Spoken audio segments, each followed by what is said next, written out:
Hello, everyone. Welcome to another fantastic audiobook session.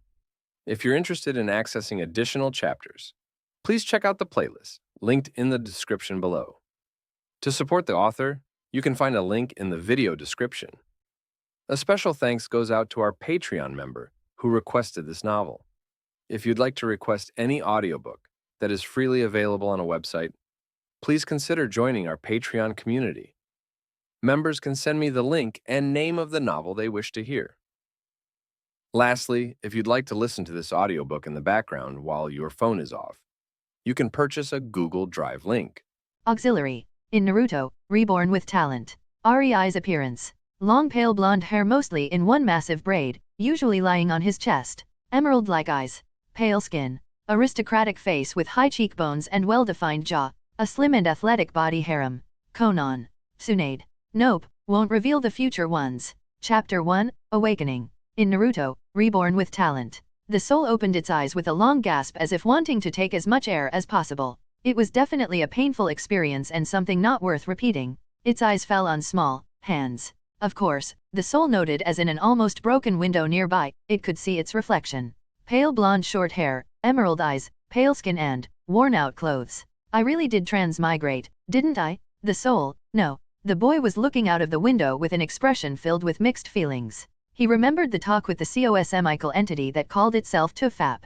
He was not allowed to get op powers. He was only allowed to pick 3 talents, not even being told how useful said talents will be. It was the saddest day of his existence. When he asked if he would be able to choose the world, the answer was, "You already did." Apparently his inner wish he didn't even know he had, or some other bullshit. He was not amused when he was told he is going to Narutoverse. When he asked if he could choose a clan, random. When he asked if he could choose the village, random. But he could always change in life. When he asked if he will be a ninja or civilian, random. When he asked which timeline, random. He was getting quite irked by that point. So, he asked one last thing, half expecting the same generic answer. He asked if he will be even reincarnated during the shinobi village's era. The answer was, yes. At least some hope sparkled in his mind. He could absent-mindedly hear a loud boom and quickly jumped up on his feet, only to flop back down onto the ground with a killer headache. The memories of this body. His memories flashed through his eyes as he, the new Yotsuba REI, remembered the memories of the boy he took over. The boy, who died of grief after his parents died a day before. He remembered where he was. Aim no Kuni. He also remembered when he was.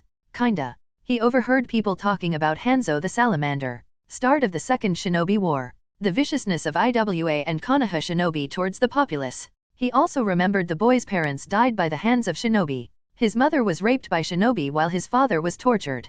The previous REI found their dead bloody bodies on the edge of the forest when he came to look for them. His childish mind broke and as he came home, he died of grief, of all things, due to losing his loved ones. The new REI could see more into the situation. The bodies were found near trees with Konoha symbols on the trees. Clearly, Konoha's enemies are trying to raise an uproar and make a megacore fight against Konoha. He didn't grieve for these people. They might have been the parents of the previous boy residing in this body, but that boy was not him. He only found it sad that shinobi didn't mind killing, raping, and stealing through a country that has nothing to do with their war. All because the country was caught in the middle of their conflict and presented a perfect battlefield.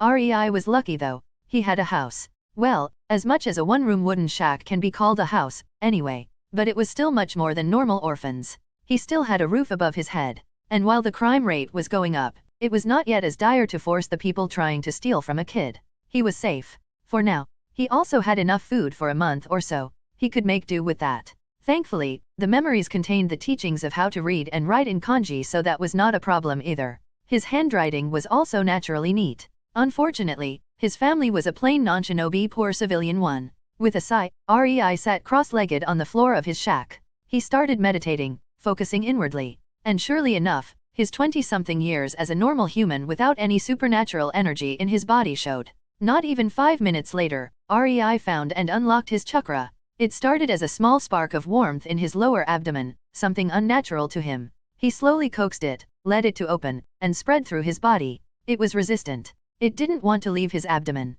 But, the more he pushed, the easier it got. His will exerted over the energy, the chakra, it was enough to make it course through him. Enough to make him scowl. It was pathetic. The amount. REI was 7 years old.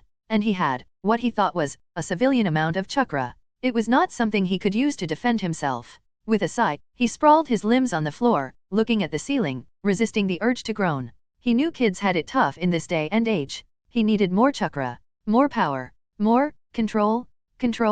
His body sprang up, back into a sitting position as he again focused on his energy. He tried to make it circle his body. Slowly, ever so slowly, the energy started to flow through it, dragging itself as if it had a viscosity of honey. The energy did not want to comply, but REI, with a grin, noted his control was impeccable. He stood up and walked closer to the wall. Putting his foot on it, he tried to channel a minuscule amount of chakra on the solace. It quickly slid down. REI scowled as he understood the amount was not enough. He again put his foot on the wall and put more chakra into it. He tried to gently part the leg from the wall, only to be happy when the soul stuck on the wall. He looked the entire 20 seconds as his soul was glued to it, the fact that he was currently in a supernatural world finally seeping in. Well, shit. REI cursed at the realization. He was in a very dangerous world without any strength. Why the heck did his inner desire pick this world? He really wondered about it. Really hard and deep. His mind finally came with a time-worthy conclusion. The only reason why he could have wanted to come to Naruto was the girls. There was really no freaking other reason? Either that or Tufap screwed him over. REI had no want for being all-powerful. Wealthy? Maybe. But if he wanted some supernatural power, he would reincarnate as a pure-blood devil in DxD, thinking about boobs. He was sure that somehow could grant him immortality, the ability to convert rocks to gold, and of course, it would also attract females. The women in DxD are weird like that. So, instead of magic, he is in a world of chakra, knives, and fists. Not a good bargain. Really, Kaguya could create dimensions with chakra, but Kaguya is on the level of a deity. Fuck, Tufap did screw me over, didn't he? REI cursed inwardly. REI noted his chakra reserves were getting dangerously low and stopped his musings as he cut the flow of his chakra to his foot. He lasted 2 minutes. No, correction. He had enough chakra to stick one of his feet to a wall for 2 minutes. And even then, it was only thanks to his supreme chakra control trait which enabled him to not waste even an ounce of chakra. His reserves were that low. This trait basically gave him better chakra control. Nothing else was told to him. No information. No description. REI didn't even know what better meant exactly. He picked it because, in the list of talents, there were only 5 things with the adjective supreme and only 2 with the adjective godly. He obviously chose the 2 godly talents and 1 supreme. His supreme chakra control seemed to really be supreme as he felt every single bit of his chakra and instinctively knew he could manipulate it. REI wondered. If he could unlock his chakra in 5 minutes with his control, then how long would a normal child take? What REI didn't know was that the children do not unlock their chakra alone. They get a kind of a jumpstart from their teachers. That was the reason why the Shinobi Academy was a thing. Otherwise, the world would be roamed by civilian shinobi wannabe who unlocked their chakra on their own by fluke. Many civilians tried to meditate and unlock it, yet only really talented and determined individuals managed it on their own. REI shrugged as he decided not to care about other kids. He was here now. Others didn't matter. He had to think about what he should do from now on. He could. A smile spread through his lips as he remembered what he saw the previous day. Something he was sure the previous REI deemed unimportant. Chapter 2, First Companion. In Naruto, Reborn with Talent. REI stood up. His chakra might be only 10% full and he might be kinda tired because of that, but he could still move. He had to get to his target first. REI exited his shack and found himself on a muddy road, soft drizzle falling onto the streets, preventing them from drying up. He saw more worn-out wooden shacks all around. Clearly, the area was for the poor. REI quickly walked along the street, noting an old man with a dog, a young housewife leaning out of one of the windows as she tried to reach her laundry hanging on a branch, kids playing in the mud with a ball. It was poor but quite a nice view of such a war-torn, depressed, rainy country as AIM. REI suddenly turned to the left and walked into a side alley. The nice view was completely destroyed. The entire side alley was strewn with starved, shivering forms of homeless people. They eyed REI with their hopelessness-filled eyes, looking for any valuables on his person. It was only when they saw his torn clothes they disregarded him with a woeful sigh. They realized it was just another homeless orphan. Not worth even talking to, much less steal from. REI disregarded these people as well. He could not and would not help them. He came to the middle of the alley when he saw a shivering form of a small 6-year-old girl, lying in the mud clutching her hands closer to her chest, trying to find warmth as the rain fell on her. Her cheeks were sunken and she was thin as a twig, but her cautious amber eyes followed him warily as he stepped closer to her. REI crouched down in front of her and smiled. "Hello, I am REI." He introduced himself and the girl was observing him for a minute, shivering. curling into herself before she decided to answer.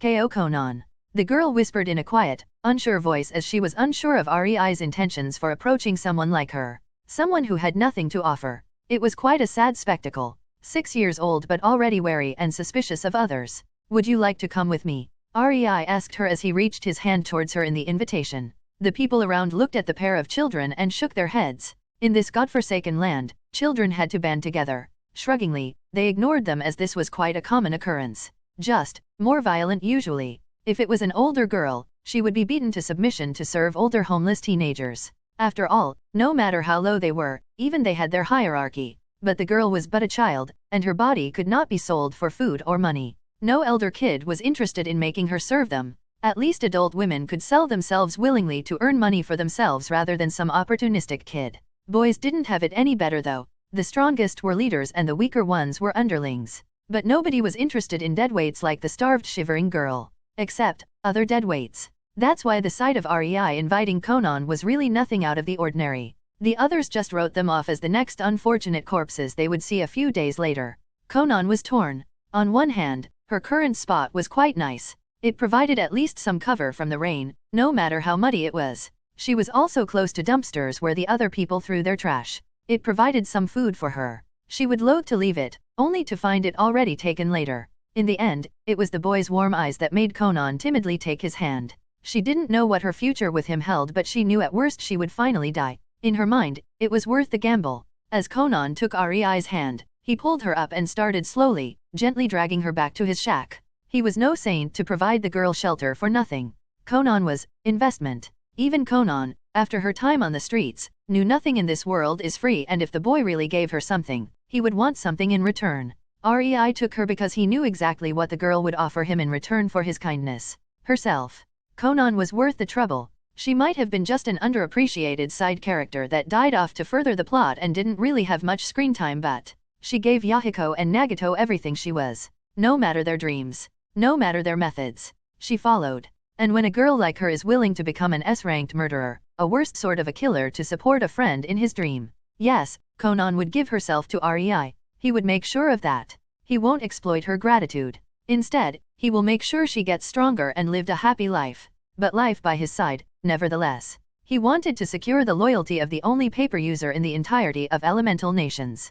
A paper user who he knew would die for him and adore him if he cared for her. If he showed her she was important. If he made her feel appreciated. REI finally pulled Conan into his shack and was amused at the wide-eyed girl. She didn't think the boy would have a house. She meekly looked at the floor, shuffling her legs nervously. "What's wrong?" REI asked her. I am dirty." REI looked over her muddy form and nodded. With some difficulty, he brought a bucket of rainwater to the girl. "Strip and wash." He took out his father's old cloak and put it near the girl. The shack only had one room, so Conan was plainly visible as she washed with an old sponge and the water from the bucket. REI could clearly see bruises on her body and could only shake his head with a wince. Really, what madness gripped me to wish for living in this world? He wistfully thought. But he could only soldier on, harden his heart and survive. If it meant making others suffer, so be it. He also stripped, startling Conan momentarily. REI's mature mind knew he was acting childish. He should blush, be bashful, and yet, he was a child now. Their nakedness didn't bother him at all. When Conan saw him take another sponge out, she bashfully made a place for him near the bucket. REI, instead of washing himself, started to wash Conan. The girl looked at him in confusion but then just shrugged it off and started washing him with her sponge, a small smile marring her face. Even she didn't know when she last smiled. As the kids were done washing each other, REI handed Conan a slice of hard bread and watched as she gulped when her hands clasped it. She looked at REI, her eyes expectantly asking for permission. Conan started nibbling on the slice only after REI nodded at her, and REI smiled as he started eating his slice. He could not afford to waste food, but Conan looked as if one slice of bread per day was a heavenly meal. Maybe his provisions would last her half a year if she ate frugally like this. But he was a man from the modern era? He needed his 3 meals a day? Why? Conan asked REI timidly as they finished eating, tears of happiness starting to fall from her eyes. Seeing REI tilt his head, she asked more in detail as her eyes repeatedly darted from REI to the ground. "Why take me in?" Conan looked to the floor and tried to wipe her tears. "I want you to become mine," REI exclaimed. In hindsight, maybe not the best worded answer. Conan lived on the streets. She saw what it meant for a girl to belong to a boy. She was always frightened by the screams. But no matter how she tried to close her eyes or cover her ears when night came, many older girls did things with boys. For money, for food, or other reasons. She clutched her head in embarrassment, and REI could only wonder if the steam would start coming from her head.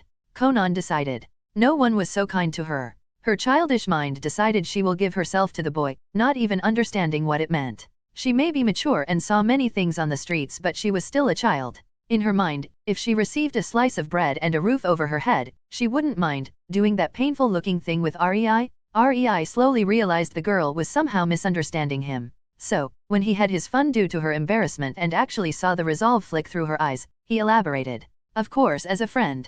Conan blinked at REI, her mind stopping short. She slowly nodded, her eyes trying to avoid REI, but even if this meant she wouldn't need to do that with REI, yet, Conan gained her resolve. It was plainly obvious to REI. In her eyes, he started to become someone important. He doubted she even realized it yet, but for REI, that was a start. A start of getting his first loyal S-ranked ninja.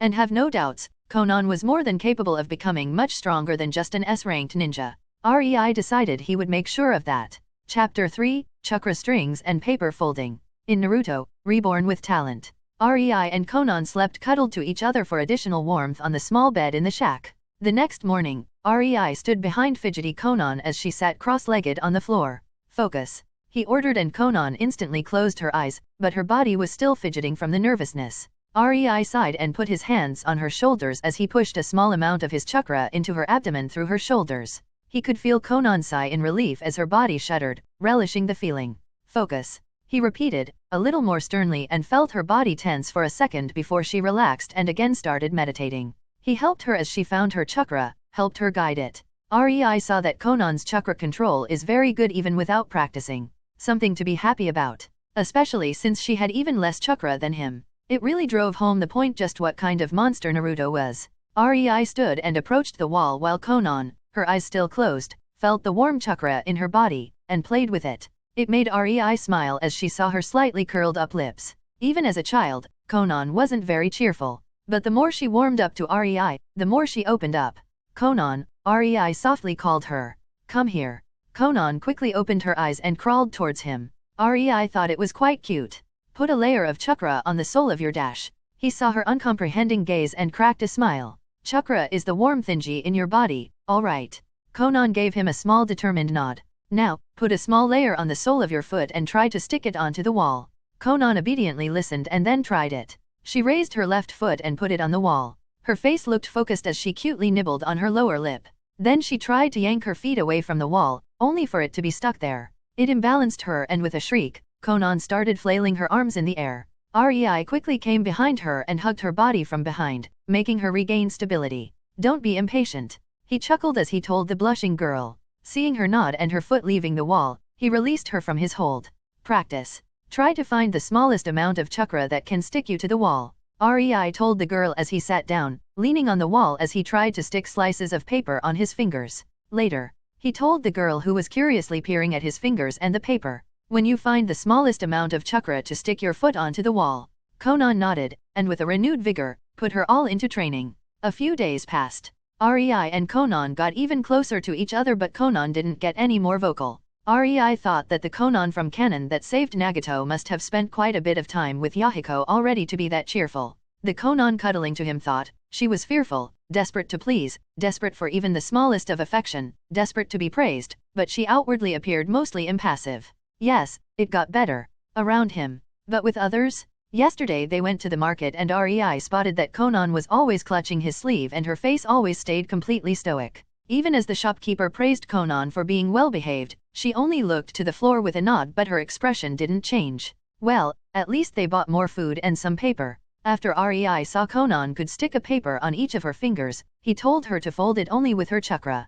He had a lot of fun watching her as she intently gazed at the unmoving slice of paper on her palm in frustration. REI also made Conan exercise with him. Not much. They did not have enough food for it to be beneficial, but they still decided to get at least some push-ups in. Their chakra was rising by the day. REI surmised, it was still not even on the level of an academy student, but daily emptying of their reserves until they had around 10% remaining helped in increasing it. Funnily enough, Conan's skinny figure also got better. The chakra apparently could make humans last more without food and water. She confessed she felt stronger. Her belly also became somewhat flat instead of dented inwards. REI was quite surprised at the change. Chakra was really awesome. It would take weeks for a malnourished child to put some weight on, but Conan went to bed and rose up a bit better every day. Chakra basically tried to keep the body in the optimal state. But the disadvantage was that REI and Conan felt hungrier. REI watched Conan as she was folding paper in half while nibbling on her lower lip. It still took her a lot of concentration. He instead trained to form chakra strings, as thin as possible. It was quite challenging, but his supreme chakra control was very helpful. He could form them by the nonsensical explanation he found in one fanfic. Draw your chakra from the tenketsu in your finger and make it into a thin thread. Whoa! Conan watched with a wide-eyed gaze of awe as a paper started flying above REI's palm. REI moved it from the left to the right and chuckled as Conan's eyes intently stared at it. He put his free hand on the head of the cute girl. Don't worry, I will teach you later. For now, focus on folding. Okay. Kana bobbed her head up and down but didn't leave to practice. She firmly stood, leaning her head into REI's hand. Okay. He again chuckled. Sit down. Conan happily sat in between his legs and leaned her back on his chest while trying to fold the paper as REI patted her head while his other hand was manipulating 2 slices of papers on 2 thin chakra threads. Anything heavier than that was beyond him. For now, REI started suspecting Conan had a bloodline. That her paper bullshit is not just a superb chakra control and dedication to paper manipulation. He gaped when the girl made the slices of paper fly with a giddy giggle. Why was he surprised? Because he did not teach her the chakra threads yet. The girl just wanted them to fly, so she imbued them with her chakra and they flew. It was bullshit. Really? Chakra did not work that way? Not for him at least? Hence, he really started suspecting it was a bloodline. She was living with REI for a month already. After he allowed her to sit in his lap, REI quickly found out the girl liked to cuddle and hug. She almost always sat in his lap as she practiced her folding technique, expecting him to pat her head. It was jaw-dropping seeing her just after a week of practice create a paper airplane. But when she started creating some simple flowers after 2 additional weeks, REI stopped caring. REI used this little head pat addiction of hers to practice his chakra strings while making the folding harder for her. He connected the strings to her paper and moved it around in front of them while Conan tried to fold it while it was moving and away from her hands. She first had to imbue the paper with her chakra, but then she could mold it mid-air. It only required focus. That was what REI tried to train her in, since he was not only forbidding her to touch the paper but also do it while it was moving. The cute munchkin was following the paper with her amber gaze, trying to make her chakra fold it. His chakra strings also tried to make her lose focus as he connected them to her feet, her fingers, and his favorite, the tips of her hair, occasionally gently pulling. It was fun making her hair stand with his strings. It was also incredibly hard as he had to multitask and create many strings to do it. Alas, it was worth it. REI was always smug when he heard Conan giggle and lose her focus and then pout at him. But this month was enough. They needed more food, and now that he had chakra strings and Conan could make paper fly, they could borrow some. Chapter 4, Stealing. In Naruto, Reborn with Talent. Are you sure this? Conan unsurely and frightfully looked at the target. REI and she were standing in a side alley near the market, clad in black hooded cloaks, and watched a butcher trying to sell meat. Next to him was a stall with fruits. And on the other side were clothes. The quality was as one would expect from a war-torn country, but at least it didn't rain today. Yes, Conan. Do you think you can help me? REI asked her patiently. The chibi Conan nodded her head in determination. Do you remember the plan? Another bout of eager nods and REI cracked a smile. Then, here we go. He gave her a stack of papers. Conan took it and imbued each piece with her chakra, giving each enough to last the distance between her and the stalls. Nodding at each other, their plan started. REI focused. His 10 invisible chakra strings stretched towards the stall and connected to various sacks with light things inside. He took a deep breath and signaled Conan to start. Just as the owner of the stall with clothes turned his back on the butcher, REI made a few good-looking clothes fall into the mud. The clothes merchant quickly twisted his body around and his eyes landed on the now muddy pieces of his wares. They coldly shifted to the only man around, the butcher. As the men loudly shouted at each other, they attracted attention. The fruit stall owner came closer to them, trying to defuse the situation, only for his foot to be yanked back by an invisible string as he was coming towards them. The 2 bickering merchants suddenly found their faces full of mysteriously floating paper, obscuring their vision. They could only hear a loud crashing noise. It was when they finally got the paper from their faces they found. The butcher's stall was toppled over, a lot of meat in the mud. In the middle of it was a disoriented fruit stall owner, still seeing stars while the butcher was glaring at him, seeing red and holding his knife. The clothes stall owner was on the other hand frowning at the butcher, his eyes demanding money for the ruined clothes. People gaped at what happened and started to come closer, REI among them. He quickly used his chakra strings to get pouches with money. He targeted those away from him and used his height to his advantage. It is hard to notice someone in a crowd who barely reaches your waist after all. If someone noticed his pull, he would throw the pouch upwards. The crowd quickly became crazed as the money started spilling from various pouches and REI had an easier time pickpocketing. Deciding enough was enough as the people started calming down, he walked towards the alley with a battered-looking sack full of purses. As he was in the alley, Conan sent another flurry of paper into the crowd, straight at their faces. REI quickly attached chakra strings at unopened sacks of meat and fruit and pulled them to the side alley. He also took 2 bundles of clothes as theirs were already worn out. The crowd was still fighting with the paper storm that mysteriously tried to stay in their faces as the 2 kids were happily hopping home. 11 sacks of rightfully stolen loot floating behind them on REI's chakra strings. Their first operation netted them nice new clothes. Conan quickly took it to herself to pick the best pieces for her REI. She didn't even know when she started to think about REI as hers, but she knew she liked her friend. She didn't want to steal. But there was nothing she wouldn't do for REI. REI was kind to her. And she promised to become his, right? Both now sported better clothes.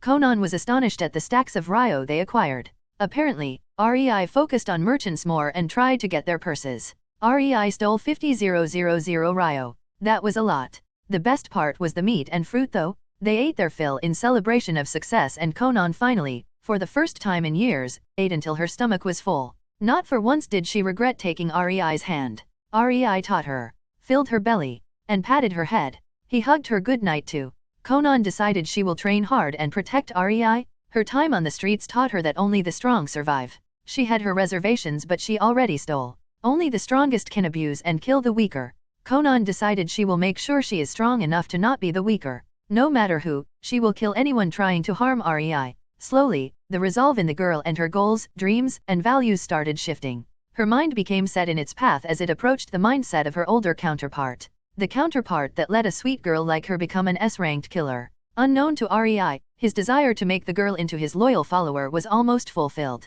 But, not unlike one Hiruzen Sarutobi in the not-so-distant future, he also had no idea that one should not try to manipulate attention-starved children who lived through hell. Not when you are the person who saved them. The results can be unpredictable. REI had no idea that his friend was becoming a tad bit too fanatical, even if she could hide it well behind her mask of stoicism. In years to come, he will be grateful as well as annoyed at this change. As for Conan, she will always reminisce fondly on this day while serving tea to REI. As this was the day, her heart finally found her life goal. REI suddenly shuddered as a cold chill passed through his spine. His head snapped towards Conan only to find her amber eyes stare at him with a minuscule smile. Relaxing, thinking it was just his imagination, he smiled back at her. So, Conan-chan, how much did you steal? He asked her with a playful smirk as the girl went beet red. While REI was in the crowd, stealing, Conan's small slices of paper were floating in the other part of the crowd, getting to a close proximity with the purses and sharing the chakra in them, imbuing the banknotes with Conan's chakra. She had a lower haul, but she had it nonetheless. I got a little over 10,000 ryo. Conan meekly offered the stash of banknotes to REI. Keep them, REI told her, making her bewildered. I am more interested in this. REI raised an apple with his chakra string. Can you feel the thread? Conan looked at him weirdly but shook her head.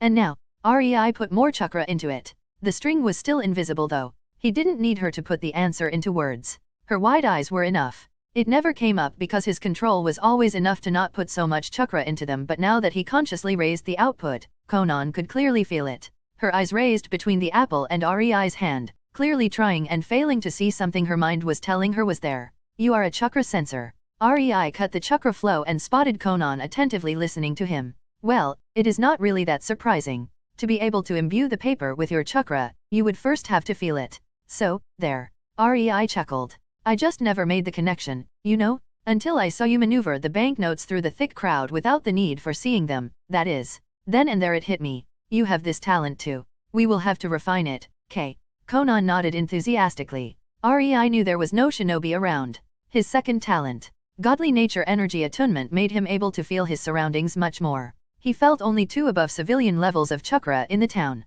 Him and Conan. It was still only the start of the war and barely the first skirmishes started. He had time, but he needed to make Conan into a capable sensor too. Unconsciously, REI started to care for Conan. He slowly started seeing her as more than just a possible loyal follower. Neither of them was aware of it, but they already trusted the other with their lives. Alas, Chakra works in mysterious ways when it comes to maturing. After all, the beloved last Uchiha did have hordes of babies craving kids, called fangirls, after the contents of his brooding mini-me every day of the academy. Chapter 5, The War Intensifies and the First Fight. In Naruto, Reborn with Talent. A few months have passed since REI's and Conan's first thievery. Since then, they repeated it 3 more times, making sure there is almost a month between them, and also did their best to spend some of their money, so they will be seen in the market buying things, just in case somebody got suspicious. During these months, REI's and Conan's chakra skyrocketed.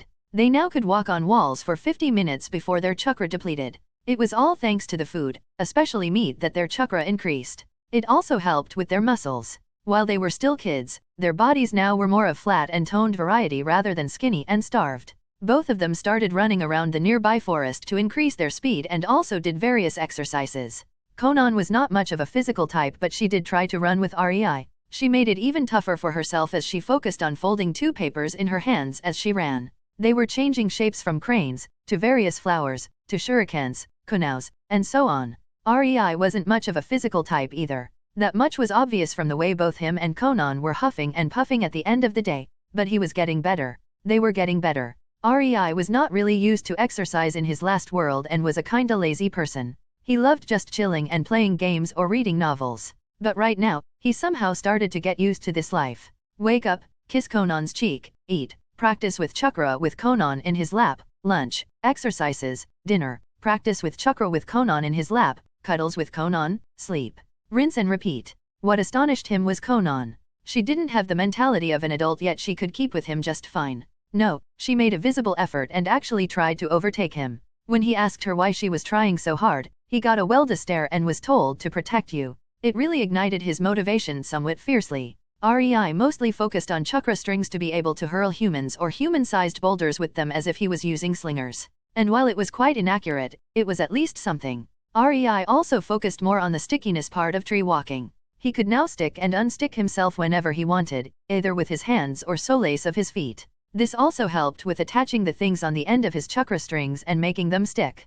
Conan was practicing the hardening of her papers and sharpening the edges. It was not really a wind chakra, but it always made REI sweat drop. These things she called paper were slowly becoming as dangerous as shurikens, especially since Conan could make up to 20 of them on the fly by now. Both of them learned how to enhance their bodies with chakra, which made them able to exercise for the entirety of the afternoon, which in turn made them even stronger physically, increasing their chakra and stamina. They were really pulling each other ahead. All in all, they were no Kakashi or Itachi, but then again, they did not have teachers, technique scrolls, money, nor special food.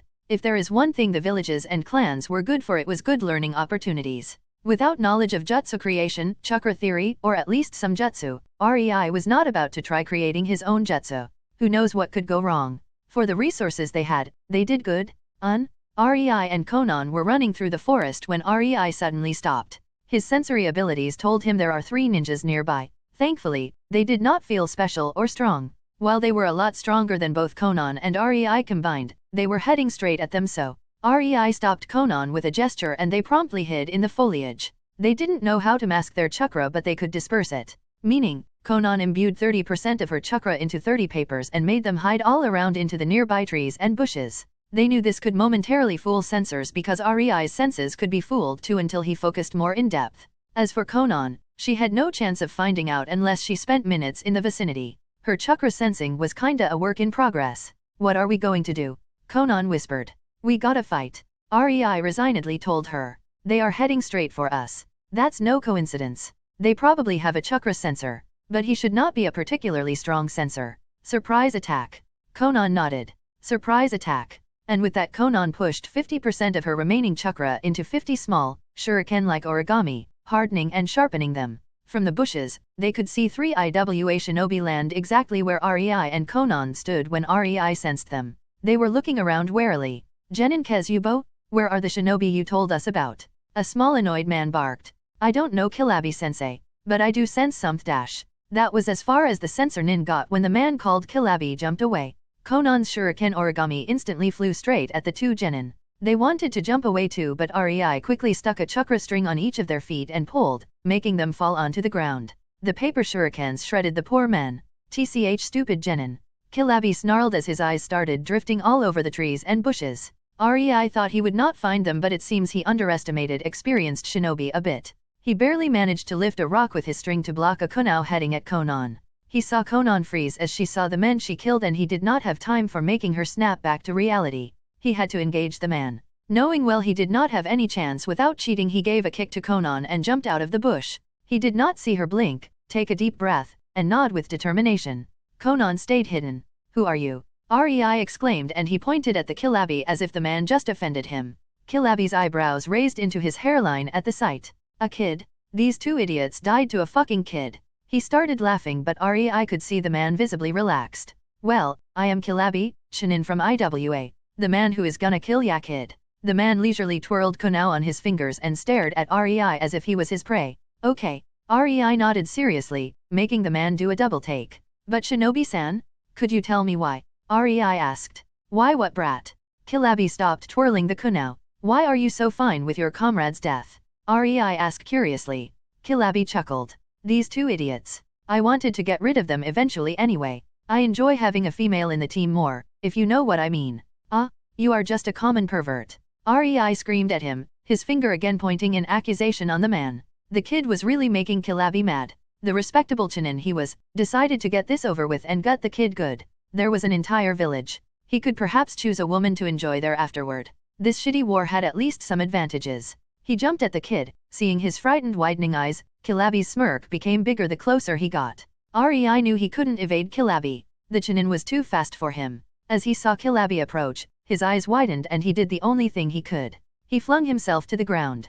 This momentarily stopped Kilabi as his kunao didn't stab the kid and instead hit the air. He tsked at the lucky evade and he aimed the kunao downwards, about to skewer the annoying brat. Unfortunately, REI had him at close range, and his chakra strings that could hurl human-sized boulders yanked Kilabi forward, towards the bushes where Conan was hiding. The man couldn't avoid the 10 incredibly sharp slices of paper aiming at his throat as he was midair. His head was sent flying before he realized what happened. Conan quickly scurried towards REI before Kilabi's body could even hit the ground. Are you alright? She shrieked as she looked all over him. Yes. We were lucky. REI panted from the fear and killing intent he felt as the chinin jumped him. He was fast. He stated a matter of fact. Way too fast. Conan nodded and hugged REI tightly. We gotta get better. Yes, REI. After they calmed down and enjoyed a few more reassuring warm hugs, they searched the bodies and scavenged a few kunaos, shurikens, money, and storage scrolls. Kilabi even had 2 special papers that could gauge chakra nature. He was probably tasked to give them to the 2 dead genins. After gathering everything of value, REI and Conan scrambled away. They wouldn't enjoy being attacked by another shinobi. REI only thanked the god that their village was so out of hand and the chakra sensors were quite rare. Chapter 6, The Third Talent? In Naruto, Reborn with Talent. Conan played with the pointy metal. This was the first time she had one in hand and it gave her an example of how sharp and hard her paper should be. She was excitedly waving it around while her other hand held a paper kunao, visibly changing to resemble the normal one. It was a cute sight since she nibbled her lower lip in concentration. REI chuckled and returned to his own musings. He was sitting above the storage scroll. The scroll was empty and even Conan gawked when REI just casually hit the trigger to empty it without even seeing a storage scroll previously. He grinned. His godly nature energy attunement talent is giving him sensing ability. For now, he actually can feel senjutsu chakra too, but never tried to take it in. Too dangerous. Too little chakra in his system to balance it. While yes, he theoretically should have total control over it, but better safe than sorry. But, the talent worked wonders. As REI saw the seal, his third and last talent he picked, worked wonders too. His last talent was godly sealing talent. REI didn't know what to exactly expect, but the second he saw the seal, he somehow instinctively understood how to work with it. He could, maybe copy it but not tweak. He did not have the knowledge. But the storage seal provided an enormous amount of discoveries to him. He understood some underlying principles by reading the kanji and how they worked. He was so disappointed to explain simply what he found out. REI did not have knowledge of the inner workings of the seal, but he could still read the kanji that made the seal. Space. Withdraw, intent. Store, intent. And some equations alongside it. Correction. Some nonsensical equation alongside it that held it all together and described the parameters of the space. The trigger was obviously Chakra and the space holder was the scroll. REI put 1 and 1 together. He also brainstormed for any possible theory. REI was not sure, but his mind played with a theory. Quite idiotic theory. A theory that said that sealing is basically using a kanji, imbuing it with chakra, and waiting for the magical effect the intent in the chakra provides when it collides with the kanji. He also noticed that 2 of the storage scrolls had a different setup. It was as if they were written by a different. Oh. REI opened his mouth into a silent oh. I see, they use different sealing languages. It made sense, kinda. Both scrolls were in kanji, but the way they were written was different, meaning a different maker and different language. Where one had space, another had storage and so on.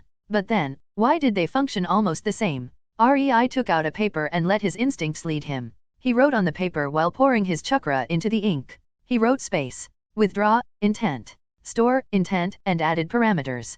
Exactly the same from the first scroll. The catch was, he did it in English. He took a rock and put it on the paper with his English storage seal. He took a distance while pulling Conan with him and with a chakra string activated the storing function. The rock disappeared in a puff of smoke.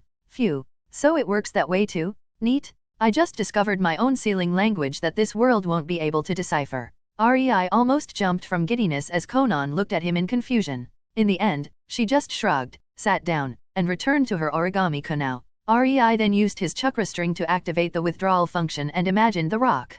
Needless to say, it worked. The problem though was the parameters. REI groaned and promptly face-palmed. Imagine addition and subtraction in kanji. Now, this scroll was a quite standard one and REI suspected it was a very simple piece of funjutsu. So, subtraction and addition didn't even need to be used as it only needed a definition of the created space.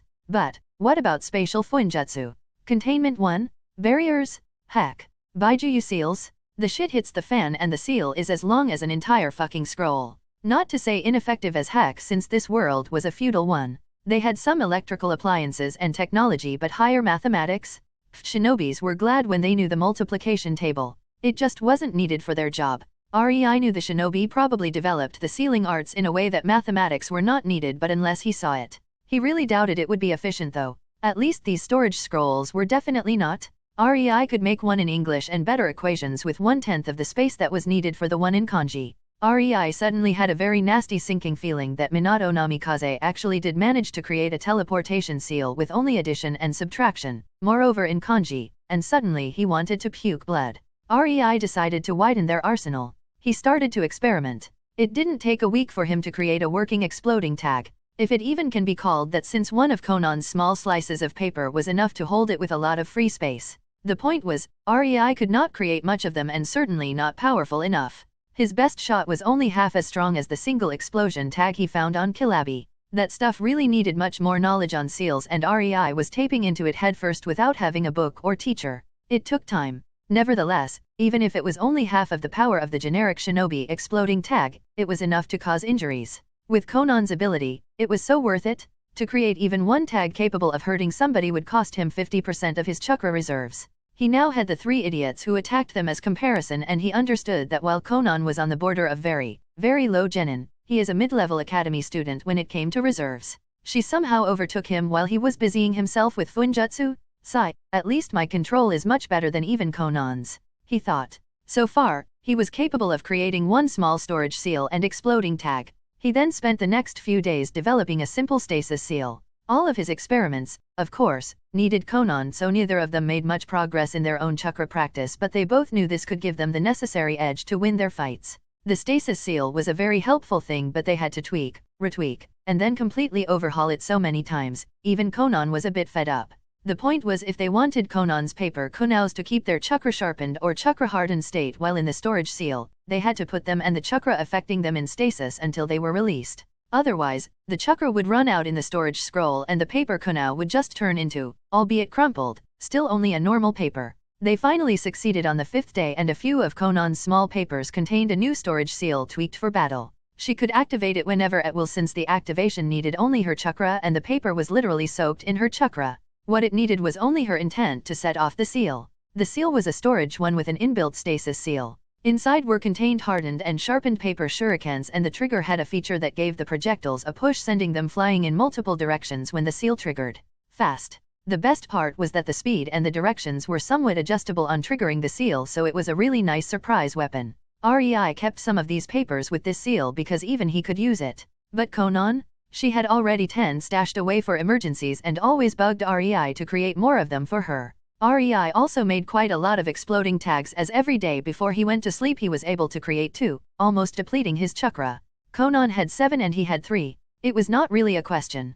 Conan could remotely activate them whenever she was, as long as she could feel them with her sensory ability. She was born to be a carrier for seals, damn it. Her paper manipulation is golden when in conjecture with a seal master. Chapter 7, Chakra Nature. In Naruto, Reborn with Talent. Conan took the chakra paper into her hand. You gotta push a small amount of chakra into it. Okay, REI. Conan did so and the paper was torn into 3 pieces. One of these pieces was over half of the entire chakra paper big and was promptly shredded to small pieces.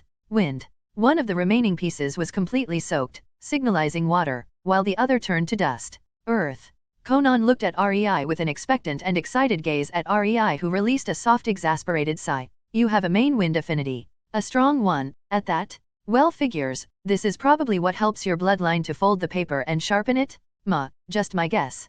Conan nodded attentively. Next you have earth affinity. I would say this is what makes your paper durable and capable of hardening? Maybe, maybe not. Conan only relocated her gaze to the soaked part. She looked kinda like a puppy, wide eyes pleading for an explanation. The last is water affinity. I must say I dunno, maybe it helps you keep the shape of your paper in the water? I mean it gets wet alright but I never saw it soaked. It's as if it was made of something unable to absorb water or something. Can you even consciously control that? REI meant that. This was Aim no Kuni. Most of the year, the rain never stopped. Yet, Conan's paper stayed intact even under the rain when they ran through the forest. He always thought it was due to her chakra and looks like he was partially right.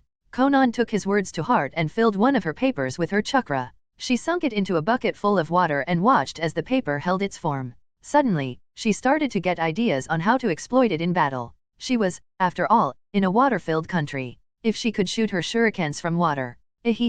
After she was done contemplating the best way to murder someone, Conan tried to actually control this attribute of the paper and the paper got soaked. She stared at it, giddy at learning something new about her capabilities and tried to unsoak the paper. REI could only stare in surprise as the paper expelled the water, still sunk deep in the bucket, and became yet again a properly flat form. A second later, he saw Conan start folding it into an origami under the water. I call bullshit, he thought. 3 main elements and all helping in her paper manipulation. REI knew what this was. It was obvious. No matter how much denial he was in, the girl didn't have a Kekii Genkai. No, she had yet unregistered Kekii Toda. Now, why the hell Jiraiya in the canon never noticed? Because it is bullshit. That's why. Kekii Toda is rare as fuck. In the entire world, only Oniki is supposed to have it at the moment and it is very destructive. Even if you find somebody with 3 chakra natures it could be called lucky but wouldn't mean that person has Kekii Toda. Heck, it would not mean that person has Kekii Genkai. To have Kekii Genkai, one has to have 2 chakra natures capable of working in tandem to create a new, special type of chakra, in case of elemental Kekii Genkai, or a special type of chakra, mostly derived from elemental chakra, that does something, not elemental. And then there are dojutsu. Anyway, Conan is certainly in the second category as it was proven that her chakra natures indeed do affect her paper manipulation. As for why REI called it bullshit, even he could fold paper with his chakra. He bet even Jiraiya could. That was most likely why Jiraiya disregarded it as a talent for chakra control when it came to making origami. But he cannot make the paper fly, sharpen, harden, cut, etc. unless he directly imbued the elemental chakra into it. Conan can. On instincts alone. Jiraiya surely just disregarded her the same as he disregarded Naruto. He saw Rinnegan, a candidate for the prophesied child, and anything else was a moot point for him. REI had problems with creating 2 exploding tags yet Conan is able to divide her chakra and manipulate up to 50 paper shurikens so far. Simultaneously at that. That's multitasking at its finest. If it was not instinctive, there is no way her mind would be able to do it. He called hacks. REI.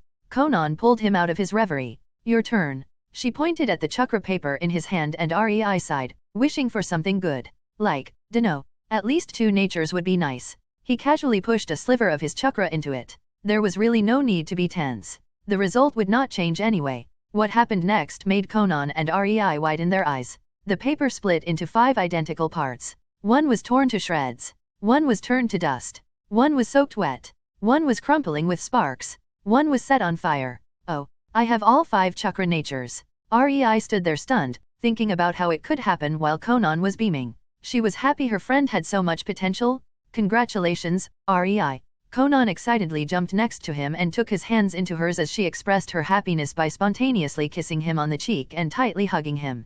Thank you, REI sincerely told her as his arm snaked around her small frame and returned the hug. Let's play, Conan innocently asked, and REI didn't want to destroy the atmosphere between them. Sure. They then proceeded to spend the afternoon together, playing with each other, either doing dodgeball with Kuno, a tag on the ceiling, or tug-of-war with a paper, Conan with her paper manipulation and REI with his chakra strings. It was only later that night when REI laid on the bed, Conan snuggled into his side, fast asleep. He thought about his chakra natures. His mind had a few solutions. His supreme chakra control talent or his godly nature energy talent. Or these two talents mixed together. He just had to know because it might be information capable of giving him an idea of how to exploit it further. A task for another time, perhaps.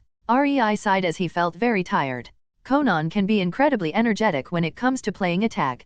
REI looked at the peaceful sleeping face of the girl and his hand rested on her head as a slight smile appeared on his face. He closed his eyes and focused on the natural energy around them, carefully pulling a strand into his own body, dissolving it in his muscles, bones, blood, and organs, feeling them get slightly stronger as his body felt as if it was just pampered and massaged. He then did the same for Conan, who melted into him with a satisfied expression because of that. Afterward, his consciousness was engulfed by the darkness.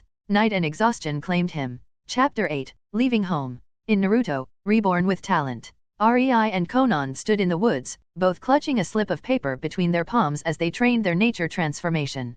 Conan was trying to cut the paper in half while REI trained his sap ability first. But damn was it hard to make the paper wrinkled. They trained for months on this alone. REI really had no idea how the twerp of Uchiha learned Chidori in a month. Kakashi had to be a hell of a good teacher for that to happen. A pity that was only when he actually wanted to teach something to someone. After all, he was Umbu captain and did train new recruits. Saying he didn't know how to teach, yeah, sure. Alas, REI was in a severe lack of a teacher and had to wing it. Conan had similar problems, but REI's advice of try to make your chakra sharp helped, somewhat. She could already cut the leaf after 3 months, but now she wanted to learn to control her wind chakra and actually coat the paper in it instead of cutting it. It was still a work in progress. REI could actually create lightning chakra. It was no jutsu, alright. But he could numb, or give a slight jolt to others. He tried. He had a lot of unsuspecting test subjects in the marketplace. It was nothing much so far, but this was aim no kuni. There was water everywhere, so it would prove useful. Especially since he could conduct his lightning chakra through his chakra strings. REI mostly focused on his funjutsu. After these months, Conan had hundreds of exploding tags on her person and he had a few tens. Same with the storage seals filled with paper shurikens. He had 10 while Conan had around 100. REI was very curious why the seals work even though they have no real chakra sustaining them. Surely the seals should cease their function as the chakra dissipates, right? No way a seal could function years. He found the answer when he left one storage seal near his bed when he was about to fall asleep and focused on the natural energy to strengthen his and Conan's body. He spotted a very, very minuscule amount of natural energy sustaining the seal. It was so small it seemed like an occasional flicker, and even Sage Mode Naruto would have a hard time spotting it even if he was looking straight at it. But it was there. He once again thanked God for his godly nature energy attunement talent. The day after that, he started consciously putting natural energy into his seals the same way he did with his and Conan's body, and his exploding tags' effectiveness improved by a factor of 2. They were now slightly stronger than the tags stolen from the IWA shinobi. Considering Conan had more than 100 of them. Thanks to natural energy and being older, both their bodies improved tremendously. They didn't have any taijutsu style but often sparred together. REI's body was stronger though. Thanks to his talent, he could take much more senjutsu chakra into his system to passively boost his body over time, and it showed. He was faster, stronger, and more durable. It all became a moot point the second Conan started to use her paper. It really put into perspective just why bloodline clans and clan shinobi are so much more valued in shinobi villages. With the same amount of training and in the same conditions, Conan could trash him because he did not have anything special. No technique. No bloodline. The strength of his body could get him only so far. Thankfully he had his talents. He knew exactly how strong funjutsu and sage arts are in later stages. For now, he would endure and become stronger. REI, Conan suddenly called out to him, pulling him out of his thoughts. He looked at her, and instantly spotted her wary look. Check. His eyes widened. Conan could leave her paper around and use them as a kind of extension of her chakra sensing. The entire town and the woods had pieces of her paper scattered just in case. Check meant she discovered something wrong. House. Conan thinned her lips. REI quickly started sensing the area through senjutsu and froze. Fuck. 10 squads. 30 feels similar to genin. 15 shinin. 5 higher. REI used the shinobi from IWA as a measuring scale so he could at least feel amounts of chakra. They are slaughtering people. He cursed. This was not how he imagined his afternoon to go. Thankfully, their supplies were stashed in storage scrolls they had always on themselves. Orders. Conan looked at REI. While REI thought it was cute how she started to act as a subordinate, especially since they both were 8-but. Activate the exploding tags scattered around the town when a shinobi comes into their vicinity. I will alert you when they get into the forest. We will do the same. We can't outrun them and we'll have to outsmart them and hide. For now, let's run in the opposite direction of the town. REI didn't know if they had a chakra sensor or anyone who could track them, but he was not really inclined to find out. Both Conan and REI started running away. The town was a mess. Blood, guts, and gore filled the streets as men, women, and children were being slaughtered left and right by Konoha shinobi. Why? Because it was a good place for an outpost. Surrounded by woods so rare in the aim. Konoha were used to woods. It was their home field. There was no way they would not try to acquire this town. Alas, the people were quite useless for them. Hey, Daiki. A woman screamed at a man nearby who was tearing clothes from a young teenage girl. No, she barked, showing her canines. Clearly an Inuzuka. The man grumbled but obeyed and instead slit the girl's throat in annoyance. He wanted to say fuck you to the Inuzuka bitch, but she was Jonin and he was still a genin. Misa Inuzuka looked around with a cold gaze. Deep down, she could sympathize with the people, but she had her orders. She could only watch in apathy as her subordinates kill children, women, and the elderly. She was long used to scenes like this. That's when it happened.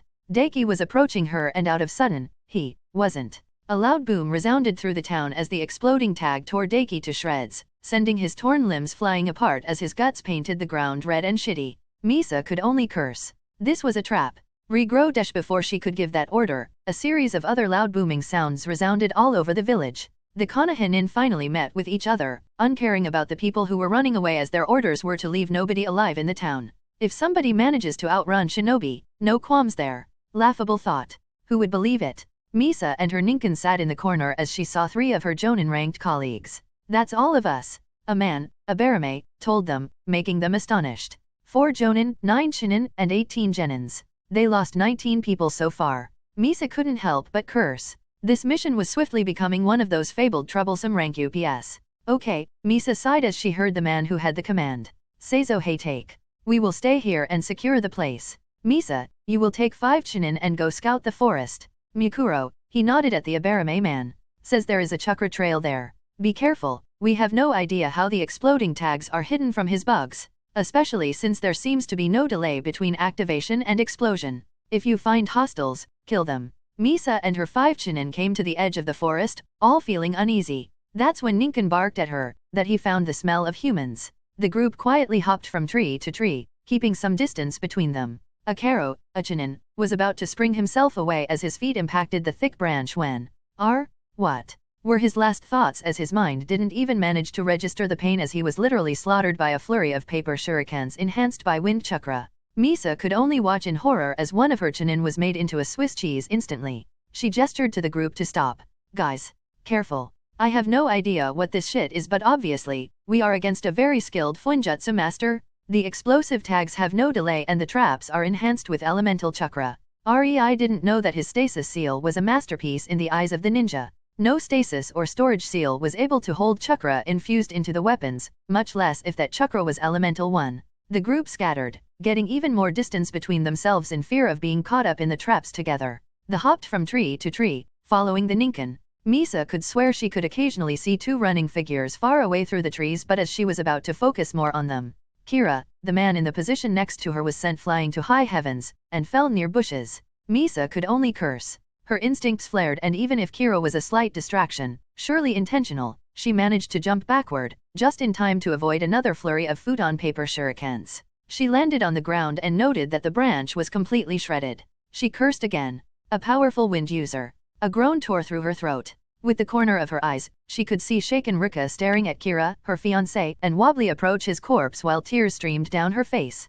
Misa was about to admonish the girl when she took the charred body of her man into her arms, but a whirl of papers flew out of the bushes, sticking onto terrified Rika. Misa will never forget the horror-filled eyes as the Chunin under her command looked at her pleadingly just a split of second before the papers exploded, torn both her and her already deceased fiancé to shreds, leaving only a bloody smear and charred ground behind. Suddenly, Misa and the 2 remaining Chunin didn't feel like.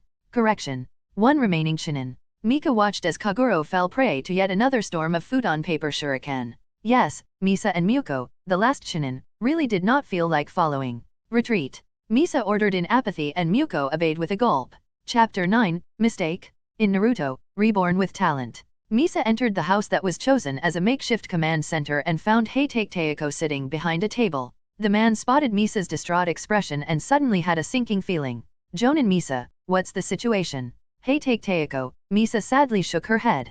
Kira, Rika, and Akaro are dead. The forest is packed with explosive tags and traps. All high quality without delay or any signs before activation. The enemy has a skilled futon user as the weapons were infused with futon chakra. We first. She proceeded to explain the entire situation to the slightest of detail. Any visuals? No, Misa denied.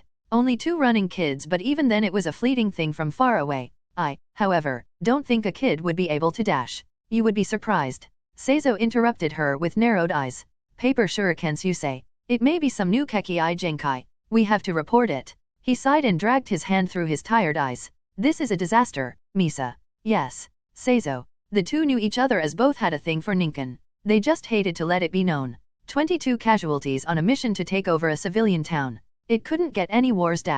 Just then Conan's explosive tags in the forest, that was the entire reason the town was being taken over, went off. Misa and Seizo had to brace themselves as 100 explosions rattled the forest and created a small earthquake. Seizo hurriedly ran to the window and what he saw made him swear worse than a sailor. The forests around were burning. The sky was painted orange as the flames quickly spread through the trees, reaching far above the treetops, irreparably destroying the forest. Seizo could only bitterly watch as the strategic advantage of home field turned into dust. This mission was an utter failure. Both Conan and REI panted from the long run as they saw the forest burn. Good. We managed to make the trackers turn around.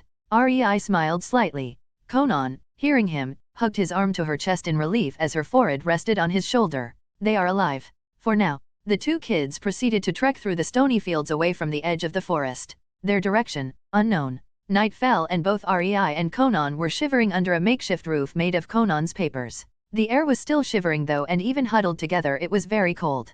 REI sighed and took out a paper and started drawing with his chakra-infused ink. Warmth. He then made a few additional numeric parameters and activated the seal.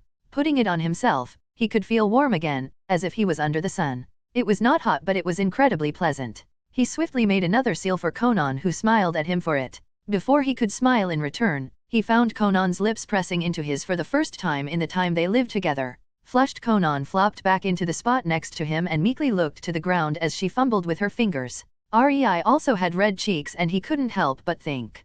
Girls really do mature sooner, don't they? He scratched his cheek with his left hand and with his right he cupped Conan's cheek, raising her head so her eyes would meet his. As the second their eyes met, REI pressed his lips onto Conan's cheek. After a few seconds, he pulled away with a small smile. Thank you too. They slept, embracing each other, feeling warm and safe. The next few weeks gave REI a hard lesson. Life without a home, on the run is not easy. Conan could take care of finding, or better said, creating a shelter, and he could create nifty runes to provide warmth. Water was abundant in the Aim no Kuni, but he still missed bed. A place he felt safe. Slightly, during these weeks, the meaning of home shifted in his mind.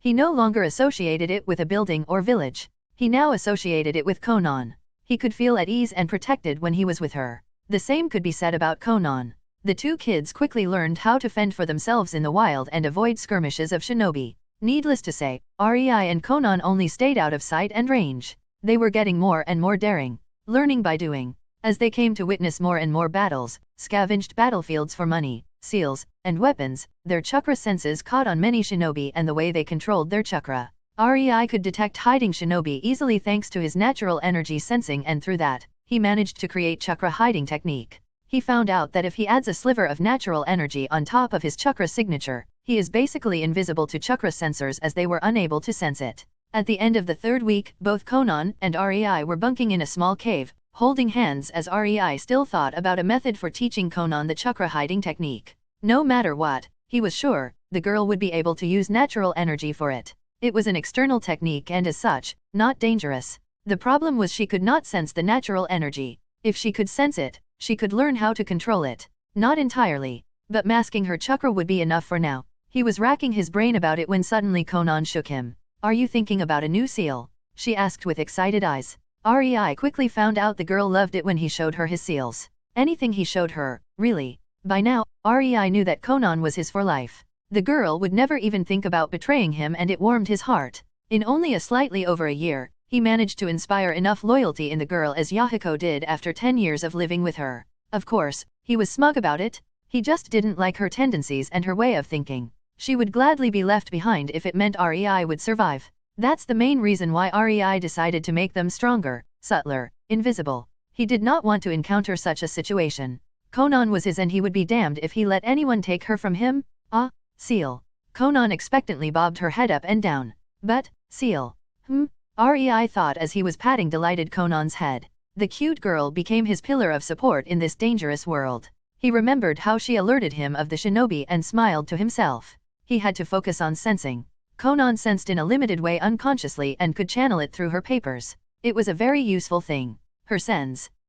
An idea flashed through REI's head. Lately, any problem of his had one solution. Seals. So, why not this time too? He only had to make sure Conan was able to sense the natural energy for a bit until she learned how to control it to hide her chakra. He didn't need to make her into sage or something. REI whipped out sealing supplies and furiously started writing. Senses link time. He set parameters and the seal that would link his and Conan's senses for a few minutes was created. REI didn't even think much about it. He was too ignorant to think more in-depth about what linking senses would do to two people or even how exactly would it be accomplished. Even if for a second. Alas, the path to hell is paved with good intentions. He gripped one side of the paper, where one end of the link was and smiled at Conan. "Here. This should help me teach you how to hide your chakra," REI excitedly told Conan. The girl trusted REI with her very life and much more. She nodded excitedly and with a determination took a hold on the other side of the paper, right on the other end of the link. The two children instantly froze, their eyes wide as their mouth opened in a soundless scream. The seal did exactly what it was supposed to do. It linked, and their souls clashed. Chapter 10, The Consequences of Said Mistake. In Naruto, Reborn with Talent. REI's and Conan's souls' clash started to intensify but both children were far too gone. Pain, pleasure, senses. None of that reached their minds that were being overloaded, stretched. Their chakra flared up, swirling around them, sending blue wisps all around the cave. The two chakras started to get closer, push against each other until they started to entwine. Strands made of chakra started to merge as if being knitted together. Once a strand of two chakras was done, it snapped. But wisps of REI's chakra stayed in Conan's, similarly as some of Conan's stayed in REI's. And the process started all over again. Hundreds, thousands of strands were merging and snapping again and again until nobody could determine where Conan starts or where REI ends. And yet, they were both singular. Both, separated. On a deeper level, the change was even more insane. Their very souls were clashing against each other. Conan's 8 years old small quivering soul and REI's over 20 years old soul were forcefully pulled together, merging, exchanging something vital. They were creating a link. As REI's soul tore a chunk of Conan's soul absorbed a chunk of REI's of the same size. In multiple places were these two souls ripping apart the other and absorbing it, but not in one moment was one less than the other. They were getting in perfect sync, taking and ripping only as much as was taken and ripped from them. Conan and REI could only stare at each other in horror as they felt their entire existence being overhauled. They felt every rip in their soul. They felt every fulfilling absorption of a piece of the other's soul. They felt their chakra change, flare, grow. Their reserves were getting lower and lower as the chakra produced in their coils was getting denser and denser the more their souls exchanged matter. And when they were getting more and more tired, on the verge of chakra exhaustion, the timer ran out and the seal ceased to work. The chakras pulled away from each other. The souls stopped clashing. The final product was an amalgamation of both souls and chakras, and yet, both Conan and REI didn't become one entity. They were clearly still two separate beings with their respective bloodlines, skills, personalities, minds, souls. But their souls were no longer resembling a human. They were a patchwork of two, as was their chakra. Nobody will ever be able to find out where one started and the other ended. The second the seal ceased its action, both exhausted kids started falling forward. They gently fell into each other's embrace and their foreheads gently met. REI and Conan started shuddering in euphoria. Their very existence was happy at the touch. Their hearts fluttered and their souls couldn't help but shudder with their bodies as the two patchwork amalgamations connected, no longer fighting but somehow creating one bigger soul. At least, until the two children again separate. While REI and Conan blissfully slept in each other's embrace, their connected soul was unconsciously pressurizing their bodies, connecting their chakra in a similar way as their souls. Suddenly, their chakra coils had a need to widen. They had to contain these two, this one connected amount of chakra and had no space. And that is what their bodies and chakra coils did. They started growing. Slowly, ever so slowly. But the chakra created was dense, heavy, compressed. The pressure on their bodies was barely being mitigated as the natural energy flooded their bodies, reinforcing them, soothing them, toughening them while keeping them alive. The destruction and recreation of the cells were faster than normal human eyes could process, and both REI and Conan physically aged by 2 years. Their bodies looked like 10 years olds. As their minds started to be caressed by the energy, they started to increase in proficiency, processing speed, capacity. They gained something akin to perfect memory and enhanced mind. But, for all the advantages, Conan and REI could never separate. They now belonged to each other. This connection was far more severe than any magical marriage bond could be in a distant world of wizards. Unknowingly to them, no human being could survive such a clash of souls, chakra, and the flood of natural energy. The supreme chakra control talent and godly natural energy attunement talent barely managed to keep the kids alive, changing them irreversibly. Somewhere near a megacore, Hanzo's boss salamander summoned suddenly stopped as if struck. Its eyes wide and mouth agape. Only Hanzo recognized the shock of his old friend and got worried as he never saw him in such a state. The summoned animal was visibly shivering as a poisonous cloud was leaving its mouth. Hanzo decided it was not worth it to keep fighting if his summoned salamander was in such a state. He looked at the 3 idiots who challenged him and were now bloodied, messy, and barely standing while supporting each other. Sigh, youngsters these days. So rash. He sneered behind his mask at them, his eyes looking at them in contempt. The 2 men were alive only because the weak female was an extraordinary medic. Without her, they would be but a smear on the ground or keeling over from the poison in a minute. Exactly like their summoned animals. Heh, salamanders rocks? Manda and Gamabunta were both barely swaying from side to side, a little away from the battlefield as they had to put a supreme effort to stay on their feet, or belly, in Manda's case. Katsuyu was already out of it, but then again, she was the one without any damage as poison managed to only knock her out. It wouldn't hurt her in any other way. Tsunade felt despair. She knew exactly how much chakra she had left and it didn't look very promising. Hanzo was much stronger than her idiotic teammates thought. He was playing with them, 3-on-1, and he was standing on his salamander looking at their battered form with a raised eyebrow. It was a very painful wake-up call. But then she felt it and her head snapped to the east. The boundless energy coming from somewhere. She could only feel it on the corner of her senses. Not fully. But she knew where she felt something like this the last time. Hashiramaji. Her mind faltered. She didn't know it was Senjutsu Chakra, an amount large enough to topple boss summon, that she was sensing. But this feeling ingrained itself in her soul and will stay in her mind for years to come, making her unable to forget, unable to get it out of her mind, unable to focus on anything else. She was a Senju and Senju had a peculiar body, connected to nature, sensitive. Tsunade was too close to not be affected. Jiraiya's mind was reeling even though his body could not move anymore as Tsunade supported him. He could feel the boundless nature energy, but he had more important things to think about. Tsunade? Boobs? Squishy? Orochimaru had only one thought as his eyes darted from side to side with a frown, playing cool despite his blood literally covering his body. No little boys anywhere. Me. I will now withdraw. Hanzo told them regally even though he was mentally rolling his eyes. The trio was happy they stood on their feet. What withdraw? If they will really believe such bullshit and lousy acting, they are Konohinen. Of course, they would believe it. You fought well, cough, weaklings, cough, younglings. Hanzo's eyebrow twitched as he impassively continued as if it was a rehearsed script in a bored tone. I will now bestow a title of 3 Ordner Sunin. Yes. You are from now on Sunin of Konoha. Wear it as proudly as you stood today in front of me and entered managed to fight me. The trio that was barely standing, happily flopped onto the ground, and Hanzo's sweat dropped. I am still here, you know? He thought awkwardly and then noted the white-haired man was already soundly sleeping while his hand was squeezing a boob of the ticked-off blonde female who was barely restraining herself from punching the idiot to his early grave. The black-haired girlish boy was sighing in disappointment. At least one smart man? Hanzo mentally praised, but then he saw the wide, disturbing perverse smile on Orochimaru's dreamy face and his long tongue rolling out of his mouth with drool as his eyes glazed over, dreaming about research, boy toys, and, ugh. Hanzo shuddered. Welp, better get the fuck outta here. And with that Hanzo turned around, disturbed, and ran. His mind conspiring, tears streaming down his face as he thanked it was raining. Maybe Konoha really did know what they were doing. Sending those three against me? I feel scarred for life. The huge spike of natural energy was forgotten by all but Tsunade who, in that instance, found a new life goal for herself. Chapter 11, New Connection. In Naruto, Reborn with Talent. Conan opened her eyes and groggily sat down. She felt REI's hand in hers, squeezing it gently and her cheeks reddened. She looked at REI and saw his peacefully sleeping face. His older face. She didn't know what gripped her but her heart fluttered at the sight and she wanted to be with him. She wanted to. REI opened his eyes only to see an older form of Conan looking at him with an expectant, gentle, and loving gaze. He also saw a flicker of love in her eyes but wrote it off as his wishful thinking. Hello. Conan quietly whispered.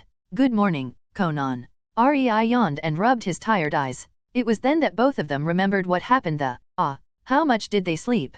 Hour? Day? Week? The duo looked at each other awkwardly until REI shrugged. No need to worry about it anymore. It happened. Conan nodded and quickly pecked his lips, leaving him staring at her, completely flabbergasted. I love you, REI, she told him cheerfully. REI didn't even manage to process what he just heard but his heart moved his lips for him. I love you too, Conan. They continued to smile at each other. Well, we should probably start training. REI rubbed the back of his head and redirected his stare to the ground, beet red.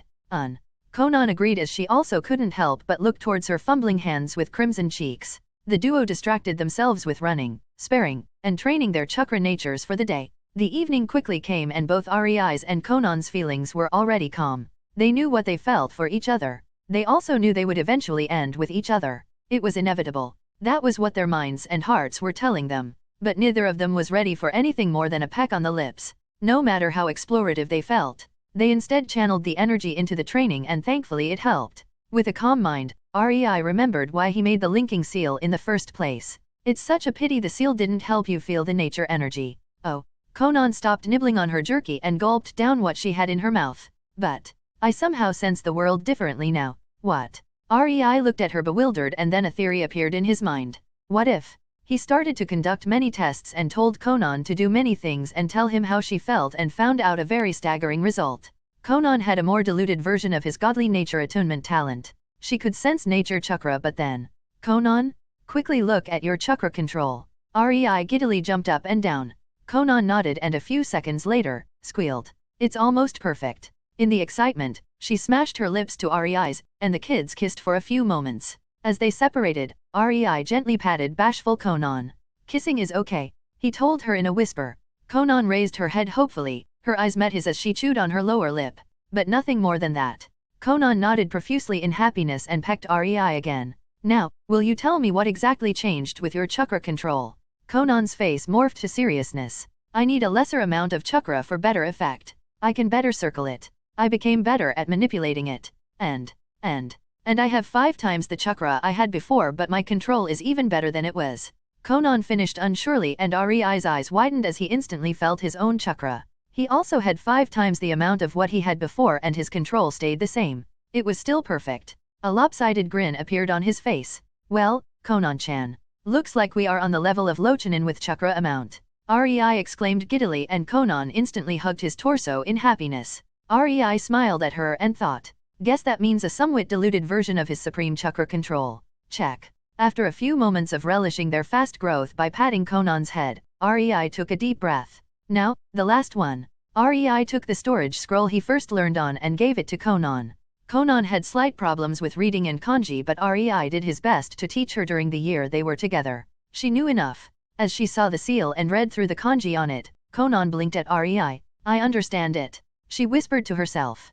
Conan tried to imitate REI and learn how to do exploding tags. Even with REI's help, she has still been dubbed a godly klutz talent when it came to seals by REI. It had nothing with her penmanship or knowledge. She had a natural problem or predisposition to fuck up infusing her intentions with her chakra. It was something that could not be taught by anyone to her. Conan already accepted she will never learn anything Fuinjutsu related unless she spends supreme effort, resources, and time. And even then she would need teachers, books. She just gave up and decided to focus on her futon. But now she looked at the seal and she knew what she did wrong previously. Her mind as if clicked and she was able to. Oh, God! She was able to. She knew how to do seals. Conan shrieked in happiness and REI found himself toppled to the ground as Conan rubbed her head on his chest. Sealing talent. Check. He mumbled as he tried to regain his breath. Well, now you will be able to produce your own explosion tags. He quipped and enjoyed the childish pout on Conan's face. REI pinched her cheek with a heartfelt laugh, making her pout more. With a long muyu, Conan nibbled her lower lip in embarrassment. Wait, you now feel nature energy, right? REI asked for a confirmation. Conan tilted her head in confusion. The energy that is not chakra in the air, plants, everywhere, really. Focus on it. Don't take any of it into your body but make her senses perceive it. Conan nodded and did as REI told her. She smiled wide when she could feel the world around herself. It was just so beautiful. She never thought the dull, gray, and rainy world could be so gorgeous. Her hand squeezed REI's. It's beautiful. Conan hugged REI. Yes, I guess it is. He chuckled. Now, up to learn how to hide your chakra. Conan nodded enthusiastically. REI started to explain the principles about coating yourself with nature energy, wearing it as clothes around your chakra, and Conan was nodding from time to time. Then her mind started focusing on the energy around her and she tried to manipulate it. Muyuo, I cannot move it. She complained. Haha, just keep trying. REI encouraged her while making sure to move more nature energy closer to Conan to make it easier for her. His giddy mind had only one thought and it brought him joy from the future possibilities. Guess that really meant she had a lesser nature talent, attunement talent? Chapter 12, Tree, it's fake? Well, figures. In Naruto, Reborn with talent. It took Conan 3 days to learn how to move the nature energy around. In that time REI found out their bodies were strengthened quite a bit and could now crack the bark of a tree with his punch. He also managed to coat a kunao in the lightning chakra, making the chakra vibrate at high speed for better sharpness and penetrability. He now trained with a Chokyuto Hiskaven dash, a hem, found lying on the ground without an owner. Correction, without an owner who would care. He could only slash and slash again since he knew nothing about Kenjutsu, but, slowly, he found out when and where to put more strength and how to handle the sword. Even if it was just waving it around. The second he added lightning chakra, it became a deadly weapon even without any skill with it. REI. Conan approached REI, a question all over her face. Do you know if I could coat my paper in the nature chakra to make them also invisible to chakra sensors? REI's mind stilled. Possible, but he instantly held his Chokyuto in front of him and coated it in his lighting chakra. Conan, I am going to do something possibly stupid. REI smiled brightly at her, making Conan want to smack him. REI pulled the raw nature energy and fed it into the Raiden chakra without having it go through his body. The lightning instantly grew. The chirping sound was now ferociously reverberating through the woods and the ground under the blade of his Chokyuto was cracking every time a stray lightning bolt struck it. The most surprising was the color though. The lightning was pure abyssal black. Not like the one used by Third Reikage or Derui. That could be described as light black. This was the blackest of black and REI had to gulp as he felt the danger from it. He instantly ceased channeling the nature energy and the lightning simmered back into a controlled blue coating around the blade. He nodded to himself. Yes, it is very possible, all right. He told Conan and praised her for the idea with a head pat. Kana smiled and put a paper on the ground, taking a few steps away from it in case it had a dangerous reaction. In hindsight, that's what I should have done. REI thought with a sweat drop. Conan started channeling the raw nature energy into the paper. It was messy and half of her chakra mixed with the nature energy and was absorbed by the ground instead of the paper. But the paper was now simmering with the wind, pulsing with sharpness. It was no longer just a coating of blue futon chakra. It was a translucent wind-like coating that looked extremely sharp.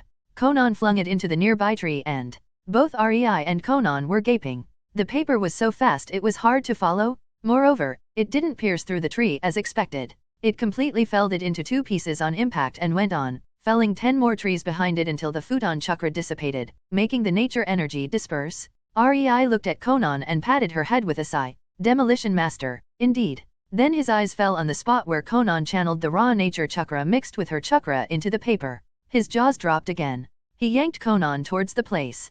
Conan was confused. She was full of ideas on how to use her new findings to decimate REI's enemies. What could be so important he had to interrupt her? She was on the verge of pouting, but when she saw a small budding sapling slowly growing out of the place the paper was previously on, she tilted her head. Mokuton.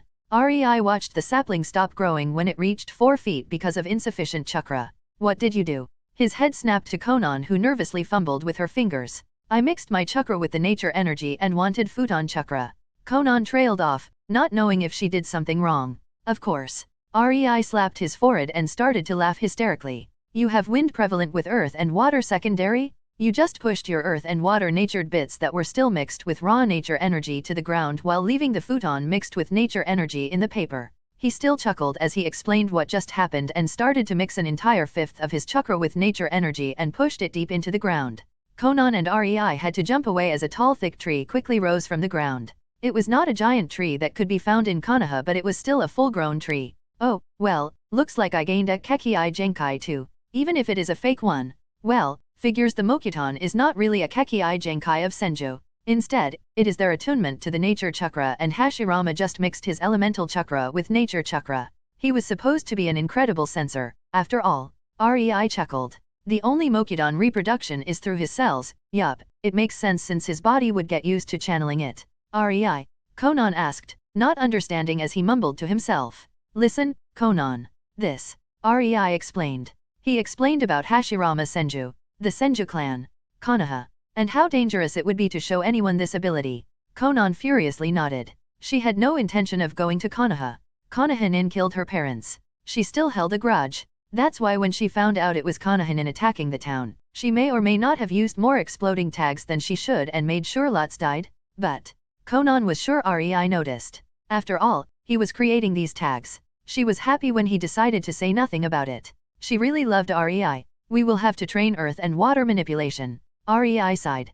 Thankfully my absolute control means that unless I mean it, no tree will grow no matter how much chakra and nature energy I push into the ground. Really now, I would never know I could do this without a coincidence like this. REI started chuckling again. It was quite hilarious. He wondered how many Senju actually were able to do Mokuton only to fail at the most basic of things. Intent. They unconsciously didn't believe they could, since not once during childhood they unconsciously raised a tree. So, no tree was ever created by them. Conan never heard of Mokuton, so for her creating the tree was nothing extraordinary. It was a huge mind-opener for REI if nothing else. Well, you Conan will have to train hard to not unconsciously call forth trees. REI patted her head with a proud smile, making Conan happy. Your control is pretty much ironclad, but mistakes do happen. We will work on it, K. REI kissed her cheek, determined to train water and earth control alongside Conan. A week later, Conan sat cross-legged with a serene smile on her lips and her hands outstretched to the sides, her elbows bent toward the ground, and above her palms, a paper floated. On her right one was a paper brown as earth, a clear side of mastered beginner exercise for earth nature, and on her left was a paper soaked, dripping cold water onto her palm. For 2 hours straight, the water didn't stop dripping from the still to the brim soaked paper, a clear sign of beginner-level mastery of water manipulation. REI could only sigh as he sullenly watched the soaked paper in between his palms. Yes. I managed only one nature in 7 days. Fuck you too, he thought depressingly. He could not fault Conan though. He knew what his problem was. He might have all natures, but Conan was unconsciously using earth and water chakra since she learned how to harden her paper or make it not become soaked underwater. From there, it took only slight tweaks to master the first exercises of elemental mastery. Yet again, the superiority of the elemental Kekii Genkai holders was thrown into his face. They just could, so they did. They instinctively knew how to do this after using their Kekii Genkai long enough. No wonder they could reach far ahead of the normal ninja. Their minds were geared to master their own element in the quickest time possible. REI was sure this was not the only time Conan would overtake him in wind, earth, or water, but he knew she had nothing on him in lightning and most likely fire too once he started to train it. REI, on the other hand, had to do the entire process by ear from start to the end, and even then it was possible only due to his exceptional control. But if a normal ninja saw him complaining about mastering the first exercise of his element in a week, he would choke on his blood. People train years to do so, but REI couldn't help but smile at his observations during these 3 days as his mind swirled in giddy thoughts. We now have Mokuton. The raw nature chakra leads our earth and water natured chakra to form the tree. It is the known pinnacle of earth and water chakra manipulation, and we can do it unconsciously. All we have to do is find out how our chakra does it and bam. Hehe. Oh, REI was very excited about finally having an elemental Kekii Genkai holder advantage. Alright. Chapter 13, Tsunade Senju, the Sun in One. In Naruto, Reborn with Talent. Konoha Hospital, Tsunade's office. Tsunade reminisced with a bottle of sake about her recent time in Konoha, on the verge of a breakdown.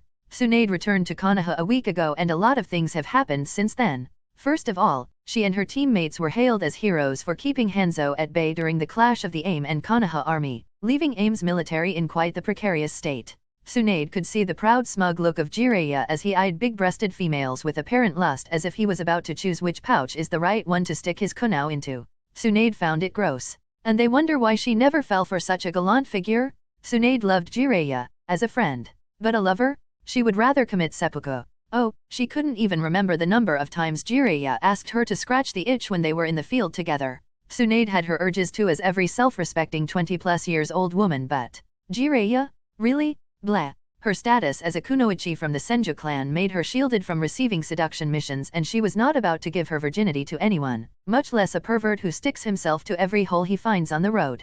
Unlike the general population of shinobi who are informed that yes, chakra indeed does prevent them from getting a venereal disease, she was one of the best medic nin in Konoha. She knew better. Chakra was not omnipotent. But it was her pride. Most of her academy year classmates already lost their purity years ago, some of them as young as 12. It was a sad thing, but the current reality. Tsunade was pure. She just was not innocent. Not since she plunged a kunao through the throat of a bandit on her first C-rank mission. And she will never regret it. Not for a second. She had to sigh when she spotted that even Orochimaru's lip was twitching upwards at the praise they received. She was disappointed. She thought him smarter. To be honest, this was the first really big achievement for her teammates. Jiraiya is good at spying and sealing and Orochimaru at research and jutsu. Not really something Konoha lacked or something that could bring them fame. This was the first time both orphans of her team were under the limelight since Sarutobi-sensei took them under his care. Her? Not so much. She was Senju. Always praised, coddled, where she went people treated her like a princess. And it was great. Until she was 6. Since then it has become utterly annoying. So, when she came from Suna front after she single-handedly pushed Konoha forces into a victory, and received the praise, Tsunade was apathetic to it. Instead, she remembered all the blood that flowed through her fingers. All the blood of her allies. Those she couldn't save. Sad sight, but the current reality indeed. The exact same thing as she was experiencing now. What? Heroes. What? Held Hanzo long enough to win? She was not a stupid idiot. She saw the man completely fine after the fight with them and their summons. He let them go and even gave them a disparaging title for it. Yet, her teammates took it as praise. Idiots. They couldn't even notice when they were being mocked.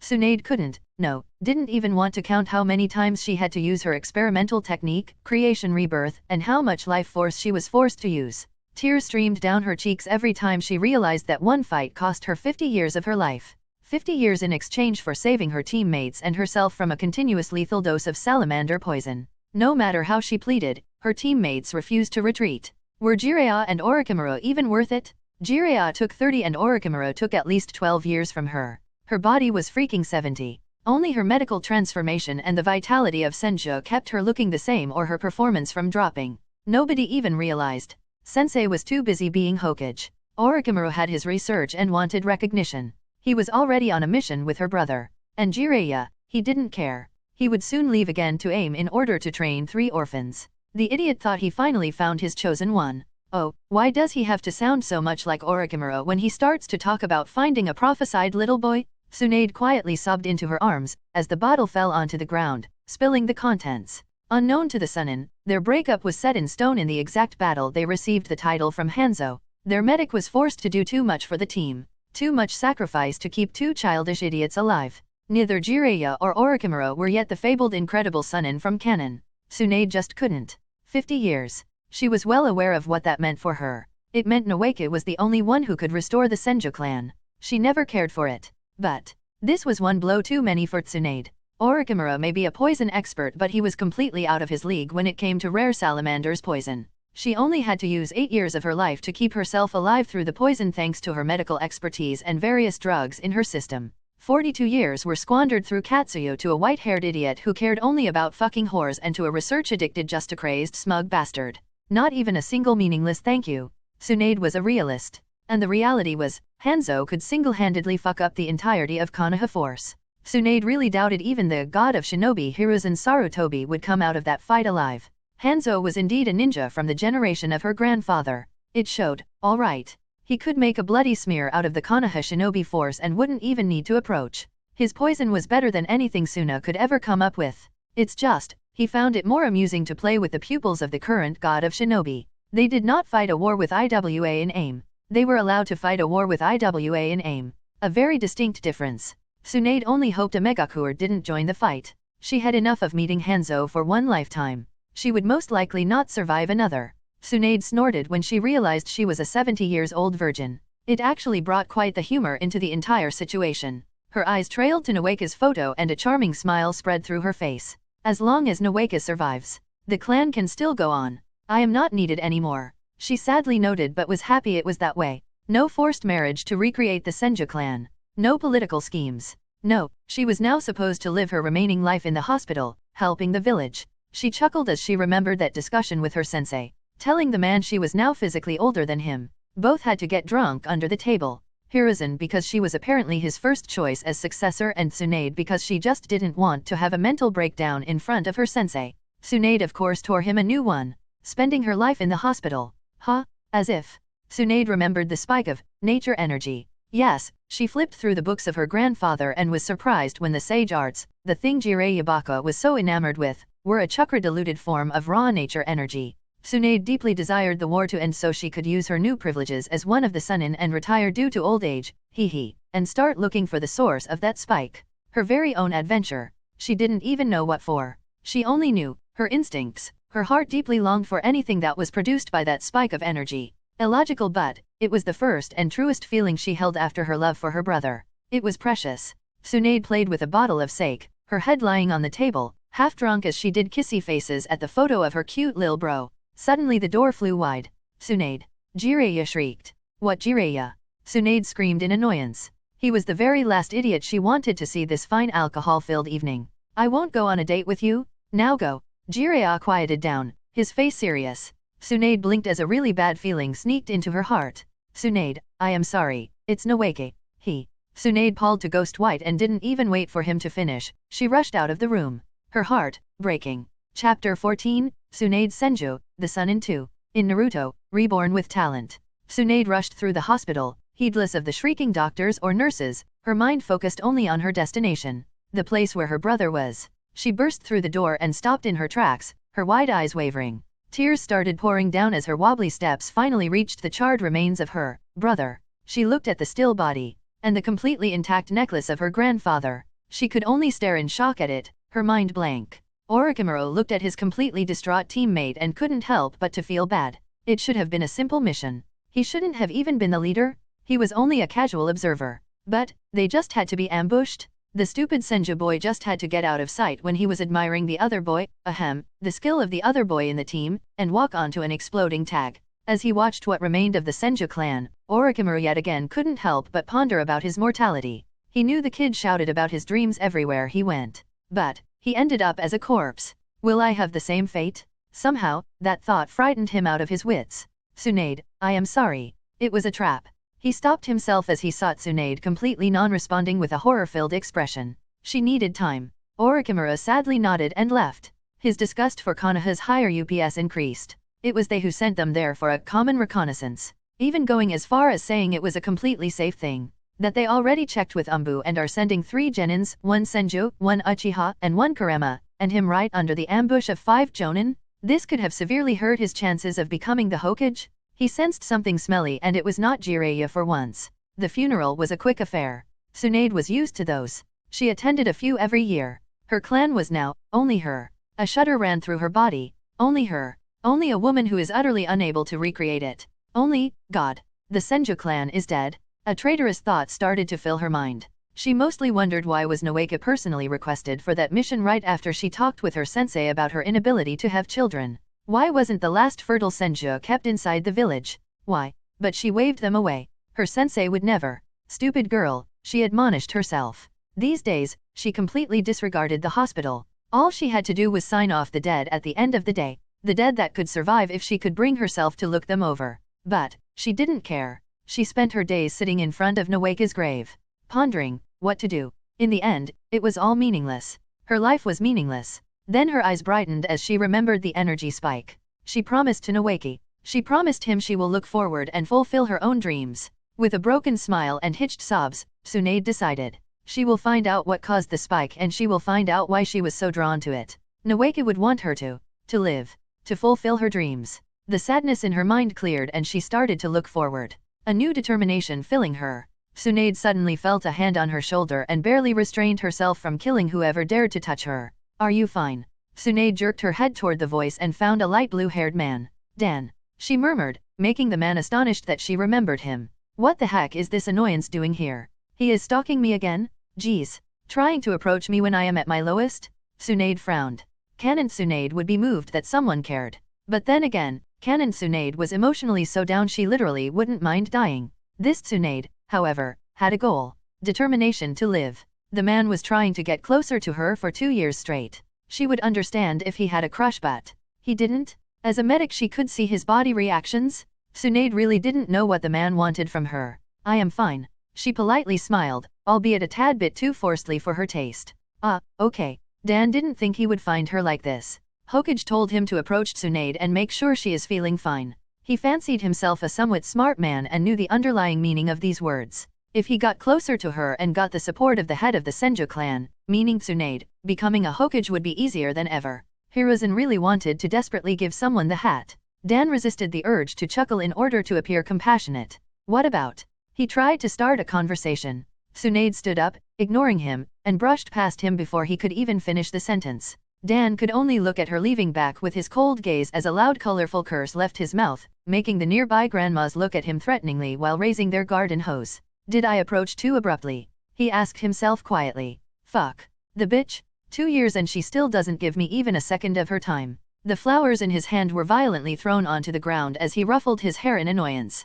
If I ever get her I am going to fuck her silly until she won't be able to think about anything else than me. Dan calmed down as he stumped onto the flowers for a few times from the sheer frustration he felt. The worst part is that I really do start to like her. He sighed with a bitter grimace as he calmed down. I would probably desperately fall in love with her with enough time. Hiruzen, you sly fox. Dan muttered and shook his head as he decided to pay his respect to the deceased since he is already at the cemetery. Tsunade marched on into the Senju compound and entered the library. Her library. It all now solely belonged to her. She had money. She had knowledge. She had privileges. She lacked only family. They were all dead. Sigh. Now, if only the war ended and she could leave this hellhole of sad memories and self-imposed bastards who would never give money to save lives. Oh, she understood that Hiruzen-sensei was not to blame. Even though it was him who always rejected her medic per team proposal. It was the elders who always whispered into his ear. The trusted elders that were Hiruzen-sensei's teammates. The same greedy bastards that would rather people die than their pocket change to suffer. The same people he trusted more than his own pupils? Tsunade was fed up. Fed up with politics. Fed up with funerals. Fed up with Konoha. She wanted to leave and she will leave. She will find what caused the spike that is filling her mind and she will die happy, taking the Senju clan with her to an early grave. That was the plan. Nodding to herself, she approached the shelves. Now, let me see. Nature energy, nature energy. She browsed through the books, looking for anything even remotely helpful for her future endeavors. Sigh. If only I didn't take Shizun Kato as my apprentice. She mumbled, not even realizing that Dan was also called Kato. Screw it. That girl can form medical chakra as 6 years old. I can take her with me when I leave and then deposit her back in Konoha after her training is finished. Tsunade ruffled her hair and within her decision was made. Chapter 15, Training in Mountains. In Naruto, Reborn with Talent. A year passed since REI and Conan found their Mokuton ability. They both decided to abuse the shit out of it and spammed trees whenever possible. Whenever they were sure that nobody watched. This also made them evade any and all towns or villages as they entered the AIM Mountains and didn't leave them for the entire year. It was a very quiet area. Nothing important. Nothing really advantageous. The shinobi didn't come here. They encountered one lone Kumo spy but REI and Conan made the spy meet his maker swiftly. Surprisingly the loot was quite good. Most of their time was spent on affinity training though. As REI thought, this tree spamming made them unconsciously better at water and earth affinity. They didn't know the exercises for the affinities other than the one with the paper so they trained what they found hard.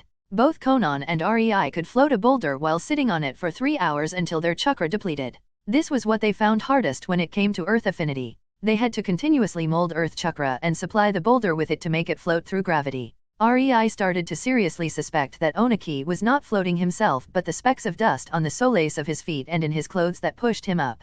Or maybe he just used his rock-hard brain for it. Who knows? This exercise though, they could not do it with smaller rocks while sitting on them yet. Nor with something bigger and heavier than an adult human. That would take an enormous amount of chakra from them. They still needed more practice, more perfection. As for water release, they focused on the feeling of water in the atmosphere. Both Conan and REI could even feel the water in the clouds, but pulling it out of them? Meh.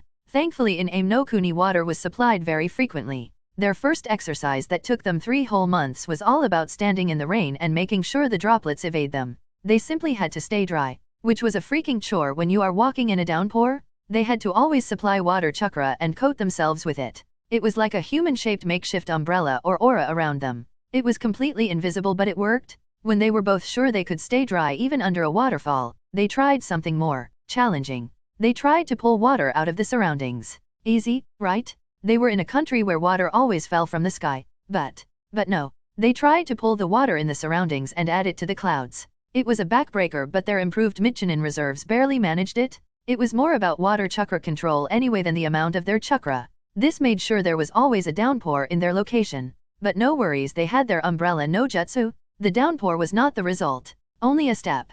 When they finally managed to make a downpour they had to stop it. Make the rain in their location stop.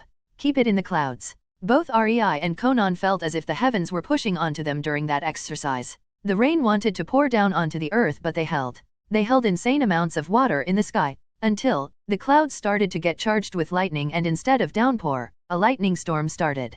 REI used this for his lightning chakra training as he made sure to try and use his Raiden chakra to redirect the lightning strikes where he wanted to. Mostly on the trees Conan was creating. She became incredibly proficient in it. No wonder though. Conan found a new cheat for herself. REI was quite fed up with her Kekii Tota when he found out. It was yet another bullshit in his opinion. Conan could change the tree into slices of paper. They didn't even need to be made by Mokuton. Just Mokuton chakra supplied to a very normal tree and bam. One tree could be changed to thousands of slices of paper. The best part? The chakra used for that was actually minimal if she raised the tree herself via Mokuton. Conan now had always thousands of papers soaked in her chakra. She just had to grow them from the ground.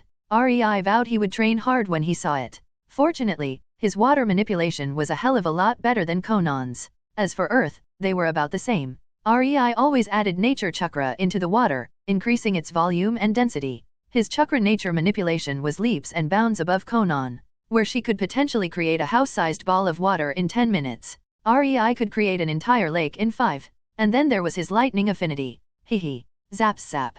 Their biggest problem was, they still had no jutsu so they could not compare what they could do with actual ninjas. REI found a few Kenjutsu scrolls on the poor Kumo lad and he trained with his Chokyuto. Conan just shrugged them off and said her futon paper is enough for cutting power. But they both knew she was kinda behind in her futon. By now it was more effective to maul her enemies with Doton hardened paper than cut them with futon enhanced paper. The damned paper was hard as steel. If she stacked enough, she could even block her futon enhanced paper, and that was telling something since these could literally fly through 3 trees and then make a hole through a half of a boulder. Hell, the thickness of that paper shield was not even an inch. Yes, maybe they really overdid their Doton affinity training a little, considering they were 10 while their bodies looked 12 years old. Conan was actually able to completely soak up an entire lake with her papers and make them still look as if they didn't even have a drop of water on them. The more her water affinity improved, the more bullshit that aspect of her Kekii Tota became. REI started to see why it was so rare and people were so amazed by it. Her papers may not have the destructibility of dust release but the sheer utility. Conan was carrying a lake with her everywhere and it didn't even burden her. When she learns to change her body into paper like her canon counterpart, she will literally have a lake inside of her body and could potentially also harden it to the levels of her Doton hardened paper shield that blocked the futon shuriken. REI shuddered at the future prospects. REI on the other hand could not carry so much water with him. He compensated. He could pull enough water to create a ball of the size of a small house almost instantly. Most of the time it was enough, but he knew it was nowhere near Hoshigaki Kisame or the best water users. He also used Doton chakra on his clothes to make them harder to penetrate while retaining their flexibility. A trick learned from Conan. But his Doton enhanced with nature chakra was much tougher. His Kenjutsu with Raiden chakra was getting better and better by the day, and he was even able to use a minuscule amount of nature chakra to make his lightning a shimmering grayish black. But nevertheless, it was much more powerful than the blue one. He barely controlled it as his lightning affinity was the least trained so far. A pity that his supreme chakra control talent worked perfectly only for regular chakra. In elemental chakra, it helped a whole lot, but it was still far from perfect. REI was the proudest of his body strength. He left Conan completely in dust in this department. She was still very powerful in taijutsu, but REI was even more so. The nature chakra he pulled into his body each night enhanced him leaps and bounds, making him faster, stronger, more durable. He was quite sad that Conan was having at most 1/3 of his enhancement, since her body was unable to use the nature chakra to its fullest extent. Alas, she just did not have the godly talent for it. REI was shaping up to be quite the swordsman. It would certainly be helpful when he finally starts senjutsu training. But slowly, their training time ended and they decided they had enough of the mountains. It was time to leave and get some experience, and loot. Chapter 16 Bandits? Really now? REI and Conan were going down the mountains, hand in hand. REI was leisure while Conan was outright skipping. She didn't really care where they were as long as she was with REI. They were almost in the closest village to the mountain and finally reached a road frequented by merchants that want to avoid shinobi skirmishes. Conan suddenly stopped skipping and was about to raise her free hand, her papers about to burst from her sleeve, but REI squeezed the hand he held. Conan looked at him questioningly only to find him minutely shaking his head. Shrugging, they continued. Suddenly a band of 10 men jumped out of the bushes. They barely scrambled out of them with scratches all around their bodies and barely managed to surround REI and Conan in a very loose formation. They held weapons. More like gardening tools really. Their clothes were torn and their expressions distraught as they panted. The men weren't even burly. More like starving. The leader even had to catch his breath for a few seconds before he looked ready to let out a sound again. How underwhelming, thought REI as he was deadpanning at the men. Tisk, thought Conan as she rolled her eyes, infusing her paper with Fudan chakra. Only one gesture from REI and she was ready to slaughter these nuisances. Why you? Surrender and I will not harm you. Har, hardly. REI dryly uttered. The bandits looked at the 12-years-old looking boy as if he was an idiot. He was being threatened by a bunch of powerful men and was openly mocking them? Yo, you should know what's best for you, the leader shouted. He was getting more and more uneasy about these two kids by the second. Normal kids would be already pissing themselves, but these two looked at him as if he was insane. He chose them as a target because their clothes looked expensive? They looked wealthy? At worst he could probably ask for a ransom from some wealthy merchant who was most likely their father. But, look, man, REI slowly but purposefully puffed his chokuto into existence, making the men freeze. We can do this your way, or we can do it my way. The bandits froze. They have never seen a ninja in their life. Ninjas were rare. But they did hear about the might of theirs. After all, their country was ravaged by shinobi. The merchants sang the atrocities these things did. Whole towns disappearing. Yes, shinobis were a scary existence for the common folk. Especially during a war. I am sorry. The leader threw himself on his knees, straight into Doxa. We didn't mean to shinobi-sa, no, shinobi-sama. We didn't mean to. The rest of the bandits quickly followed. REI almost did a double take. He could only awkwardly look at snickering Conan. Look, man. If you wanna play a bandit, at least get the mannerism right, okay? Now, lead us to your village. REI rubbed his forehead in exasperation at these idiots while Conan slightly pouted that her paper shurikens won't be used. For now, REI and Conan quickly found themselves sitting in the kitchen of the village elder who was coincidentally the father of the idiot playing a bandit. The bandit group was 10 farmers who thought to make their lives better by stealing. They never thought about the consequences, really. They were currently in Caesar as their spouses and parents were berating them while REI only sat behind the table, his chin supported by his hands as his elbows were on the table. He happily watched, beaming every time one of these idiots was smacked. Serves them right? Haha. What were you thinking? You.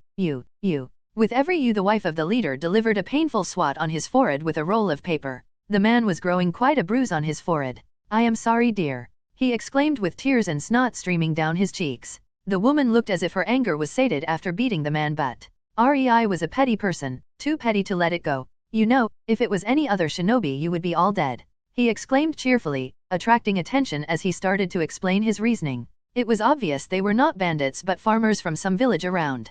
This is the only village around though. Hence, your actions could have cost this village its life. He told them with a fake cheerful eye smile, still beaming at them. The woman brokenly turned back to her husband, snarl on her face as she gripped the knife in her hand tighter. Oh shit. REI excitedly thought as he used his chakra string to get the knife from the woman, making her turn to him. No butchering your husband. You can beat him senseless though. REI smiled. With pleasure. She cracked her knuckles as the terrified man let out a manly high-pitched squeal. REI just watched in amusement as the idiot suffered a beating or 2, or 10. After all, he was the mastermind and every man in his little group had a spouse, or mother, or father that wanted to tear him a new one. Ah, what a fine way to spend an afternoon. Nothing beats watching some well-deserved justified violence. REI grinned from ear to ear. The village they were in was a very out-of-hand, peaceful if a bit too poor one. They didn't need the outer world much. They could make enough clothes, grow enough food, and even had some cattle. They were not affected by the war much except that more merchants were passing by their village in recent months, which was a good thing. The reason for banditry was that their crops for this year were very, very poor. This happened at least once per decade, so it was not a new situation. The men would just need to go to the town and find some work there for a few months in order to buy enough food for their household. Nothing new. The problem was the war. The towns would not let them get work. They were barely able to function as it was. They could not take new workers. The village would starve. It was an apparent and very distinct possibility for the village, and it was looming over their heads, getting closer by the day as their food supplies dwindled. But the villagers knew they indeed do have a way out. But the merchants who passed usually had enough money, and they more often than not looked for a companion on a cold night. If men could not make enough money, women could. That was what drove the man to try his hand on banditry. He just didn't want his wife to sell her body in order to ensure their daughter will have enough to eat. It was clear the villagers were mostly resigned, and one of them was rumored to even start offering his 3 daughters to the merchants for a night. REI could believe it. The girls did not look happy when he saw them, gloomy and resigned. But this was the reality of this world.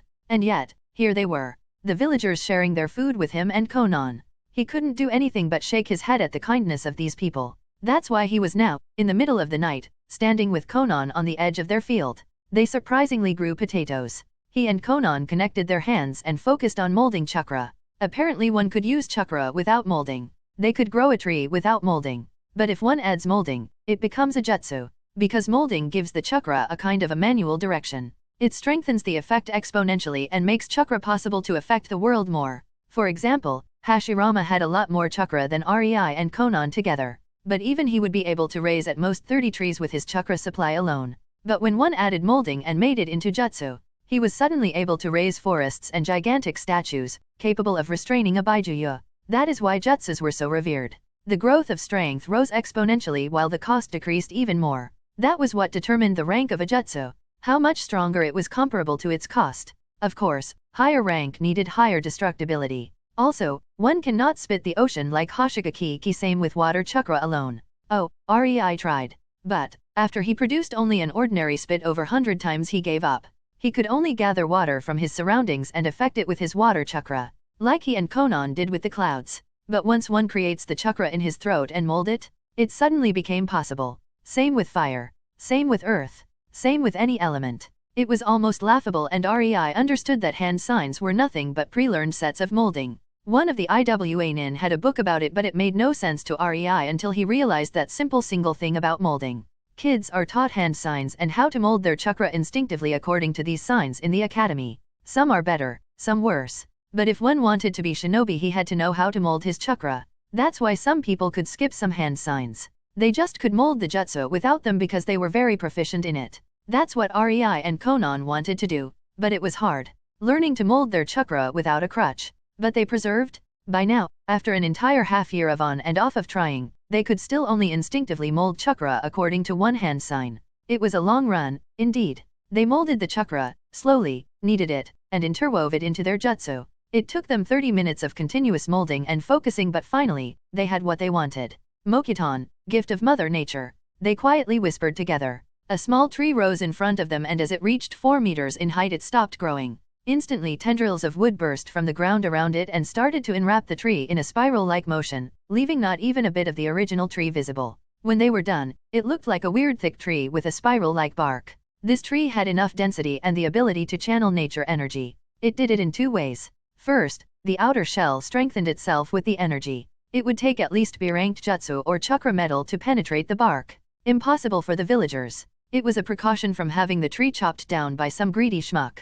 It also looked incredibly ordinary and was masked from the senses of a ninja. Unless it was a senju or sage in sage mode, both would have to be close. Nobody would be able to realize what it was. The inner tree, though, that was a masterpiece they were able to do only thanks to a year of continuous use of Mokuton and learning about it. It gathered nature chakra and dispersed it into the ground, revitalizing it and enriching it. The fields around the tree would grow crops at an insane rate, and it will be very healthy too. The harvest could be done once per 2 months all year long. Even the dreary weather or winter would not impede it. Ah, the wonders of Chakra. Well, that done. Suddenly they heard leaves shuffling from the direction of the forest. They didn't need to be caught using Mokuton. They chose the night to not be, damn it. They quickly turned around and saw. Chapter 17, Conan's Feelings. In Naruto, Reborn with Talent. REI and Conan stopped in their tracks as the small 7-year-old girl timidly walked out of the woods. What are you doing here? Conan coldly asked, her eyes narrowing. The girl just looked to the ground as she clenched her old battered plushie to her chest. I couldn't sleep so I went on a walk. REI raised his eyebrow. And do your parents know you went on a walk? The girl blushed and shook her head, making REI chuckle. He came closer and patted her on the head, neither he nor the girl noticing the murderous glare Conan gave the girl. What's your name? He smiled at the girl. Rina. Ah, Rina-chan, is it? Conan's glare intensified as her eyes narrowed. So, Rina-chan, we are helping your village, but for the magic to hold, you will have to keep this secret. Can you do that? REI squatted in front of the girl and looked directly into her eyes. Rina timidly nodded. Ah, pinky promise. Ray reached his pinky to her. Pinky promise. Rina happily hooked her pinky around his. It will be our little secret, then. He stood up and patted her again. Good girl. REI's body instantly stiffened as he felt the minuscule amount of killing intent from behind him. He slowly turned around and saw Conan with an impassive expression, only her eyebrows slightly twitching as her eyes were dangerously set on the girl. Ah. He rubbed the back of his head awkwardly. Conan, let's go and take this girl home, shall we? Conan finally tore her eyes from the girl and looked at REI with a pout but nodded. Later that night, they were in their room as Conan still sulked. REI approached her and put his hand on her head, ruffling her hair. You should know that I intend to have more women. I already told you. He gently told her. I know. Conan hugged his torso. It's just. I won't allow you to take any useless girl. Useless. REI tilted his head. Now you are just trying to be cute. Conan blushed and buried her face into his stomach as he laughed. If you want another woman, it will be kunoichi. A strong kunoichi or someone with potential.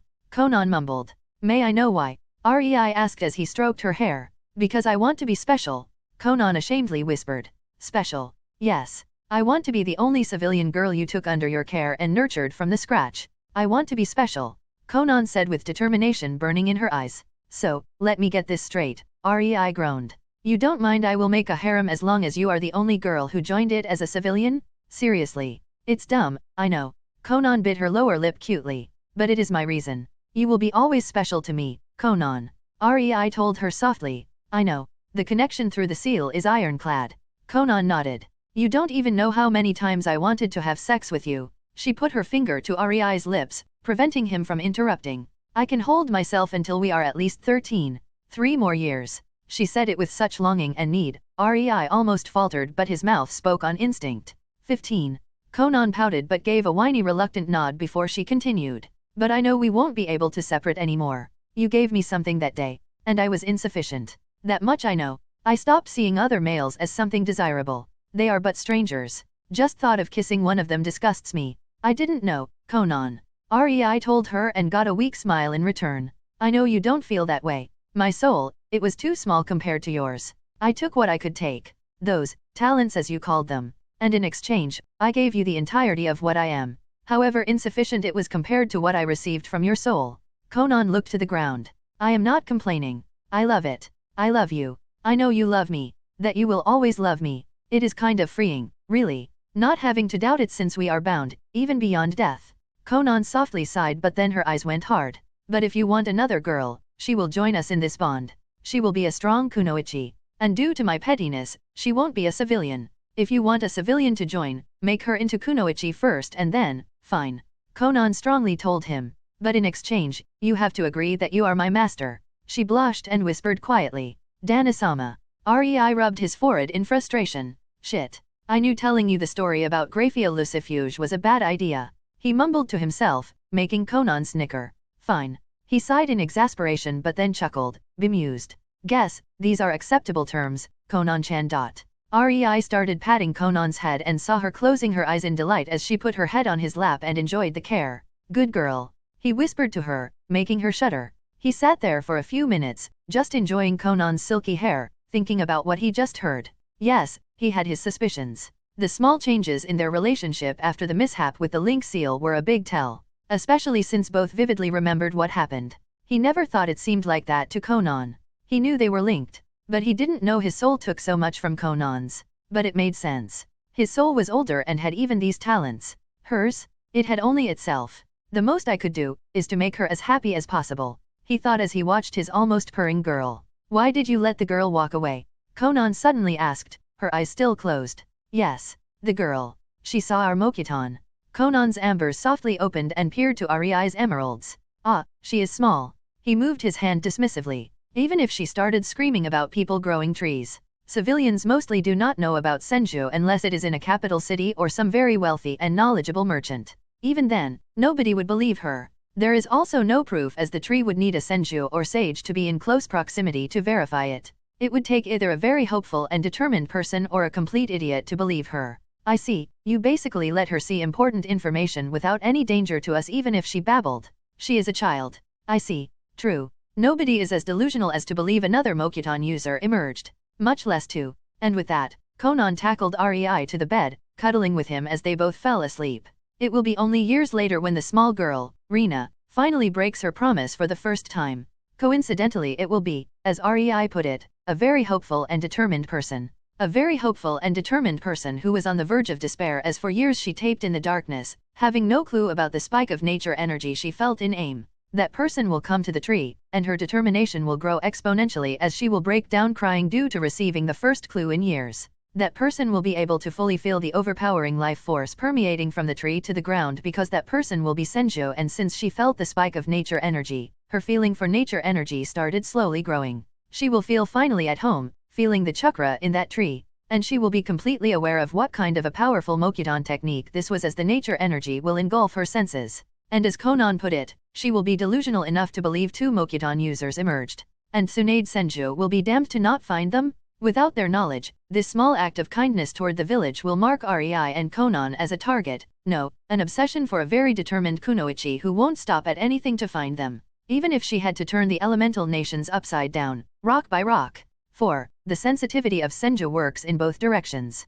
As she could somewhat feel the nature energy, the nature energy could feel her too. While not sentient, it could carry intent. Tsunade was too close to the linking and the intent clearly connected. It made her soul tremble as it felt the connection that was made. Even Tsunade didn't know why, but she wanted it. She craved it. And, unknown to her, a minuscule part of her soul was already not hers. Chapter 18, Offer. In Naruto, Reborn with Talent. REI and Conan woke up at noon, cuddled together, only to find out that the village is teeming with life. A particularly big caravan arrived in the morning and villagers were helping to unpack the tents, set a camp, and whatnot.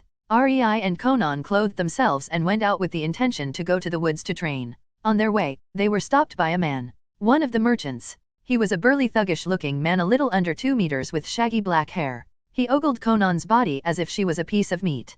Girl, wanna earn something? He grinned at her. The worried village elder was about to intervene when the man blinked and then froze. The tip of REI's chokito was right under his neck, as REI coldly said, "Try anything with my girl and your head will fly." Understood.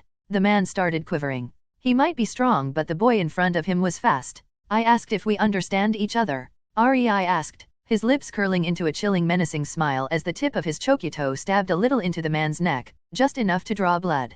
The man wanted to fervently nod his head from the sheer fear he was feeling, but then he remembered the sharp pointy blade on his neck and gulped. It hurt? Yeah, yes. He shrieked. Good. REI smiled sweetly at the man. And don't forget, this was your only chance. Next time I won't be so lenient. He took his chokito away from the man's throat and the man nodded fervently. Come on. REI turned to Conan and gestured to her to follow with a slight gentle smile. REI and Conan returned to the village in the evening, exhausted from their training. They entered the house of the village elder, heading to the room that was given to them for 500 ryo a day. Their insistence. The man needed it and they didn't plan to stay longer than 3 days. Tomorrow they will be off. As they neared the staircase, one of the merchants suddenly approached them. Excuse me? He smiled amiably. May I talk to you for a while? Conan looked at REI, who noted with the corner of his eye that the merchant spotted their little exchange but didn't comment. REI felt something fishy about the man, but he was clearly a civilian. Shrugging, REI nodded and continued up the stairs with Conan. The merchant, getting the message, followed silently behind them. They entered their room and Conan quickly flopped onto the bed. They were exhausted, not dirty. When one learns to draw water from the atmosphere, creating a bath is easy.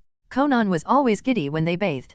After all, both Conan and REI long ago forsake the propriety and started bathing together, going as far as making out during it. They wouldn't have sex until their bodies were physically ready, and both were fine with that much intimacy. A bit of touching and kissing though. REI, seeing that Conan was already in the world of her own as she hugged her pillow to her chest with a blissful smile and daydreamed, decided to entertain the merchant. He gestured to a chair in the corner and sat on the edge of his bed. "So, how can I help you?" The merchant rubbed the back of his head.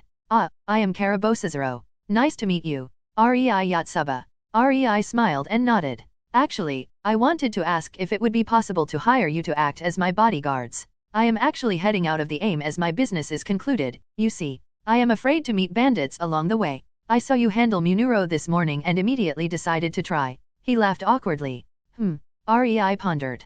The man was going out of aim. That meant, they may be able to cross the border if they will be checked as his bodyguards. Sure, they could cross it even without it, but it would be much more dangerous if they were caught by either the country they were leaving or the one they were entering. This basically gave REI a valid and legal reason to do so. He smiled at the man and decided to ask more. "I am tempted. But tell me more. How long would you need our service, the pay, you know, the usual?" REI told him casually.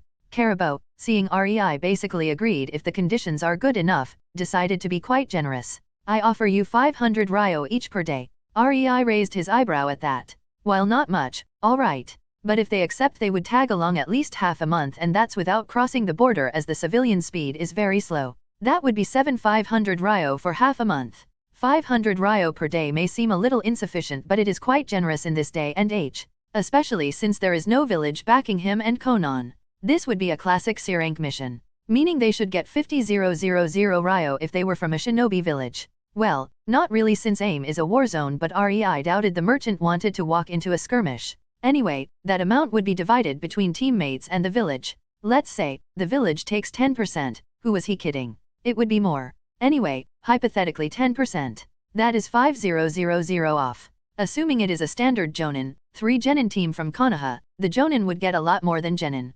20,000? 15,000? Maybe. The Genin would be left with 10,000 each or less. More likely than not, less. So, Karabo's offer of 7,500 for each REI and Conan was fair. Incredibly so. They looked like children but showed skill. Carabo probably didn't want to spend the entire 50,000 ryo for a proper team and wanted to save some money for himself. Now, if he wanted REI and Conan to accompany him further, their paycheck would only get fatter, and if they left AIM, that would be considered a win in REI's books. "Okay. How long and to where would you need us to tag along?" REI asked carefully and observed the man's mannerisms. It would not do for him to lead Conan into a trap, after all. Carabo weakly smiled. "I am going to Mizu no Kuni. If you prove to be good, I would like you to accompany me there." REI froze. This was starting to sound fishy. Mizu no Kuni, fishy indeed. That would take them to cross multiple borders and at least 3 months of travel by land to reach a port town and another few days on a boat. The paycheck was also big, but most importantly, don't worry, you will be able to leave whenever you want. The man started nervously waving his arms around. REI nodded. "We can accompany you. But one of these days, you will tell me your real reason for approaching us." REI told the man sharply, making him stiffen. Carabo could only stiffly nod with a broken smile. "I promise it is nothing detrimental to you nor your companion, but I must know if you have skill first. If you don't, excuse me for my language, then it wouldn't matter." REI could feel the seriousness in his voice and accepted the answer. "Fair enough. We are setting out tomorrow at noon. We will be there." And with that, Carabo left, leaving REI alone, thinking about this encounter. In the end, it is beneficial for him and Conan. If they manage to cross to other lands, especially one of the big 5 where almost no skirmishes were happening, they could let loose more in their training. Right now they always trained and slowed with one eye open to avoid ambush. Chapter 19, Bandits/Mercenaries/Idiots. In Naruto, Reborn with Talent. Conan was not very eager to travel with the caravan. She grumbled that her alone time with REI was interrupted when REI was not around. She could see the mocking gazes of other guards who didn't see REI handle the big thuggish man. They were looking at them as if they were baggage. In the end, Conan didn't care about their opinion, but she thought it would be much better for her to travel with REI alone. Not to say, faster. She didn't understand why REI accepted the job since they had enough money from stealing. But she did not voice her complaints to REI. She long ago decided to follow him. She would tell him only when she felt him doing something bad for his health. REI, contrary to Conan's beliefs, knew well enough how she felt. He even told her that this would help them legally cross the border, but she didn't care. He knew Conan wouldn't mind blowing a few outposts to smithereens in order to cross the border with bang. He could just exasperatedly shrug and cease caring. Conan and REI sat on Carabo's wagon, holding hands, and just relaxing. It was a week since they started their journey with Carabo, and so far, only a few bandits popped up that were handled by the other merchants' guards. But today, just an hour ago, they left the caravan as Carabo was heading towards the Land of River, as crossing to Land of Fire was easier through it. Carabo was humming a song when Conan's hand suddenly tensed. REI noticed it and instantly knew her papers were disturbed and activated his nature sensing. They were chased by a few people from the caravan, all of which were guards that looked at them mockingly. REI sighed and nodded wearily at Conan. He wanted to try his kenjutsu anyway, so this was a good thing. 20 men suddenly jumped out of the foliage. REI and Conan were watching them in complete disinterest, since the men were as obvious as the sun in the sky as they tried to sneak around. Carabo, you better leave all your money here. A blond man with a katana shouted in a mocking and loud tone. Kaito, what is the meaning of this? My fath dash, ahem. Carabo blushed but continued after clearing his throat. Why are you doing this? Money, isn't it obvious? You made it so easy when you picked 2 children to protect you. Kaito laughed while his group of misfits followed and also started laughing. Boss. One man with a crooked nose pointed towards Conan and REI, making Kaito nod. Boy, we can let you leave unharmed. But the girl stays. She is old enough to entertain us, he condescendingly remarked. It only proved to make REI madder, and his eyes grew cold. REI sighed as his cold eyes didn't leave Kaito and hopped down from the carriage. It was time to play with these guys. His hand held the chokito as he approached the men. He stood in front of the wagon, directly opposite Kaito and his goons, prepared for the fight. Will it be all right? Carabo leaned towards Conan and asked quietly. There are 20 of them. It's fine. She rolled her eyes as her feet excitedly dangled from the wagon. See that, boys? The twerp wants to cha-dash, Kaito taunted, but REI already disappeared from his previous spot. REI channeled Raiden Chakra into his body. Not much, but it helped to raise his speed. He appeared in the middle of the 20 thugs, his chokito at the ready as he swung it in a circular motion, slicing through 3 of them at once. The other thugs saw what happened and quickly jumped back warily. REI stood in the middle of their encirclement, holding his chokito leisurely in his hand with a bored expression. Those men were no shinobi. They were mercenaries. But even then, he sidestepped a sword swipe from the left and twisted his body to the left into a small jump as another sword approached him from the right side. As his feet touched the ground, he jumped up, raising his legs into crouch midair as weapons skewered the air where his torso previously was. His feet dropped onto the bunch of collided weapons, and with a spin, 2 men lost their heads. The other 10 men who were holding the weapons, and therefore, in the range of his chokito, quickly let their weapons go and retreated backward, unsheathing their spare knives, katanas, or whatever they had. The weapons fell to the ground, but REI just lazily hopped down the second they were released from the hold of the thugs. Kaito and 4 of his best were looking at the remaining 10 of their subordinates, cursing that they already lost 5 to someone they called a child. Good. Let me handle this. Kaito sneered and took his katana out, charging at REI, who was looking at him in apathy. Does the idiot even realize, I am not even using any chakra except the initial Raiden dash? He thought as he saw the man approaching. Kaito saw REI frozen in his spot as a winning smile spread through his face. He had the little shit. He will. REI coated his sword in Raiden Chakra, and before Kaito could slash at him, he bisected both Kaito and his katana. And this is why you never fight against shinobi unless you are a skilled samurai or shinobi yourself. REI shook his head with a task. Tisk. Tisk noise. Shinobi. The remaining 14 men looked at their fallen leader and muttered, surprised at what just happened. REI dashed into the group of 4 men who were Kaito's best, and as he came closer, he swung his chokito, parrying a slash. His body was still advancing, and with a half-turn, it harmlessly passed the sword of his enemy, and his chokito dislodged from the parry, getting inside the guard of the attacker, cleaving through him. REI didn't stop. As his sword went through the man, he took out a kunao, twirling it through his fingers until it was high enough, and he grabbed it tightly, blocking the sword of another man. REI pushed his body towards that man, evading yet another slash from the third enemy, and as his body entered the personal space of the man whose sword he was blocking with his kunao, he pushed the sword aside, getting a clear path towards the man's neck with his kunao. The man didn't live long after that. REI stabbed the kunao up to the handle to the man's neck and let it go, grabbing the shoulder of the man, spinning his almost lifeless body into a slash, using it as a shield. The man who slashed was bewildered that he just killed a comrade, and REI's Chokyuto found a quick purchase as it pierced his head through the eye, right over the shoulder of the man he used as a shield. REI's other hand snaked around the neck of the man, grabbing the handle of the kunai still embedded in his neck and ripped it out, letting blood gush like a waterfall. The man who was used as a shield finally died while REI flung the kunai to the forehead of the last man who was frozen from horror, killing him. 10 seconds passed since Kaido died and none of his 4 lieutenants were still standing. Conan. Rest is yours. He shrugged, not really interested in fighting common mercenaries. Conan nodded and 10 high-speed, thin paper slices flew right into the chests of the other 10 men, killing them. Caravan could only stare in bewilderment. He was expecting it, all right. He knew the power of shinobi, but to see 20 men felled in under 30 seconds was still something chilling, especially when done by kids around 12. Chapter 20, Caravan and his proposition. In Naruto, Reborn with talent.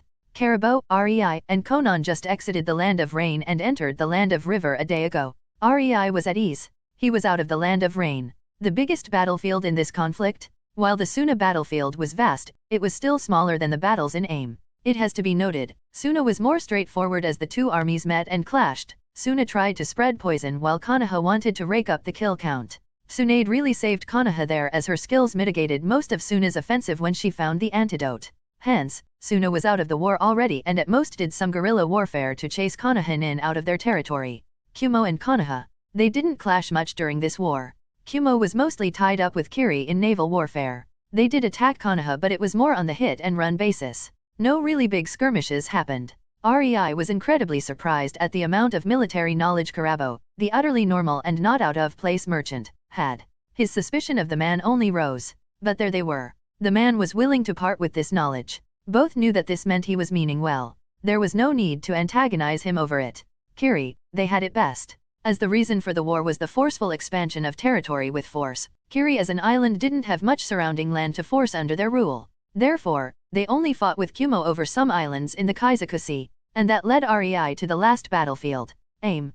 Konoha vs IWA. The ninja had no regard for civilians and made AIM their spanking boy. They ran rampant over the entire country while doing various guerrilla attacks, skirmishes in towns. It was a massacre at its finest. The tactic was foregone due to the hate between the two and the clashes were only intensifying. Medics were in short supply, corpses piled up, and most often than not, the civilians paid for it. The shinobi were way past the point of caring. Especially the IWA as IWA Kirikumo attacked Uzo at the start of the Second Shinobi War and thousands of theirs died. Konoha redirected their hate to IWA and showered it upon innocent AIM. IWA had insufficient forces so they employed brutal tactics to compensate. The sole reason the country was standing was Megakure forces and Hanzo that were looming over IWA and Konoha in AIM like some Shinigami, occasionally killing out entire squads. Shinobi of both countries were understaffed. Simple as that. That was the sole reason why IWA and Konoha did not raise AIM to the ground yet and employed at least some restraint. But Hanzo was far from a benevolent or even caring ruler. Caravan told REI that he was being paid for providing a battlefield. He only acted when somebody was acting way over the top. Thankfully, Konoha vs Tsunade was fought exclusively on Tsunade territory and for the most part, it was over so the Land of River was quite peaceful. And damn, the daimyo of the Land of River had to pay a lot of ryo for that too. It was evening and the party sat around the fire as they cooked a few rabbits. Caravan, I think it is time to tell us your big secret, don't you agree? Conan asked impassively as she played with a paper crane. A paper crane that suddenly gained a bluish hue as she said it. She is way past amused and entered an annoyed mode. REI mused inwardly. He was not about to intervene. Caravan should have told them while they were still in AIM but he always had some excuse. REI just clasped his hands under his chin and listened with a soft innocent smile. Somehow, seeing Conan trying to threaten the man was making her look very sexy to REI. Plus they were out of AIM. Caravan was no longer needed to vouch for them on the borders. It was time for him to start speaking. Caravan shifted nervously as his eyes carefully stayed on the paper crane. He saw how these things shredded people into pieces. He was not about to be the next. Understand that this is hard for me too. Hi. He stopped when from the ground, papers started to swirl around him and stick to his body. In under 2 seconds, all but his head was covered by Conan's paper. Understand, she glared at him. I had enough. Spill or die. Caravan gulped as he shook under Conan's killing intent. It was nothing extraordinary but for a civilian, especially when said civilian recognized he is covered from neck to toes in exploding tags. He started to spill like a broken glass. Why yes, I work for Kiri. He shrieked, making Conan stop. Kiri. REI joined the conversation. Caravan started to fervently nod his head. I recruit bloodlines and unaffiliated ninjas to join Kiri. REI almost face-faulted. Kiri, recruiting bloodlines. What? He mumbled, weirded out as it clashed with his knowledge of Kiri. Why? Conan though asked the million Ryo question. Caravan only stumped down as he knew he was not in a position to refuse to answer. During the First War, Kiri employed civilian merchants to go through battle zones. Dangerous work, sure, but it paid well. They were told to recruit Kekii Genkai clans or individuals willing to join Kiri. Many of these merchants died by the hand of those they tried to recruit. Hence my hesitation. He chuckled dryly. When Conan nodded in calmness and loosened slightly the papers, Caravan released a massive sigh of relief. At the very least, he was not going to die today. He continued the story with his newfound courage. The amount of Kekii Genkai in Kiri doubled during that time. Yuki from Snow Country, Hoshigaki from the Kaijuyu Ocean, Heron Clan from Wind Country, Kagaya from the border of the Land of Fang and the Land of Claw. We even managed to get shinobi from as far as Iwa. These merchant recruiters hired by the previous daimyo rose the shinobi forces of Kiri by 10% alone. Sure, Kiri had to be careful and screen all of them to discover any spies, but in the end, they were stronger for it. He chuckled in good humor. Konoha fancies itself heaven for Kekii Genkai users. Yet, it is Kiri that holds almost twice as many of them as Konoha does. 30% of Kiri forces have some Kekii Genkai when before this tactic at the start of the First War, not even 5% did, and the clans were sparse. REI nodded. He somewhat understood where his understanding failed him. Kiri will hate Kekii Genkai in the future, but now, they adored and coveted them, it seemed. It was always suspicious how Kiri, an isolated island nation, had so many of them compared to the other, bigger lands, that they were able to actually have a civil war against them. It was also suspicious that Kekii Genkai holders and their forces won the civil war. Realistically, by looking at the numbers, that was utterly impossible. Most of the shinobi since the forming of shinobi villages were, after all, civilians born. The clans just did not have enough people to win. Even if some non-clan shinobi joined them, most would not. They were paid by the village, after all. Why would they join resistance when it would mean giving up their job, family, etc.? I joined because of my father. Caravan pulled REI out of his reverie. He was the man who was solely responsible for forming the Terumi clan? Haha. He was assigned to Iwa and managed to smuggle a lava user from there. She was called Rumi. Caravan fondly reminisced. As they were on their way to Kiri, they passed the land of hot springs and managed to convince a family of 3 to come with them. They had boil release. He shook his head. My father was one lucky fella, I tell you. Anyway, Rumi fell in love with the boy from the family and they decided to create a clan together. And so, Taro and Rumi created the Terumi clan. It's so cringy. Caravan laughed boisterously as any nervousness fell from him. Conan just rolled her eyes with a chuckle at the man as she removed the paper from him and looked at REI to decide what to do. REI didn't have to think much. He only had to make sure he and Conan would be far, far away from Kiri by the time Obito decided to fuck things up. We will join Kiri. He nodded, making Caravan gleeful. Chapter 21, Kiri 1. In Naruto, Reborn with talent, the journey to Kiri was peaceful. With Conan and REI masking their chakra with nature energy, no shinobi saw them as anything but normal children accompanying a merchant. As they entered the land of fire, the warlike atmosphere evaporated. The people were cheerful and lively. The streets were full of children playing with a ball. It was a nice sight. Except, REI had to hold Conan's arm as he saw her clutching her fist hard, seeing it. He knew how hard it was for her as a child. He also knew she had enmity with Konoha for killing her parents. And while she didn't desire revenge, it must have been hard to see children happy and carefree in the land protected by Konoha when Konoha shinobi were killing and ravaging the country she was born in. REI didn't try to console her. This was important for Conan to solve herself. The answers she will form may very well affect her entire life. He would not let her be some avenger, but he was not averse to let her horizon widen, to learn to look at things from different angles. Conan didn't feel hate for the children or civilians. She only felt disgusted. So much blood-flooded aim, and yet, it irked her immensely. But the second she felt REI's arm, she didn't care anymore. She had a new life. She worked hard to have a new life, to become strong. Her priority was REI. These people could burn or be happy, she had no care for them. But, she decided to become even stronger so the people she loves will be able to live like these children, carefree and happy, while her enemies will feel like herself during childhood, painful and miserable, that she promised to herself. Their journey continued towards the land of Noodle until they arrived in the capital. There, Caravan led both Conan and REI to an abandoned warehouse. As they entered, they saw two people with Kiri Hitaiate, lounging on a chair, completely relaxed. When the men looked at who was approaching, they groaned.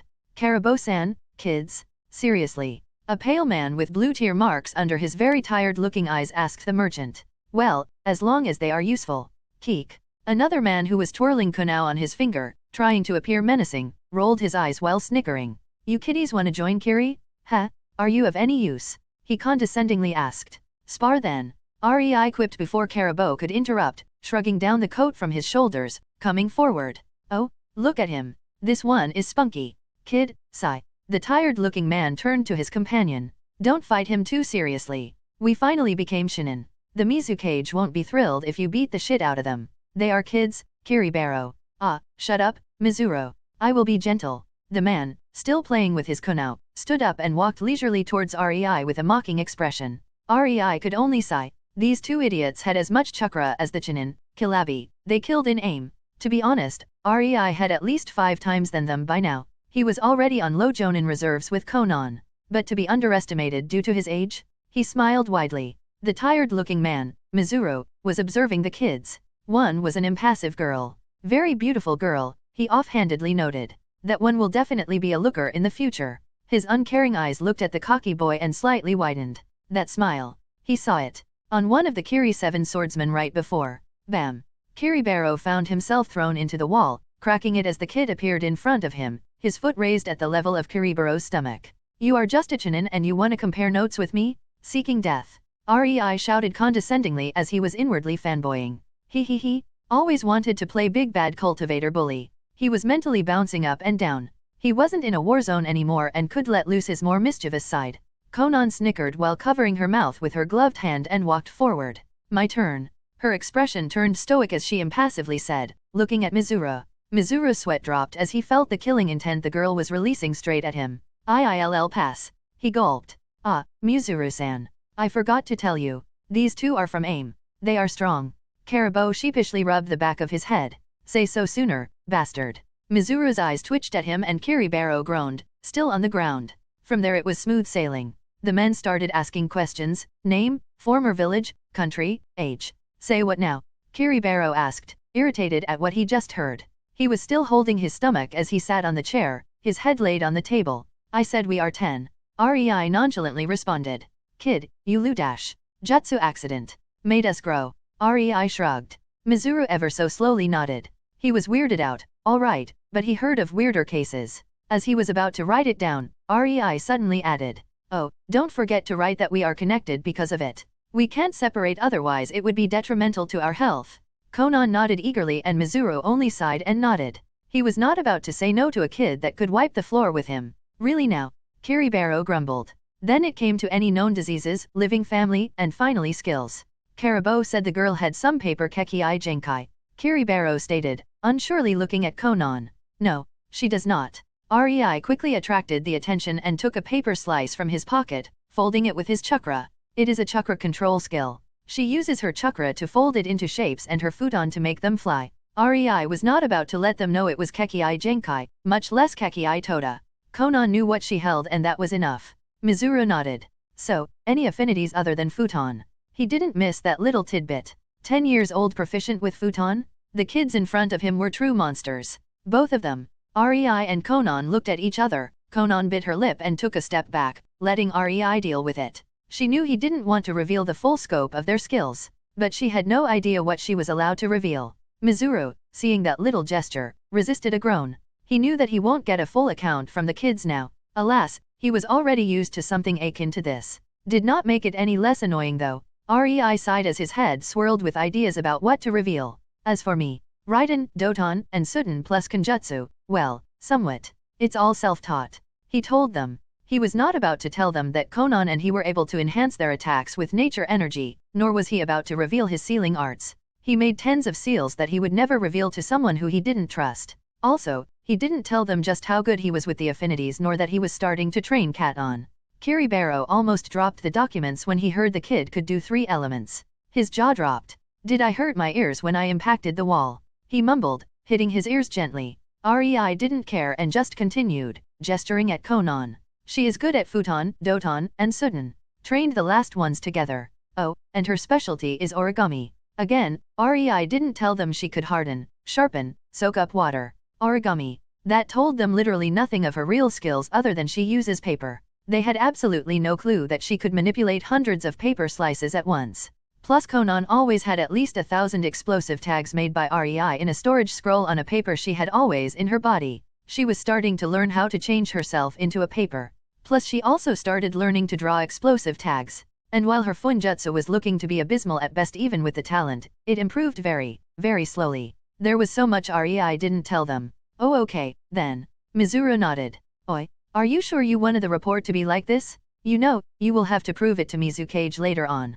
Kiri barked out. I am sure. REI smiled, making him groan and bang his head on the table. Whatever. Your funeral. The man grumbled sullenly. And with that, they were registered as immigrants. The second the Mizukage approved of their immigration they would be taken as people of Land of Water. Sure, they would have a lot of scrutiny and it will take years until they get a promotion but REI wanted access to their water jutsu. He could bear with a few years of comfort in Shinobi Village while fending off any secret seekers if it meant access to Jutsu Library. Plus peace was coming. It would be much more beneficial to spend that time in a village than by themselves. Chapter 22, Kiri 2. In Naruto, Reborn with Talent. REI and Conan arrived in Kirigakure. It was all shrouded in a thick mist on the outer parts, most likely due to seals. The closer to the village they got, the sparser the mist became. As REI and Conan followed Caravan through the gates, giving their documents to the guards, they noted that no mist was inside the village. The air was very humid and the village looked militaristic. It was a dreary place with gloom in the air. Surprisingly, the merchants and civilians still bustled through the streets, happily trying to sell their wares. They didn't seem to fear shinobi. A healthy dose of respect could be spotted in their eyes every time a shinobi passed by. It was coexistence. The people here saw the shinobi as their protectors. Shinobi, on the other hand, were the reason for the gloomy atmosphere. They still attempted to look dangerous and stern-faced but it was obvious their mood was down. The village probably lost in a skirmish, REI surmised. None of his business though. The place was exactly as one would expect from a village full of killers. After all, Kiri took the most assassination request out of the Great Five. This was where hunter-nin and assassins thrived. REI and Conan stood in the office of the Mizukage, looking at a neat, pale man of 40 years old with black hair, brown eyes, and a mustache. He wore the Mizukage robes and the hat and watched them impassively. This was the third Mizukage. REI and Conan slightly bowed in respect but didn't leave each other's side. You say you need to be together. He trailed off as he out of the bat pointed his problem with them. He would call bullshit but then again, he was a leader of the village and had to keep appearances. Mizukage-sama, REI calmly smiled. All you need is to have a sensor-nin look at our chakra. Ah, yes. Mizukage drawled. Your chakra. He narrowed his eyes. The kids didn't have more than a civilian amount of chakra. Yet, his ninjas in the capital of Noodle were beaten by them. We will now loosen our chakra hiding, okay? REI asked, making the Mizukage nod slowly. The Mizukage signaled the Umbu on standby and marveled as the chakra of the kids in front of him rose to the levels of Lochinin. He narrowed his eyes. You have more than this, right? Yes. REI bluntly answered. You won't show how much, will you? The Mizukage stated. No. REI nodded. The Umbu in the room were staring at the boy talking so bluntly to the Mizukage but they saw the Mizukage was serious and was nodding in approval at the boy's answer. Would you be inclined in teaching that chakra hiding technique? Say, for money? Maybe, women. The Mizukage was amused. The kids in front of him were interesting. Boasting of 3 chakra natures at the tender age of 10? Monsters. If what they say was true then he just acquired 2 potential future S-rank shinobi. Even if not, the chakra hiding technique was invaluable. Even he could not feel their chakra. Granted, he was not using his chakra sensing actively but his passive senses should be enough to tell him their general reserves. It was mind-boggling for him. No. REI's smile turned sheepish. Sorry but that is not possible. The Mizukage's eyes narrowed further. Why not? He threateningly asked. When I tried to teach it to Conan, we ended up connected for life. The Mizukage frowned.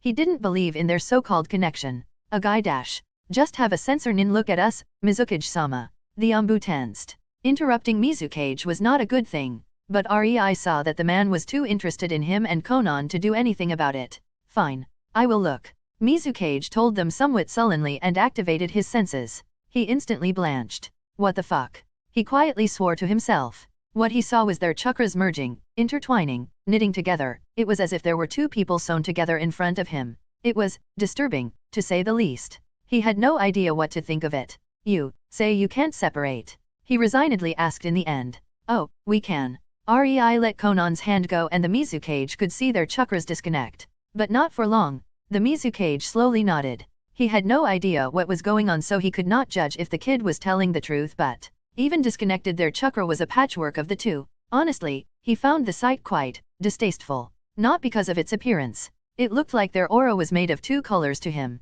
Two colors forcefully kneaded together in the most brutal way. He shuddered at the image of that happening to him. The Mizukage had no idea that what he saw was the result of nature energy forcing the chakras and souls to merge. It was erratic, chaotic even. But it had no bad effects on Conan or REI. On the contrary, this provided them with a lot of benefits. It just didn't look prettiest in the senses of a chakra sensor. It didn't look like a human. That was what disturbed the Mizukage most. I suppose you will be marry in the future. Shit. I almost said breed. The Mizukage sweat dropped and was glad he had his hat on so he could cover his face. He would be a fool to not see the benefits of such a chakra hiding technique. They definitely had to produce offspring if it meant the technique would stay in the village. Yes. Conan nodded stoically. What are the chances of joining the clan creation act? The Mizukage carefully probed. He could force them, but that would be a fast track to create nuke nins. He tried to keep the force out of anything he could. But he would be damned if he didn't try to make a clan out of them, and for a clan they would need more members. The boy would have to get more wives.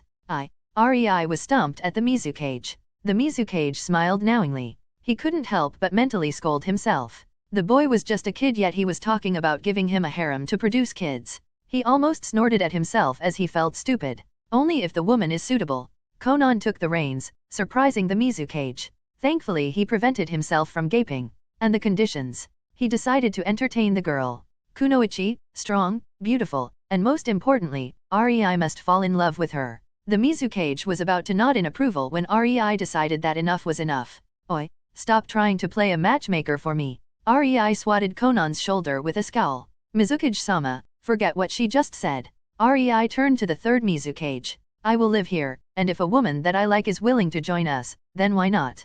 But that's only when I am older. REI petulantly and very childishly burst out while wildly gesturing. REI knew exactly who he would like to have in his harem from Narutoverse. But he wasn't about to woo a girl only because she was a canon character. He decided to first gauge the personality, and if he found it likable and they clicked, he would go for it. The third Mizukage smiled. He could work with that. He was Mizukage, and giving a few females a mission to woo the boy when he is older was of no consequence to him. Underhanded, maybe. But if the boy actually does sleep with them, then he would have no excuses. It's not like they would be ordered to genjutsu the shit out of him. Alas, that was still far away in the future. Okay, now, you said both of you are proficient in 3 chakra natures. The Mizukage was disbelieving of this fact, but when both of them took out 3 papers, making one wet by just a slight touch, the other crumbled into dust, and then REI wrinkled the last paper whereas Conan shredded hers. Fuck, the following years will be indeed a pain. He resisted the urge to groan as he realized the amount of effort he would have to exert to make these kids feel at home in Kiri. 3 trained affinities at the age of 10. No, 3 insanely proficient affinities. He knew what the speed which they showed meant. They were already masters at this exercise and most likely had a way to train their chakra natures further. He would actually call bullshit. And thought they were spies, except no idiot would let someone with such a potential do a spa work. And no idiot was ever made a cage. No matter how the rakeage looked. Troublesome. He mentally whined. Mizukage was no fool. The kids either had to create their own clan or join already existing ones. Nobody would teach someone who was not family their every secret. A plan started forming in his head. A plan he decided to go with. A plan that will inevitably decide much of REI's future during his stay in Kiri. This will be a class secret from now on. He growled at his umbu, who straightened up. You will be provided a middle-class flat, free of charge. There were a lot of empty flats since many died in the war. Your rank will be genin, but you won't have a jonin supervising you. We can't spare anyone for that. Mizukage was not about to put these 2 through the genin test. If one of them died, the second would be most likely lost too. No, he would keep them in the village as much as possible, make them loyal, and then make sure they are strong enough before sending them on any mission. As for the instructor, the kids got this far by themselves. He was interested if they could improve further without one. Mizukage-sama, REI nodded. We would like access to genin and academy student areas in the library then. We will teach ourselves. Sure, sure. The Mizukage rubbed his forehead. You probably do not know kawarimi, henge, nor any regulations and things like that anyway. You will be given half year to learn it. Then you will be tested on your knowledge of regulations and the basic jutsu. REI nodded. That's all. If you have any problems, my secretary can relay it to me. And with that, they were ushered out of the office. Alas, REI didn't care what schemes the old man had. He would go through it at his own pace, and if not, there was always defection. Being hunted cannot be worse than living in the middle of a war zone, could it? Especially since he knew what will happen to Kiri in the future. Chapter 23, First 6 Study Months in Kiri. In Naruto, Reborn with Talent, REI and Conan were shown their apartment. It was quite big with 2 bedrooms, a kitchen, a living room, and a toilet. It was obvious that the Mizukage really saw potential in them, otherwise they would never get such good accommodation for free. They even received a deed to the flat. Alas, the most important thing for REI was not the flat but the slip that would allow him into the library. He could access academy, genin, and shinin rank material. Yet another show of trust. He was glad about that. This would push them forward quite a lot. The first month in Kiri, Conan and REI spent the time looking over kawarimi and henge and tweaking it. The kawarimi was nice. Just reach with your chakra and swap. Alas, the mass had to be somewhat similar to yours for it to work. That's why logs. God, the shinobi were dunces. REI opted to learn Mizukage and use them for swapping. Especially one with at least 5 exploding tags on them that would go off during swap. Why destroy nature by chopping logs when you can just gather water into a clone? One of these days, the Lord of Logs would punish the insolent mortals by making them logged instead of the log. Using the water clone had many advantages. Not only was he basically quickly transporting water towards his enemy, water that could be used since he was good at Sudden, but really, these clones do not relay memories and are only 1/10 as strong as the original. Making them go all suicidal by bombing the enemy is a completely valid move. The same goes for playing Shikaku only, instead of sand, using water. All it would need was a horde of Mizukage surrounding the target and dissolving back into a water source for REI. As for henge, he really didn't see the use against anything other than civilians. Oh, he knew why it was mandatory jutsu. It was a go-to tool for infiltration. There was nothing better than that to fool civilians. And to be honest, during missions, fooling civilians is quite a prevalent activity. Henge had various uses. None of them useful in a battle since an attentive enemy and puff, yeah dead. But when it came to performing missions, bandits come.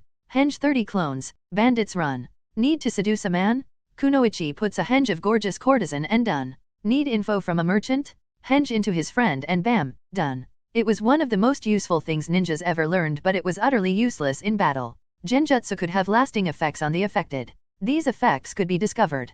It was much better to just use henge when dealing with civilians. Conan also learned kawarimi and henge. Especially kawarimi since she saw the merit of REI's idea. She saw a cloning technique for the first time when she opened the Bunchen scroll. A day after that, she was already able to form paper clones. Oh, Conan also liked having a blast with her clones. Literally at that, she even made REI teach her these seals in English. She didn't know any English other than the words and numbers needed to make the storage seals, stasis seals, and exploding tags, but for her, it was enough. She definitely made it into a deadly weapon. REI could only bitterly smile. He knew making these 3 kinds of seals was the limit for Conan. Teaching her just that took an incredible amount of time, and these were very elementary seals. She just didn't have the mentality for seals. Except exploding tags. That she could do. She was already devising her own exploding tags. Conan, in her sadistic streak, mixed clones with the storage seals filled to the brim with her futon paper shurikens. Then made a paper clone made purely out of exploding tags, and then whatever mix of the two. Not one of her paper clones lacked at least one exploding tag inside. The best part? Her paper clones could actually draw seals. REI used this insight and tweaked water clone technique to be able to do the same.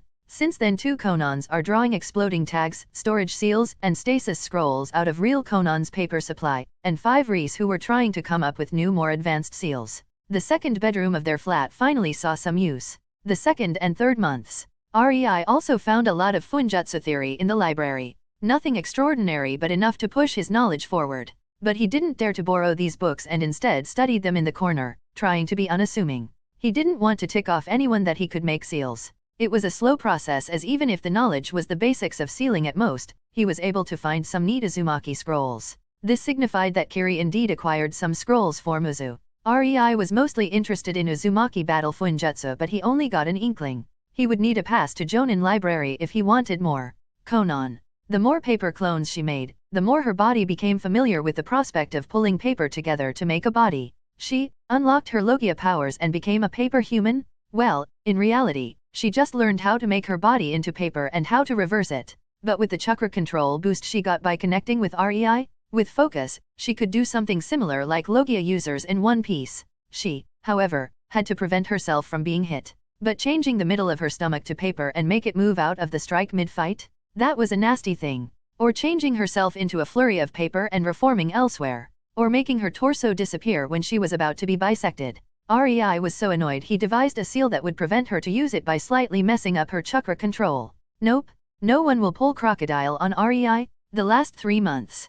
Conan's body-changing technique stopped being overpowered the second REI learned how to mold Sudden Chakra into Jutsu. Apparently, her paper can soak up water but it cannot soak up water made with Sudden Jutsu unless her water chakra is more concentrated in it. Sucks to be her since REI was the better one at Sudden from the two. REI focused on making his own Sudden Jutsu rather than learning the Jutsu in the library. He learned only a few he found really useful. Conan on the other hand tried to make her Futon Chakra sharper by molding it in a similar way as some Futon Jutsu did. Both learned consciously molding Chakra for the monkey hand seal, to make Kirigaku no Jutsu sealless as their nature sensing gave them a clear view inside the mist. They both also managed to mold their Chakra in the way of dog hand seal, as this one was associated with water and most Sudden Jutsu needed it. It also helped that their Mokuton practice made it incredibly easy to learn it. As for the snake hand seal, they already knew it. It was the only molding of Chakra they learned without a hand sign in aim because it was mostly associated with earth and wood. They had tons of wood creation under their belt and molding their Chakra in the way this hand sign did was nothing hard for them.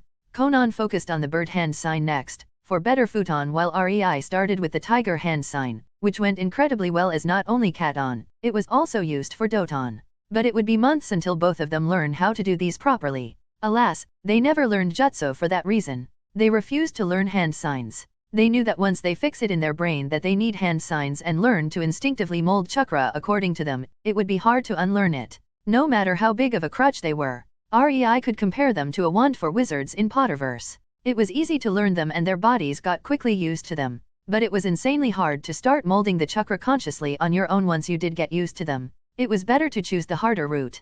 Their last week was spent reading various regulations to pass the test. When you are in the library full of Jutsu, you have no time to read these things. Chapter 24, Test. In Naruto, Reborn with Talent. The test was in front of the council of the village. Apparently, they have those here but it is really only advisory. Alas, the Mizukage deemed it fit to fulfill their desire to see kids with 3 chakra natures do the test. The first, written test was easy as their enhanced minds had a hold on the knowledge after reading the books and they passed.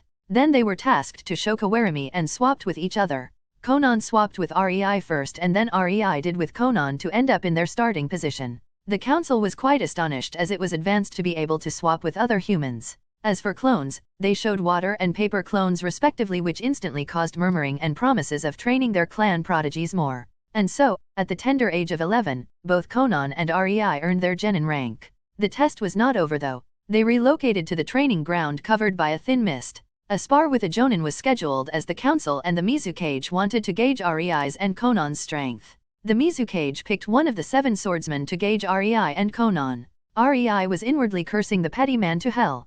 Conan only looked at her dark bluish nails while giggling. Since REI complimented it yesterday, she vowed to never use other colors. Come at me whenever. A large man, holding Kubikaribasho smirked at them. It was 2 versus him and the man didn't feel like losing to 2 kids. REI nudged Conan and nodded in the direction of the large man, Maduro, making her pay attention. She raised her eyes to the swordsman and scowled fiercely. She was almost past the date about to get into bed with REI in her daydream. Maduro took the monkey position.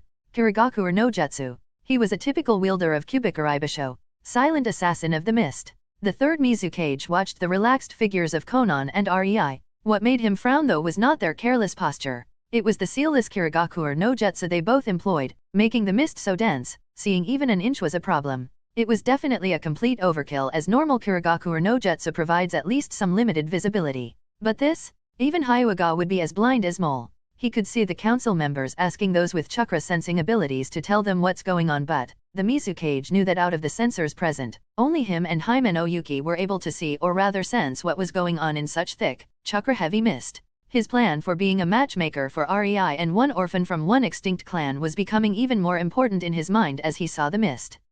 I wonder. How will they fight the master of silent assassination? They surely won't be able to see even an in-dash. His mind froze. Fuck. These kids must be sensors too. Why the fuck did I not think about that? Hiding chakra and sensing on the level where they can perceive things in such a mist? Damn, jackpot. Ha, see that Oniki. My village is still better. The third Mizukage wanted to jump from happiness at the realization. Mizukage-sama. Himeno Yuki, the ever-loving cutie, worriedly glanced at him. He was aware she was miffed with him for having the kids fight with Maduro. Sigh, women. Ah, Himeno-chi. He nodded to his childhood friend and his mind reacted the same as ever. He ducked under her punch. Wow, busty. Maybe I really should retire dash. No, bad boy, stop ogling her, damn it. You have two prodigies fighting a skilled killer? Focus? Are you fi dash? A man asked worriedly. Yes. The Mizukage straightened. The Mizukage suddenly went rigid. He felt, tens, hundreds even, of chakra signatures in the mist. Clones? Neat. That might work on someone with less experience. He praised mentally. But he was still able to sense which ones were real as they had more chakra. Until, shit, did they just lower their chakra signature to be on the level of their clones? Damn, I wouldn't want to face these two when they gain really lethal techniques. His sweat dropped. He could not differentiate between clones and the originals anymore. He could only differentiate between the clones of Conan and REI as Conan's clones packed a slightly more chakra. What he didn't know was that as REI and Conan mixed into the swirl of the chakra signatures, they did not only lower their signature. They completely covered it with nature energy, making it utterly invisible as they retreated. They were no longer in the mist. In the mist, Maduro focused his hearing as he could hear hundreds of sounds. He was used to seeing white. A thicker mist, that didn't bother him at all. Oh, clever. Making clones. I should praise them later. Now, let's kill these pests one by one. Sigh. I just hope I won't kill the originals. Mizukage would be pissed. Did you really think this would stop me? You are naive. Maduro's voice resounded through the mist.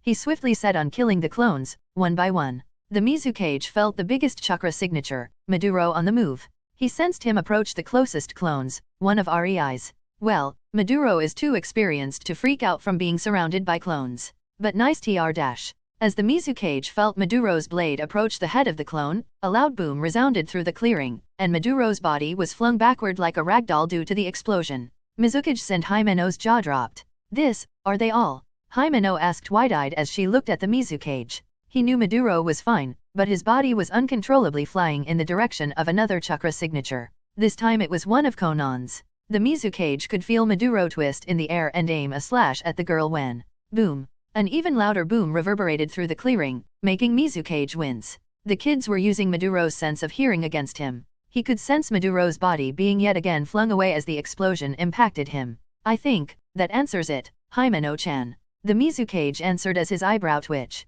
Fuck. Since when was this life and death battle? To bring hundreds of exploding tags. Crazy bastards. He inwardly cursed. In the mist, Maduro was mad. Only his Doton, rock body saved him from injuries. He kicked towards the ground mid-flight, sending his body uncontrollably stumbling across the ground. He rolled to his feet and tried to focus his hearing when he heard loud whistling sounds. His eyes widened and he barely managed to duck. The Mizukage facepalmed as Himeno cheerfully explained what was happening in the dense mist. Maduro is evading. Evading tens of futon-enhanced things looking like shurikens. He just bought it into the leg. Ouch. His arm.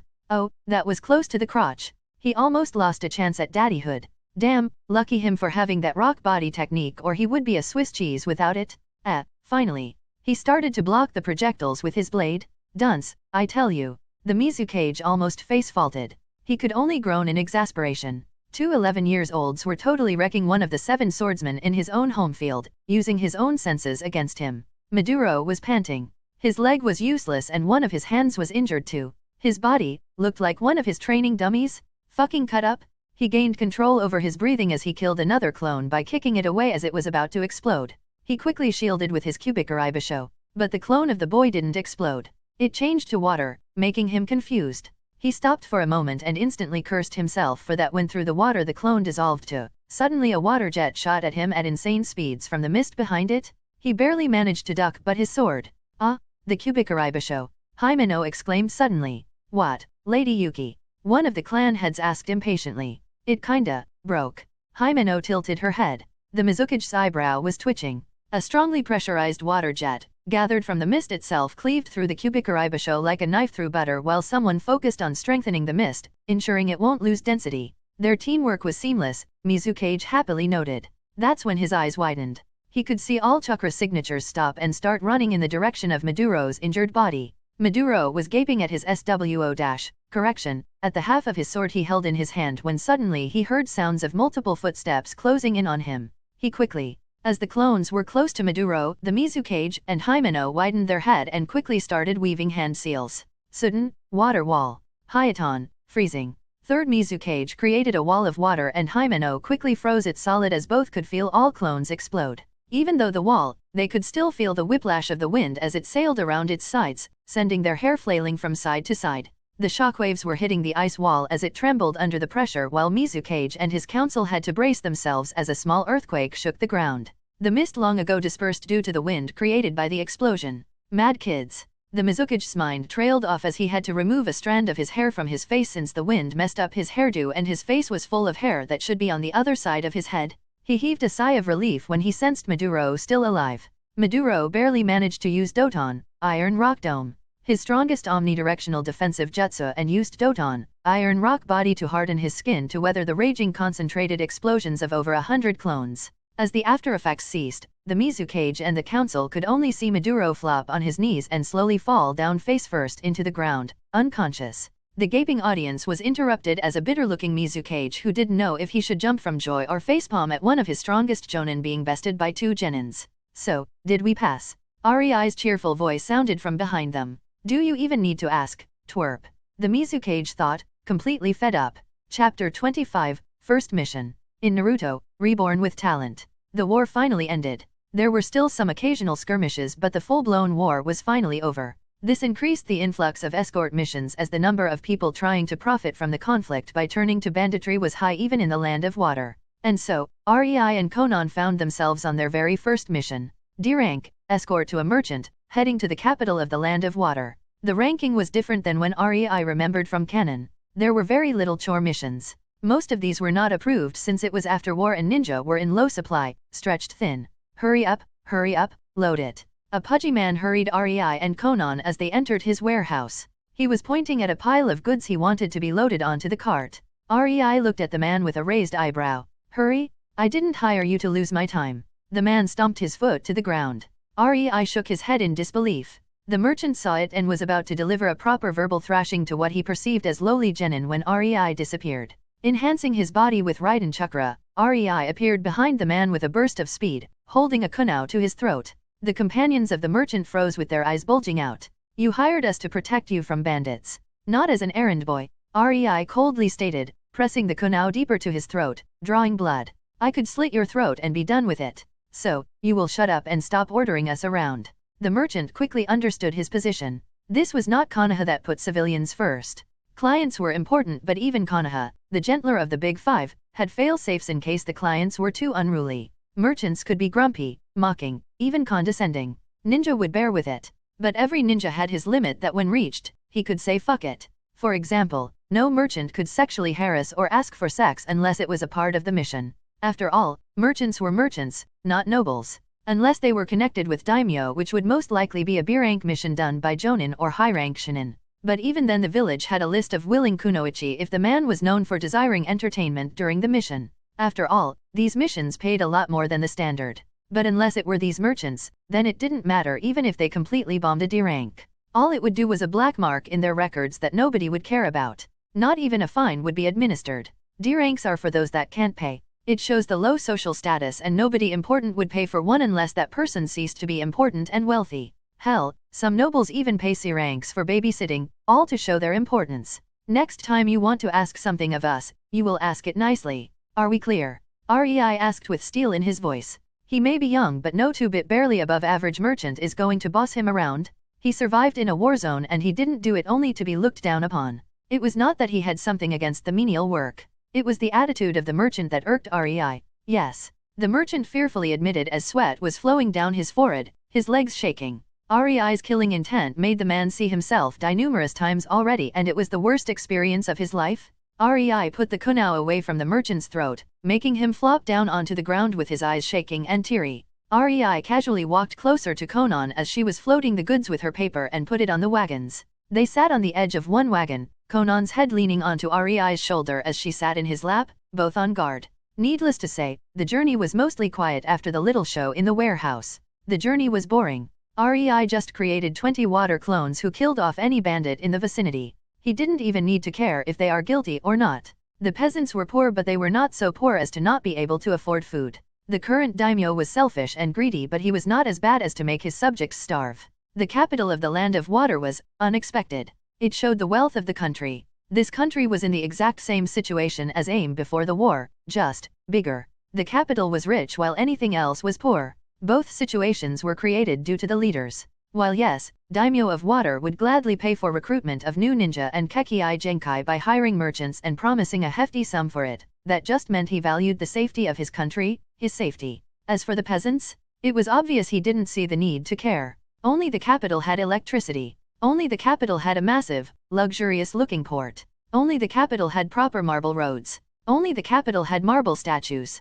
Only the capital had a. Simply put, it was not yet the canon time. It really hammered down the point that this was a past of what REI remembered from the Naruto series. REI was actually quite awkward about all the wealth he was shown. In the years in this world, he got used to living practically in the wilderness. When he came to a city that actually had electricity, he could only wryly laugh.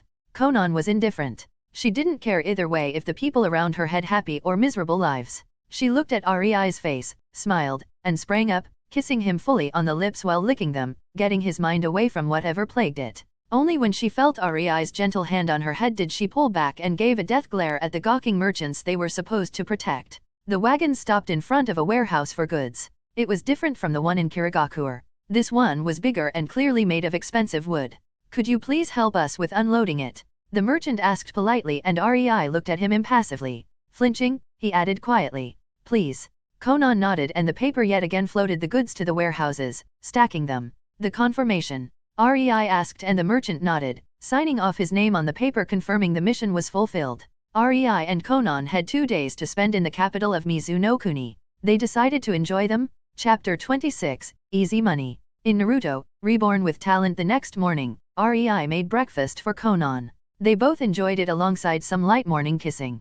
REI had a plan for his visit to the capital. As a Kiri shinobi, he won't be able to come to this place often. Thankfully, he had Conan and his superb ability with seals. They left their hitaied in their pockets and left the hotel room. "Is this it?"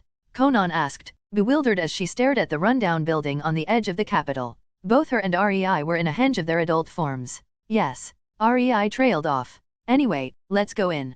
He reached for the door and they broke. Sighing in exasperation, REI just went past the now doorless frame and entered the building.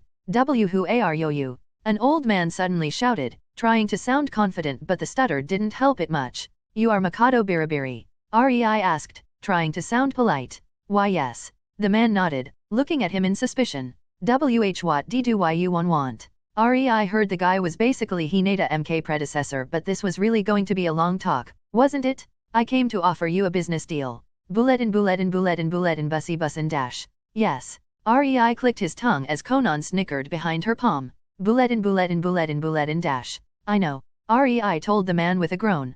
"Now, sit." He was aware that the man had a brilliantly inventive mind but was utter crap at social skills. It was utterly obvious. "You want to spread your electric bulbs, street light, and electric appliances." The man nodded, his back straight, and his hands perched on his knees. "But you lack a stable power source and social skills." The man nodded again, a little more enthusiastically. "I can give you this." REI took out a seal matrix consisting of 2 seals. He pointed at one of the seals. "This draws a minuscule amount of nature energy into the seal, which produces Raiden Chakra." He saw the utter look of incomprehension but didn't care and continued. His finger trailed towards the second seal as he continued his explanation. "This Raiden Chakra is conducted into the second seal, where it is made to power up the seal to create electricity out of it." Mikado's eyes shone as he somewhat realized how it worked. If this was the truth, then his power source problem would be solved. But, "Iiicaca can do s dash." "Yes," REI patiently nodded. "That's why a clone of Conan here will assist you and create these seals for you. A merchant, Caravan, will come in a few days to act as people's person for this little project. I only want 50% of profits for me and 15% for Caravan." Mikado blinked with his jaws hanging at the proposition. "Why you, half?" he shrieked, and for the first time, didn't stutter. "Yes," REI calmly replied. "You will receive 35% and be able to focus on inventing while Caravan does the merchant work for you." Mikado was conflicted as he gazed into the emerald eyes of the pale blonde man. On one hand, his life's work would spread. On another, they asked for more than half of the profits? Oh okay. He grimaced, but he knew he had no other choice. Kakuzu Incorporated made him pauper when they introduced their own power source and appliances. And even if it broke more often than not, they were regarded better even though his never broke. It was all in their talking skills. REI signed a contract with the man and left a paper clone of grown-up Conan behind. The clone had 6 seals, 1 in the head, 1 in heart, and 4 in limbs, that continuously absorbed nature energy and resupplied its chakra reserves, making it able to sustain itself indefinitely. It could even create more paper clones on its own that could make seals. A perfect factory? REI loved that these clones of Conan were like shadow clones only without the memory transfer function. He trusted Conan to do her best for his endeavors even if it was only a clone of hers. He wasn't dense. He knew she would kill the entirety of Mizu no Kuni if he asked her. Or at least, she would try to. As for why he didn't use his own clones? How the heck would he stick seals made of ink onto a water clone? It was really depressing when he tried. They left Mikado's house after they agreed the company would be called Biri, and that REI's profits would go to his account. Karabo was already convinced to go along with it for 15%, so that was not a problem. REI and Conan spent the rest of their time in the capital visiting tourist spots, holding hands, trying out restaurants, and enjoying life. After their frantic survival arc in AIM, this seemed almost like heaven to Conan. She got to eat good food, kiss REI, and he would even piggyback her through the city. She couldn't help but have a barely noticeable smile on her lips the entire time. For REI, that smile was very telling. He made sure to kiss her a lot during their date. He knew she loved it, and he could also say that her lips were one of his favorite places. That's why when they came back to their hotel room and Conan attacked him the second the door closed, he didn't protest. Her lips trailed along his neck, chin, and cheeks until they finally reached his lips. Conan didn't stop. She fully leaned on him, deepening her kisses as they reached the bed. REI ended up sitting on the edge as Conan straddled him, her hands on the back of his head, pushing his lips closer to his. Her tongue started lashing at his lips, trying to find an in. REI allowed her entrance and the two made out while Conan tried to make her body melt into his while moaning into the kisses as she could feel REI's hands squeezing her posterior. It took them 5 minutes to separate, and as they did, Conan's eyes flashed. She wanted more than just kisses. She felt ready. She was ready. Her hand started to reach towards REI's crotch. REI stopped her hand from getting into his pants, holding it tightly, breaking the tender atmosphere in the room. Conan pleadingly looked at him. They were 11 but their bodies were 13. They had heat. She wanted to make him feel good. REI gave her a harsh look that told her what he thought about it. Their bodies were not yet mature enough. Maybe it was a remnant of his morals from the modern age, but it was still there in his mind. He just could not switch it off and fuck an 11-year-old girl. But when he saw her sad, longing, and loving gaze, showing hopelessness and need, sigh, the nature energy just had to mess up with our hormones when it made our bodies older, he cursed. His body wanted it too. It was an almost overpowering urge to become one, to connect. There was nothing that he wanted more than to have sex with Conan. Oddly enough, it was only Conan that evoked it. With an exasperated groan, his free hand went to Conan's nether area. He, at least, could give her the satisfaction. Channeling his fine-controlled Raiden chakra, he pushed it into her. Conan curiously watched his hand in expectation. But then her eyes bulged as she felt the chakra. She couldn't hold herself as she shrieked in ecstasy for a full 30 seconds. The Raiden chakra stimulated every nerve ending in her nether region. She felt a tingling sensation deep inside herself, and it was unbearable. Conan, for the first time in her life, climaxed, wetting the spot under herself. Her powerless twitching body flopped onto REI's as her eyes started to droop in exhaustion as she cuddled to him, falling asleep.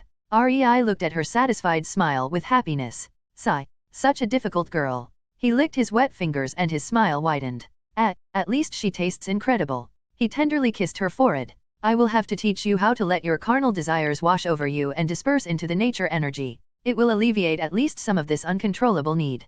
He whispered lovingly to sleeping Conan, falling asleep himself. Chapter 27, Apprentice 1. In Naruto, Reborn with Talent. REI and Conan did D and occasional C-ranked missions for 2 years until they were eligible for promotion to Chunin. During this time, they traveled most of the Land of Waters as the Mizukage tried to keep them outside the village but never allowing them to leave the Land of Water. They were the only duo genin team, and sending them could free one team, so they were run-ragged these years. Well, they would be if they did not make free time whenever possible on their way back. Their list of dates in various locations was almost as extensive as their mission record. After all, REI made sure he had enough of his private Conan time to refill his Conan reserves after every mission with Conan. Since he taught her how to get rid of her desires, she got quite tame. REI knew it was not a solution, only temporary help. Her desires were still building up. But, only 2 more years and he would feel okay with it. On the other hand, since he pushed his lightning chakra into Conan, she demanded some attention every other day. Her taste was almost addictive to him. He couldn't but feel right at that. Conan quickly put a stop to these feelings though. One day, he woke up with Conan's tongue working its way up and down his morning wood. REI could only take a firm hold of her messy bed hair and enjoy it. Since then, he also received the tender care of her mouth and silky tongue every other day. Conan seemed to get almost addicted to his cum. She tasted heavenly to him, so he surmised that it was the same for her too. Both knew that what they felt for the other was in no way normal. They loved each other for years, sure, but they were aware that these intense insatiable feelings for the other dated to the mishap with linking and that they only grew stronger by the day. It got so serious that REI even started to develop a special seal, soul-affecting seal to bind them together completely. He felt their bond was somewhat incomplete, open, and that was slowly driving them nuts. They needed some kind of control, and if that pushed them beyond the proverbial line and made them desire the other with their very being, why not? He was even adding some special benefits. 2 years. That was the minimum period for a foreign shinobi to be trusted.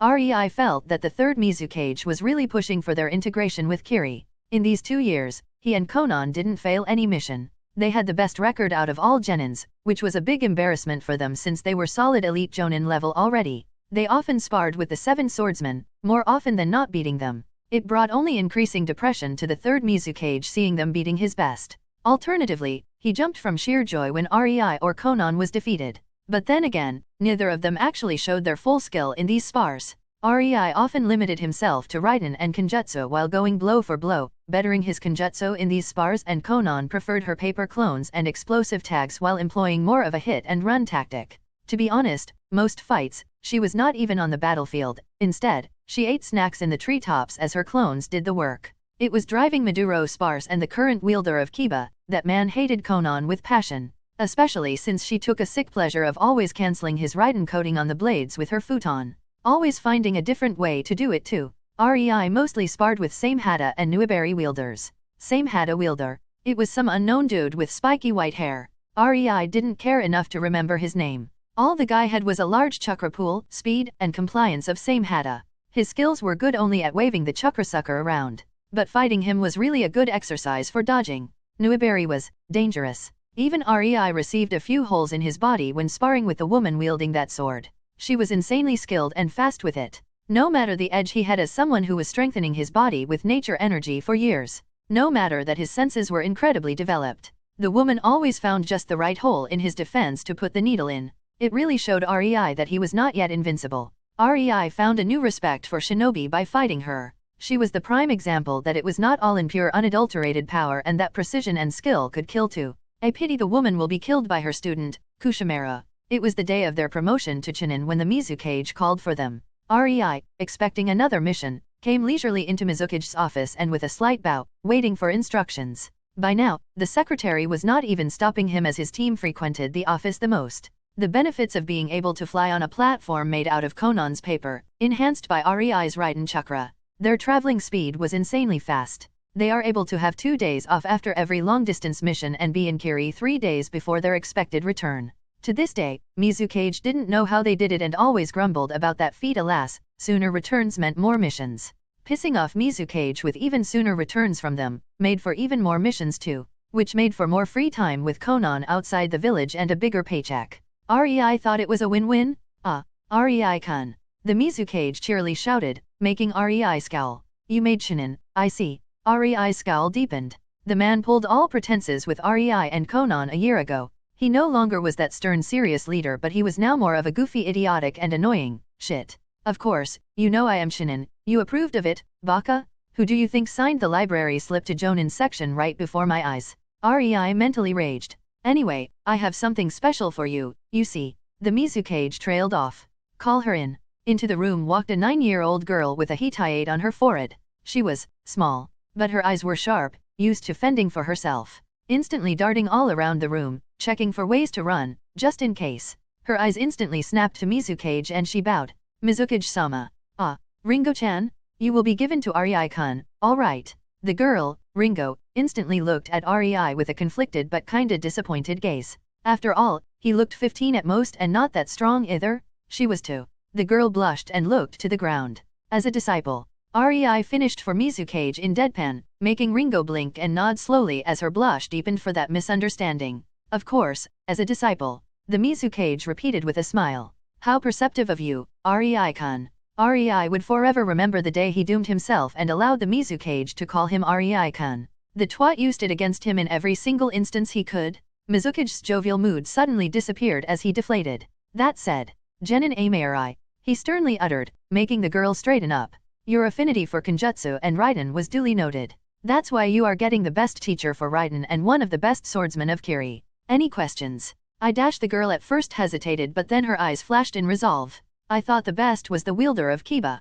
REI couldn't help but smile. The girl had guts to speak like that to Mizukage. Ah, spunky one, aren't you? The Mizukage chuckled. Maybe, maybe not. REI-kun is not a dual wielder, therefore, Kiba is not for him. The Mizukage knew REI would steamroll the current wielder of Kiba. He saw it happen quite a lot too. But to actually admit it to a girl whose dream is to be Kiba wielder? He was not so cruel. It would crush her dreams? That would not do for his plans. Not at all. Ringo observed REI. He had long pale blonde hair in one massive braid, starting from the back of his head, flowing over his shoulder and lazily laying on his chest, reaching the middle of his abdomen. His eyes were piercing of shiny emerald green color and his face had high cheeks with some aristocratic features. He was pale and lean, unassuming in his loose white long-sleeved kimono, reaching only a slightly above mid-thigh, and black pants. Ringo would peg him for a noble rather than ninja. Nothing like the badass muscled swordsman of Kiri. Ringo also noted his casual posture and annoyed expression as he stood 5 meters away from her. She then turned to Mizukage. Where the heck is my muscled piece of a hunk? Is this lanky dude going to be my sensei? But, no muscles? Ringo mentally whined. Mizukage-sama, are you sure this ma dash? She didn't finish it as she felt a powerful swat to the back of her head, sending her face first to the floor. That was not nice, REI-kun. The Mizukage half-heartedly rebuked REI who was now standing straight, a few inches behind Ringo's form sprawled on the ground with one of his hands outstretched in swatting motion and the other behind his back. Is that any way to talk to your master, Bakudeshi Ringo? Look how I will beat you to death. He ignored Mizukage as he scolded Ringo. Ringo wasn't that new in Raiden manipulation. She felt the slight buzzing and then bam! She was hit. She sprang to her feet, her eyes sparkling like stars as she looked straight at REI with admiration in her gaze. Yes, master, she exclaimed, awe filling her eyes. REI blinked at her, then blinked at the gawking Mizukage. Did I break her? He pointed at Ringo who was still looking at him like a fangirl. Congratulations REI-kun, you just gained your first admirer. Make me proud. The Mizukage wiped a mock tear from the corner of his eye. Come with me girl. REI decided that a swift retreat was in order and left with Ringo. It was not like in Konoha. He was given an apprentice and that was that. If he didn't want her, he could find someone who did or let her self-study, or provide an accident. She was an orphan and it was a viable opinion. But he could not reject her appointment as his apprentice. But that basically meant, her skill will reflect on him and his resume. It was a nifty way to keep jonins in line and make them pass on at least some of their skills. As the door closed, Mizukage's expression changed from jovial and goofy to complete seriousness. He clasped his hands in front of his mouth that twitched upward. Ha, consider this a test run. REI-kun. Chapter 28, Apprentice 2. In Naruto, Reborn with Talent. Ringo followed her new sensei, REI, to the training ground 66. The only training ground with a lake in the middle. She could see a clearing bordering a lake and tilted her head when she saw a gorgeous 15-looking girl with neck-long blue hair with an origami rose stuck in them, reading a book, sitting cross-legged on the lake as she held the book in one hand. She was clothed in a pure black long-sleeved kimono with dark blue roses pattern all over, also reaching only mid-thighs as REI's. She wore black skirt with the same rose pattern and her hands had black fingerless gloves on them. The girl raised her head and her amber eyes pierced Ringo as they narrowed, clearly showing her purplish eyeshadow. They observed every nook and cranny of Ringo's body, while the girl's crimson lips set themselves in a frown. Ringo shuddered at the intense scrutiny that gaze held and felt like a prey stalked by a predator. The girl promptly snapped the book shut with her fingers, making it go puff. Ringo was baffled. She didn't see any storage scroll anywhere. Conan saw the small skinny redhead and with a sigh, approached REI. Who is the girl? She asked uncaringly. Apparently, this is my new apprentice. Ringo, her name. REI rolled his eyes. Oh, so? What are we gonna do with her? Conan's eye twitched. She valued her alone time with REI. Having an apprentice was ruining that time. Now she had to find out if REI was up for some good old-fashioned accident in the field for the girl. We will teach her. REI shrugged, dashing Conan's hopes. Obviously. Conan clicked her tongue but nodded nevertheless. REI decided she would follow. But the second the girl tried something. Kukiku. Ringo could only shudder at the look the blue-haired girl gave her. She was not like those naive retards in the academy. She knew the girl was asking if they should off her. A chill passed through her spine at the dismissive uncaring way the girl said it too. Unconsciously, Ringo moved closer to REI. He at least wasn't out for her blood. REI took out a slice of paper and handed it to shaken Ringo. She looked at him with a questioning gaze. Show me how far you are with Raiden. Ringo nodded and focused. The paper slowly started wrinkling. It took her 2 minutes to get it all wrinkled. REI nodded at her, not praising, nor admonishing her. Good enough for your age. He said aloofly at her look and shrugged. You have a natural talent for it and all you need is practice. I didn't see any bad habit in your Raiden Chakra creation. Ringo saw REI take out 2 swords and throw one to her. She barely managed to catch it, looking at her sensei. Okay, show me your kenjutsu. Ringo didn't need to be told twice. She loved sword fighting. She ran at her sensei, slashing towards his abdomen but REI saw Ringo's eyes trail to his leg even though the slash was aimed at his stomach. He sighed at the obvious tell and simply stepped back, letting her sword sail harmlessly in front of him and promptly hit her head with the blunt side of his sword. There. Dead. He said and removed his sword from her head, waiting for her reaction. Ringo pouted. But then she raised her sword, rushing at REI again. REI smiled at that and sidestepped her swipe. She was determined. He swatted her head as her body was about to pass his, making her face ground. There. Dead. He said in amusement but noted that she did not let go of her sword. That was nice. As long as she was alive and held her sword, there was hope for her as a swordsman. REI crouched down to the sprawled form of Ringo. Your eyes. You are looking where you are going to strike. He told her lazily. Ringo sat down and mulled over his words. Then she slowly nodded. Not long after that, they were again standing opposite each other with their swords in their hands. This time though REI threw his sword at her, handle first. Ringo caught it in her free hand, bewildered. Dual wielding. Your dream is Kiba, isn't it? So you have to start learning. REI smiled at the girl who beamed at him in happiness. The girl ran at him, slashing her right sword at his chest. He sidestepped. Ringo's left sword was instantly in his face. He leaned his head to the left, making the blade miss. Ringo didn't wait as her foot was instantly aimed at his stomach. He caught it and threw Ringo away. No kicks until you are older and stronger, kid. Ringo nodded but wiped the blood from the corner of her mouth and rushed at him again, heedless of the big bruise on her cheek she gained when she fell on the ground. His swords were a flurry of swipes but REI weaved through them with apparent ease. After a few minutes, Ringo started to get tired but more vicious. REI quickly dragged his foot back as Ringo's left sword aimed to pierce it, instead, piercing the ground. He had to relocate his other leg more to the right to dodge another slash of Ringo, making the space between his legs wider. That was when Ringo forcefully slashed the sword piercing the ground upwards, right towards REI's crotch. She was getting closer, and closer, her heart jumping at being able to hit. But then Ringo felt a chill through her spine as REI appeared behind her, his hand reaching over her shoulder and clasping a slice of paper glimmering in bluish futon chakra, an inch from her throat. She gulped. Ringo was aware where her head would fly if that even nicked her throat. Sweat started to flow down her forehead. Conan. REI sighed. What? She aimed at your crotch? Your crotch belongs to me? She deserves punishment. The girl, Conan, pouted childishly but her eyes still glared at Ringo. Ringo vowed to never aim at the crotch when sparring with her new sensei. That was a fair trade for keeping her head on her shoulders. Unknowingly, the respect Ringo held for the blue-haired girl, Conan, rose high, as did the fear she felt towards the impassive girl who was deliberately looking for a reason to take her head off. REI only sighed and gave Conan a look. Both him and Conan knew that he could dodge the slash whenever he felt like it as he was strengthening his body for years with nature chakra in preparation for sage mode. His body strength and speed were far above the norm. Even if Ringo's sword hit his crotch, shuddering thought, and he would never let it hit, it wouldn't do much. His body was too strong for that. A non-chakra metal sword wielded by a 9-year-old girl without any chakra in it? It wouldn't do anything. 2 hours later, Ringo was glad the kenjutsu spar was over. She was drenched in sweat, panting on the ground as she still clutched the 2 swords. Ringo felt miserable. Sure, she was very tired. But most of her sweat was due to resisting the killing intent Conan showered her in. Ringo knew Conan was training her with it. At least partially. She really hoped it was not real. Conan put the girl under enough pressure that she managed to move and get used to it, then, she increased it. REI decided to train the girl, so she will be trained. Conan wouldn't be satisfied with anything less than Jonin level strength in 2 years. Not when the girl has so many resources at her disposal. Even as an orphan, just coming to the Kiri library means better knowledge than what Conan had, and she managed. It was only due to REI, but she did learn.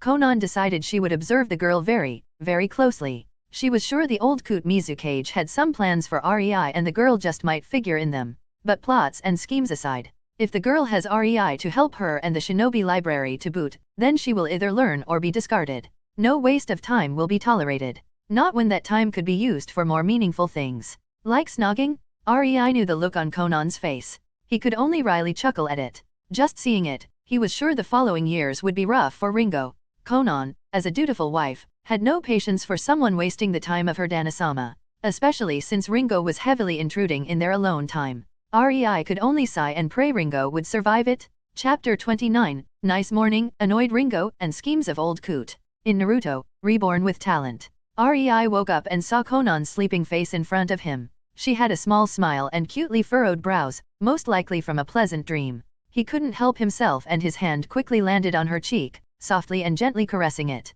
Conan slowly opened her sleepy eyes while her head unconsciously leaned towards REI's hand. Her smile widened as her vision cleared, and the first sight that greeted her was REI's eyes, intently staring at her face, enamored with it. Conan moved before she could even realize it and suddenly rolled REI on his back. She sat on his belly, straddling him, letting him see her very naked and very sensitive body while smiling at him gently. She lowered her upper body, laying her chest on his as her mouth claimed his in a very slow and deliberate kiss. REI's hands snaked around her torso, softly embracing her naked back. He started to slowly stroke it while making sure to apply Raiden Chakra to make her feel pleasant tingling in her entire back. He could instantly feel her legs clamping hard on his hips as her crotch instinctively pressed harder into his stomach. He could feel Conan's nipples hardening, poking his chest.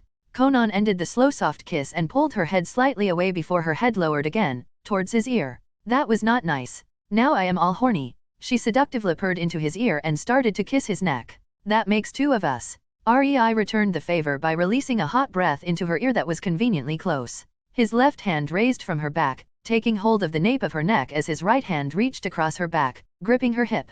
Conan only managed to yelp as she suddenly found herself lying on her back when REI twisted their bodies. She blinked in momentary confusion at the ceiling. Tilting her head, she was about to talk when REI's lips smashed into hers, his body leaning into her. Conan felt her body loosen, happy from the close proximity. She melted into the kiss and her eyes glazed over in want as her legs that were still around REI's hips, tightly locked behind his back, refusing to let go. They passionately made out, laying on top of each other, and the time lost the meaning for them. Minute, 5, 10, they had no idea. Out of sudden, REI withdrew from the kiss. Sorry, Conan. He kissed her cheek as she stared at him, biting her lower lip. We have a mission today. Conan slowly nodded, her greater than massive reluctance apparent. REI could only smile wryly. Conan, your legs. Conan looked at him innocently, but her legs stayed firmly locked around his back, the same as her hands still held his shoulders. REI chuckled and stood up, making Conan yelp and tightly clung to him like a koala. You difficult girl. He kissed her forehead, enjoying her pout and her accusing stare. Well, then, shower first, he said, but Conan could feel his hands squeezing her bum. That instant she knew it would take a long time for them to leave the shower. Her eyes quickly morphed into joy, claiming his lips as he carried her to the bathroom. Annoyed Ringo was leaning on the gate as she sat cross-legged on the ground. The swords that she received from REI were on her lap. She took great care of them. After all, not even half of the Jonin were capable of having a weapon from Chakra metal. Even if only as big as Kunao, it would cost a fortune. Only the most skilled and successful ninjas could afford one, or the wealthiest clans. Yet, REI-sensei gave her not 1 but 2. It was half a year since she started her apprenticeship and she could never really put her head around where her sensei got the money for 2 short swords. Even the Mizukage dropped his jaw when she reported it. It really showed how big it was. She was tasked with reporting anything suspicious about her sensei to the Mizukage. She wasn't very comfortable with it, but she was a kunoichi of Kiri and Mizukage was her boss. She was very aware that her REI-sensei knew but didn't care. Ringo didn't understand why it was important to have her of all people spy on REI-sensei. He could have killed her off in the middle of the village and make it seem like an accident. That much she knew from their training. It made her that much more glad she was given to REI-sensei. She learned a lot about Kenjutsu and Raiden. She started to like her sensei, even his cold teammate was kinda bearable, she guessed. Now, if only REI-sensei and Conan-san showed up. Ringo grumbled under her nose, not noticing the Umbu and gate guards snickering at her, knowing full well. This was the first official out of the village mission for Ringo and she was excited. Well, before she was forced to wait half an hour for her sensei? Poor Ringo had no idea that REI and Conan were pulling their inner Kakashi on her. It would be hours before they showed up. The third Mizukage stood in his office, looking out of the window. Sigh, if my clan knew. A womanly voice resounded from within the office as the shuffling of dressing up could be heard. Himeno, Mizukage chuckled as with the corner of his eye he observed his childhood friend sluggishly pulling her clothes back on her body. Your grandfather knows about us. Humph. I know. She averted her eyes, making him snicker. They have been sleeping together since they were teenagers.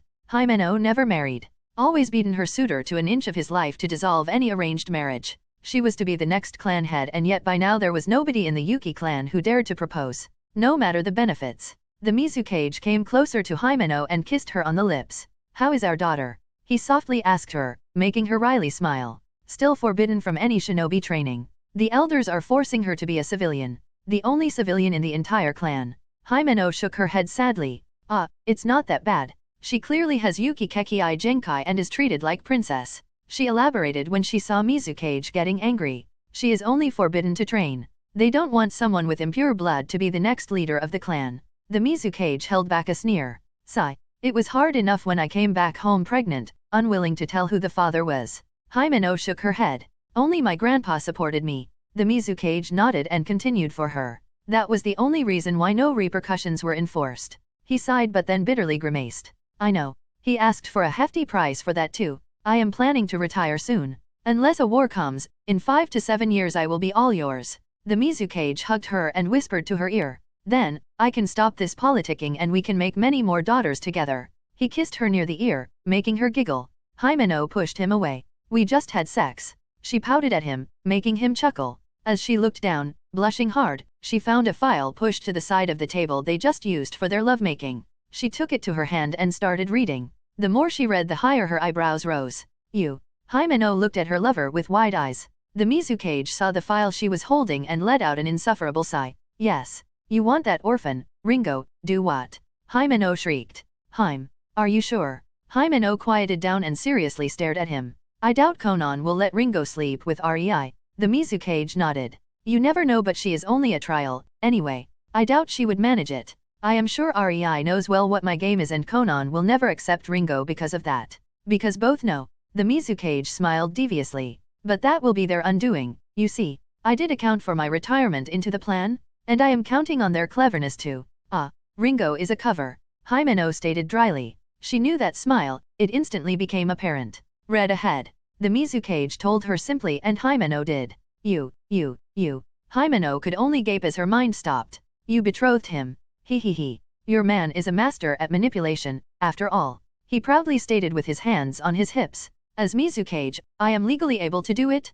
Kukiku. The girl is barely 4. The Mizukage nodded again. That's why it will work. The girl is 4. Too young to predict it. At first glance, I won't have any influence over her situation too. REI and Conan will never see her as a threat, not when the exact same thing already failed with Ringo. They would think me too smart to go at it in the exact same way only without my own influence. The girl won't even know it was all planned. And then, when they got close to the girl, I will spring the spiel at them. Either accept the betrothal or let the girl go into CRA where she would be used. Well, you know. Himeno could only stare at him. It was a cruel plan. But she knew him. He always acted only after he got his facts straight. The CRA clause for a female was not activated, ever. Yet if this fails the girl will suffer. You are sure they will take her in, right? I know REI and Conan are loyal only to each other. The Mizukage waved dismissively. I am giving them an incentive to be loyal to Kiri. Sure, it will take years but I observed them enough. With my plan, they will take the girl. A girl raised by Kiri. A girl whose inheritance is in Kiri. A girl who will receive her clan properties when she is of age. That will tie them to Kiri indefinitely. It can backfire. Himeno hummed. I know. The Mizukage sighed. But REI is reasonable. Conan would probably make the Kiri go kaboom but REI. That's why I am doing my best to accommodate them. I would probably want REI as my successor if he was born in Kiri. You know, I am a very good judge of character. I judged you to be a pervert, after all. He giggled perversely. You. Himeno swatted his shoulders in good humor with a scowl. The previous topic already forgotten. Chapter 30, First Mission with Apprentice 1. In Naruto, Reborn with Talent. Ringo glared at the approaching forms of her sensei and his teammate. They still looked like white and black smudge in the distance to her, but she recognized they were happily holding hands as they leisurely walked towards the gate. She wanted to strangle them? 6 hours. That's how long it took them to finally decide to show up? By the end, she was sure she knew every location of every hidden umbu as she heard them laughing at her. She could only bitterly grimace. REI was her superior first and sensei second. It was time to stand up and greet him while holding back her bitter tears. Sniff. REI held Conan's hand and could feel the soothing sensation of her gentle water chakra coursing through his entire body through his hand, making him feel as if it was devotedly massaged. He returned the favor by sending his water chakra into her body, making her pleasantly shiver and chew on her lower lip. As if she could win in a fight of Sudden chakra with him, he snorted. It was so tempting to just spin her and kiss those seductive quivering crimson lips as her amber orbs were narrowed in delight, showing her light purple eyeshadow. Unfortunately, Ringo was already served double kakashi for today. It was time to get going. Hello, Bakadeshi Ringo, REI joked. At first, he did it to satisfy his pettiness. Wanted to feel like those whimsical wuxia masters who were sending their disciples on brainless adventures to satisfy their pride. But after a while, he stopped, and now it was just a recurring joke. Master. Ringo bowed mockingly, making REI chuckle and Conan roll her eyes at the girl. Well, the mission is simple enough. We are to assassinate a noble in the land of Marsh. Ringo looked bewildered at her first mission being something only a jonin would do. Don't worry. The mission is more for us than you. Conan joined. You are here to observe and learn and... She stopped. And to kill my first human in the field. Ringo nodded. Geez, they really teach them well in the academy, don't they? REI muttered. Both Conan and him knew the academy curriculum, and this was a tradition of sorts. They kill each other during the genin exam, reducing the class to half. But that's only for civilian-born. The clans would never stand it. The clan children usually only show that they are ready to be shinobi and be forced to kill a bound prisoner to blood themselves. Hence, the first mission served to properly have a first kill in the field. Against someone who fights back. It was REI's responsibility to provide such a person. Either on the way to, during, or the way from the mission. Ringo will kill someone and they won't return until she does. If she won't be able to kill a man in a month, she will be deemed useless and, hence, the high mortality rate of the Kiri genin. But then again, Kiri has the best assassins, and in a war, they clearly keep up even with their lesser, more trigger-happy, military force and stay deeply rooted in the Big Five. It is said the losses were almost the same on both Kumo and Kiri during the Second War. But that is only statistically. Both lost around 15% of their force while another 20 were out of commission due to injuries. But Kiri had a lot less shinobi than Kumo, therefore Kumo lost more. Pre-canon Kiri was strong power, indeed. Nevertheless, REI still didn't see a reason to cull Kiri's young genin due to a weak stomach. They were barely 10. Ah, blast it. Sigh. Idiotic traditions. REI shook his head. He could always just report she indeed did kill someone and be done with it. He really didn't understand the hype. Let's go. They left the village. It took them a few hours, but when they were sufficiently distanced and checked that nobody followed them, Conan made her paper platform. Come on, Ringo. REI gestured to her to get on it. Ringo was staring in confusion at it. What could it do? She indeed stepped on it and, she shrieked and shrieked some more when she was yanked at high speed towards their destination. 20 minutes passed and Ringo was finally calm, observing the landscape from above as they flew around the clouds. She suddenly saw a glimmering blue mass of water and sandy beaches. They reached the sea. It was mesmerizing for her to watch as the waves crashed into other waves. This tranquil sight, she will never forget. Ringo, REI, and Conan stood on a paper platform, marshes all around them. Before them, a majestic Japanese castle stood proudly on the only hill, a solid mass of earth, around. It was the depiction of the unconquerable. The marshes would stop any sizable army and the castle was positioned well. It would take a lot of effort for an army to breach it. But, Ringo, I want you to tell me, what would you do first in this kind of situation? REI squatted near the girl, quizzing her. Infiltrate. Ringo tilted her head. She knew she was not the smartest tool in the shed, but, wasn't that obvious? How? REI smiled while Conan giggled and Ringo felt her answer was not what he wanted to hear. I need to kill the Lord, yeah. Seeing REI nod, Ringo continued sure of herself. I would pretend to be a courtesan, then, a henge into a beauty, perhaps. REI chuckled. A textbook answer, all right. Ringo heard his soft amused chuckle and beamed, thinking she was right. Until, her face impacted the softened paper of the platform as REI swatted the back of her head. Wrong Bakadeshi? What if the guards won't leave the room and you will have to have sex with him to keep your cover? Your henge would dissolve and the lord would find himself sticking into a 10-years-old girl, or in the case of another kunoichi, a different person than he paid for. He will either be amused and continue. Then you just might survive it, as he might not call his shinobi guards to deal with you, as he will fuck you, humiliate you, and then when you are sufficiently broken, throw you to his guards. REI sighed in exasperation and continued.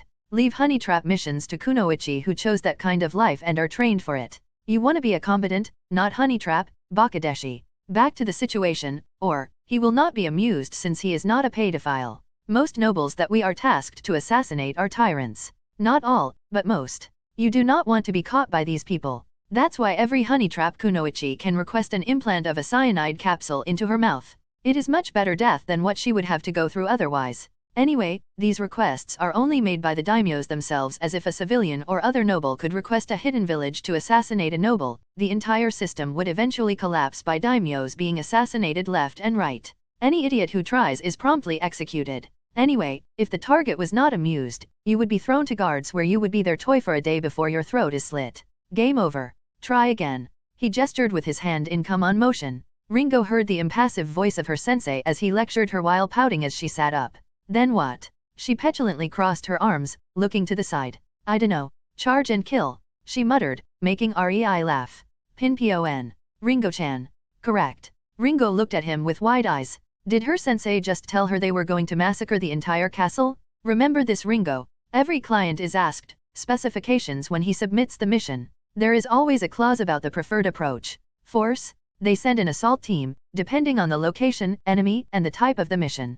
Assassination? They send an assassin or someone from the seduction corps depending on time, the personality of the target, and so on. It is not an easy process to pick who to send. The mission passes various evaluations before it is delivered to the shinobi. That's why the village takes 20% off your paycheck. They check if it is all legit. At least, for missions above B rank such as this. REI explained. Conan continued before Ringo could do more than a nod. And even with all the checking, the missions are dangerous. If you suspect that something will go wrong, then it most likely will go wrong. That's why you always ask about the desired approach by the client. When you can kill everything with a jutsu, you do not go dancing inside in a weak henge, possibly getting fucked. We are an assault team, so assault is what we do. REI took the reins and added his input. Some teams only take missions they can steamroll through, like us. If the approach is not to your tastes, you are free to refuse. Only S-rank missions are not rejectable. But, nobody asked me if I accept this mission. Ringo muttered in confusion. Ah, they only ask the leader of the team. Even Jonin-only teams have one leader who speaks for the entire team in these matters. In this case, it is me, Bakadeshi. He coolly smiled at Ringo. Conan nodded and continued. And even then, refusing is not a hard matter. The village has at least 5 potential teams who could be sent prepared. If they ask you to go, that means somebody refused or you were first in the line. You are in no way special, you see. And if somebody requests specifically you for a mission, you are always told beforehand. It prevents a lot of backstabbing, since more often than not when somebody requests you and you do not know that person personally, it is a trap. Ringo nodded and silently waited for instructions. She understood REI sensei didn't want a battle plan for her but only wanted to make her say something wrong so he could explain. He always did it. Ask questions. Swat her for the wrong answer. And then explain. The lesson stuck. That Ringo could not refute. Even if it hurt her pride.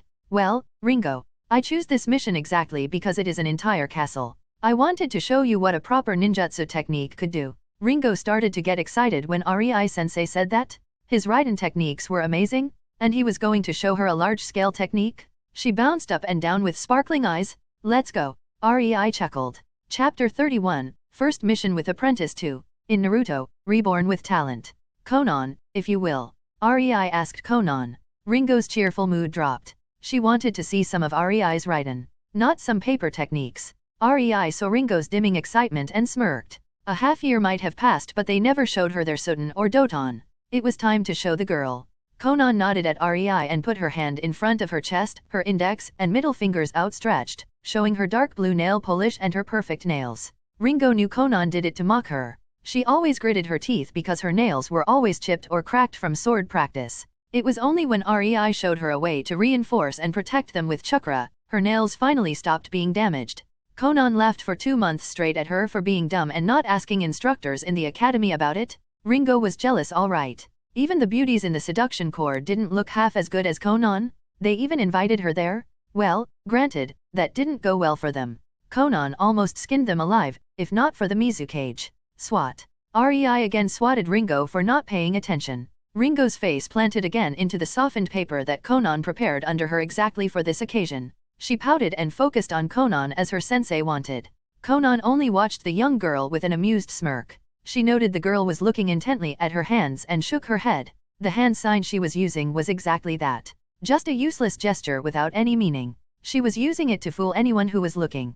Conan knew how to mold her chakra internally without the signs. 2 years was enough to learn it and be in complete control. Hence, Sudden, Thunder Hail Waterfall. She pushed her created Sudden chakra and released the hold on her molding to start the jutsu she held semi-finished until Ringo started paying attention. She was happy for that distraction as it provided her the 5 minutes she needed to mold her chakra into the massive technique she was about to unleash. It was easy to create your own jutsu once you could consciously mold chakra however you wanted. Yes, it still took time to fine-tune it, but at least it was possible and manageable. Most ninjas took years to create a completely new jutsu when REI would need a month, and even then it would be for fine-tuning. Conan could do it in 2 months, much to her dismay. REI was just better at these academic things. All thanks to the inner knowledge of chakra molding and how exactly the jutsu were made from that point all the way to the flashy effects. That's why sealless jutsu were so revered. Ringo tilted her head as she heard Conan exclaim the name of the technique. Nothing happened. She was about to open her mouth when a droplet of water landed on her nose. She looked up and her eyes instantly widened as she crouched down and curled into a ball. Her face snapped towards the ground and her hands covered it protectively while quivering from fear. It was only then a thick rain fell on the castle and its surroundings. It was so dense, it was more of a waterfall from the sky rather than rain. The water level rose, the marshes became small lakes, sweeping everything in the hailstorm of water. The greenery disappeared under the water in a moment as more and more water unceasingly fell from the sky. Ringo peeked at her sensei when she didn't feel herself being crushed by the torrent of water and found that a dome of translucent futon chakra was around the still dry paper platform. She saw Conan looking at her mirthfully and her sensei raised an eyebrow at her reaction. Ringo grimaced but relaxed and straightened up. She marveled at the gorgeous sight as she spun and looked around.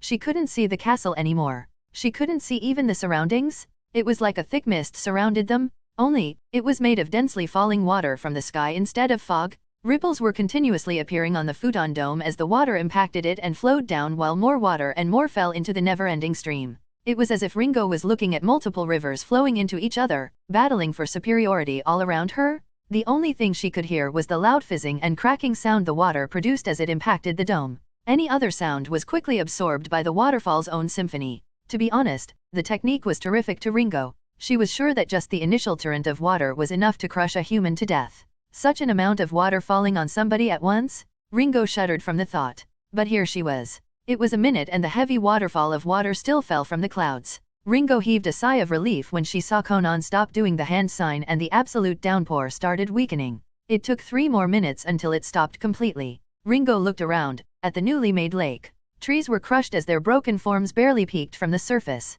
Everything was only clear water all around them. Only the hill and the castle stood proudly, but even then water flowed out of the castle's drainage as a violent river, down the hill into the newly made lake. Ringo's thought about how many people were crushed to death by the technique as she saw the slight reddish color of the water flowing out of the castle. Don't worry. Every person in that castle was a mercenary who helped the Lord suppress the locals. The Lord didn't allow them to bring prostitutes into the castle. Nobody innocent died. REI chuckled at Ringo's pondering expression. Well, Conan interrupted before Ringo could speak. That took 3/4 of my chakra. She rolled her shoulders as if mockingly showing how tiring was leveling the surroundings. REI, your turn. Ringo's jaw dropped. Sensei, you are going to use a technique.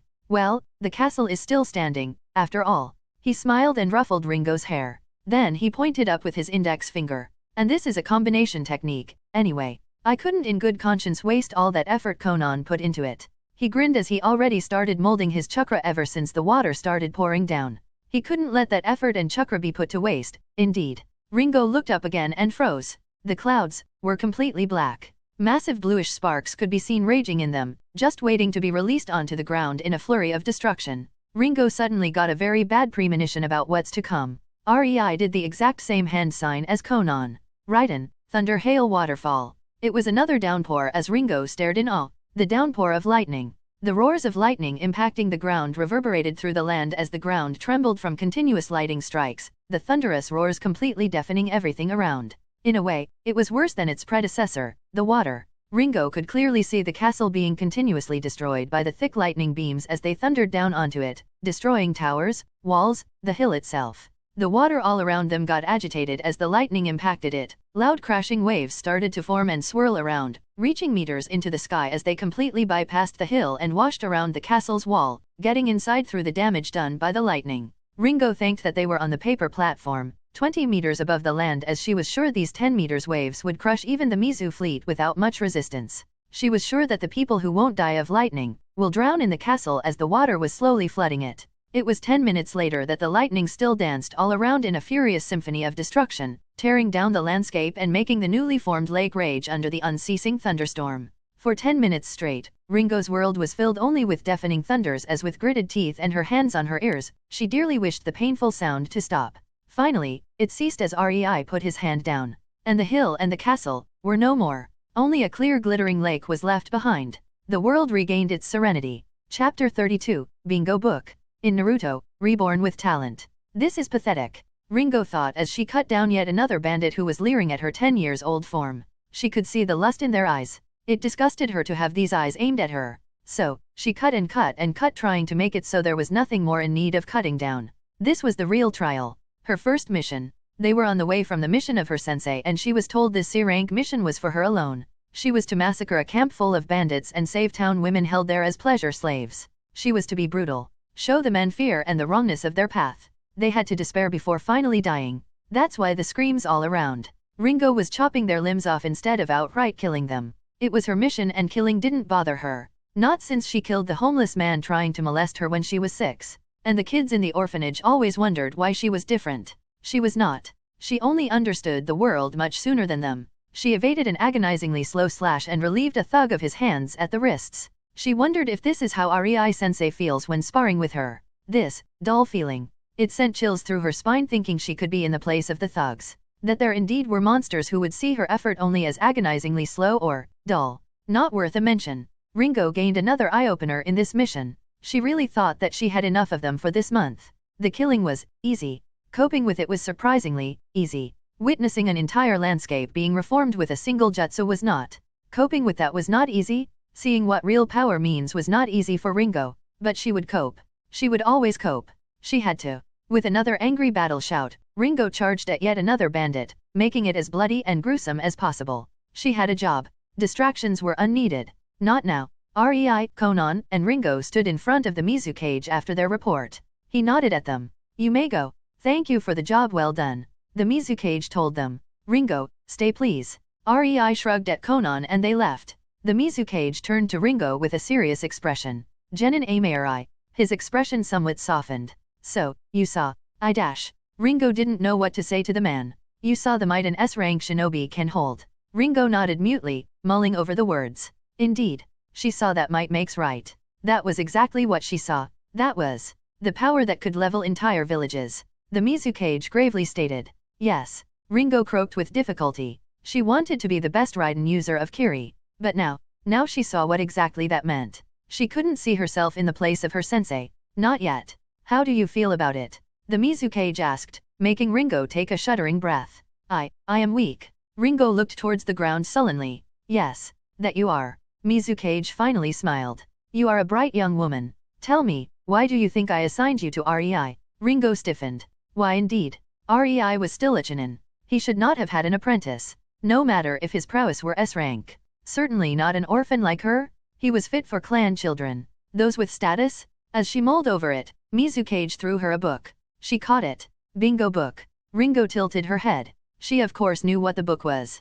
Page 34 and 35. Mizukage told her. Ringo opened it on page 34. Her eyes widened as she stared at the page without any photo. REI of Kiri. Affiliation, Kiri. Prowess, S-rank. Bounty, none. Identity, unknown other than the name. Power, Kirigaku no jutsu capable of blinding even Hyuga. Always fights in dense mist or uses powerful landscape-changing Suten cooperation ninjutsu with Conan of Kiri. Known Chakra nature, Raiden, Suten. Nickname, Downpour, REI of Kiri, Conan of Kiri. Ringo's eyes looked towards Mizukage. Yes, REI's identity is still secret. Not even most jonin of Kiri know that REI-kun is REI of Kiri. At least those that don't know him and Conan as more than passing acquaintances don't. I am keeping a tight lid on it, you see, but his reputation is solid among clients. What, you really thought I would assign an important search and destroy mission from a daimyo to an unproved shinin? Please. The Mizukage snorted. Read the next page. Ringo turned to page 35. Another page without a photo. Conan of Kiri. Affiliation, Kiri. Prowess, S rank. Bounty, none. Identity, unknown other than the name. Power, Kirigaku no jutsu capable of blinding even Hyuga. Always fights in dense mist or use powerful landscape-changing Sudden cooperation ninjutsu with REI of Kiri. Known Chakra nature, Futon, Sudden. Nickname, Downpour, REI of Kiri, Conan of Kiri. Nobody knows about REI's Kenjutsu as nobody ever survived him using it in his mist. Nobody knows of Conan's real deadliness, her paper jutsus as nobody ever saw her using it in the mist. Most actually suspect she is proficient in shurikenjutsu or something. 2.5 years of missions and their real prowess and identity are still mostly hidden. But they are the boogeyman of this generation. The Mizukage shook his head and sighed. The other countries are starting to notice. The unnatural, utterly impossible feats of Sudden ninjutsu they still couldn't help but desperately hope is cooperation ninjutsu. It's not a dash. Ringo mumbled out of it, wide-eyed. I know. The Mizukage sighed. I know too well, child. And when they used heavy crushing rain that would not fall even in aim to devastate a rebel outpost in the land of wind with a rain of all things. Some people there never saw rain in their entire lives, Ringo. The Mizukage rubbed his forehead. I sent them on that mission to see if the dry environment somehow hampers their bullshit Sudden. But, blast it, they actually flooded an entire area in the land of wind and created a lake. And diplomatically, it was not a pleasant thing. Cautious approach for them means dumping a disgusting amount of mist all around and just cutting through anyone to get to their target without being seen. Seen by anyone left alive, that is.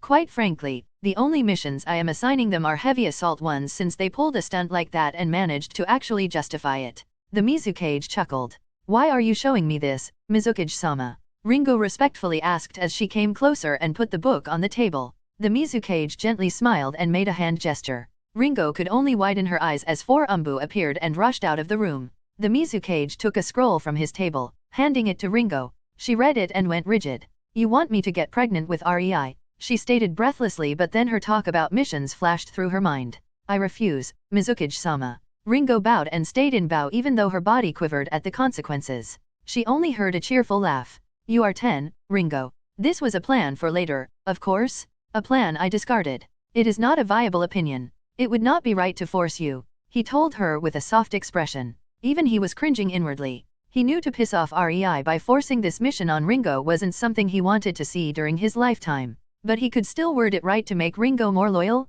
That's why the scroll is yours. You can burn it or keep it, your choice. I would rather have you learn as much under REI and when the time comes, claim Kiba to become one of the 7, child. And most importantly, make Kiri proud. Ringo's eyes watered.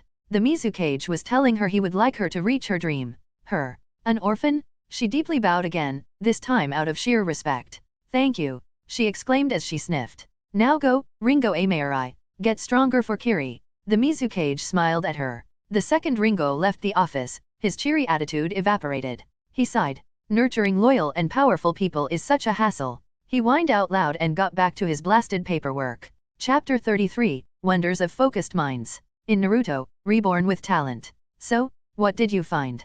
REI looked at the source of the voice, Conan.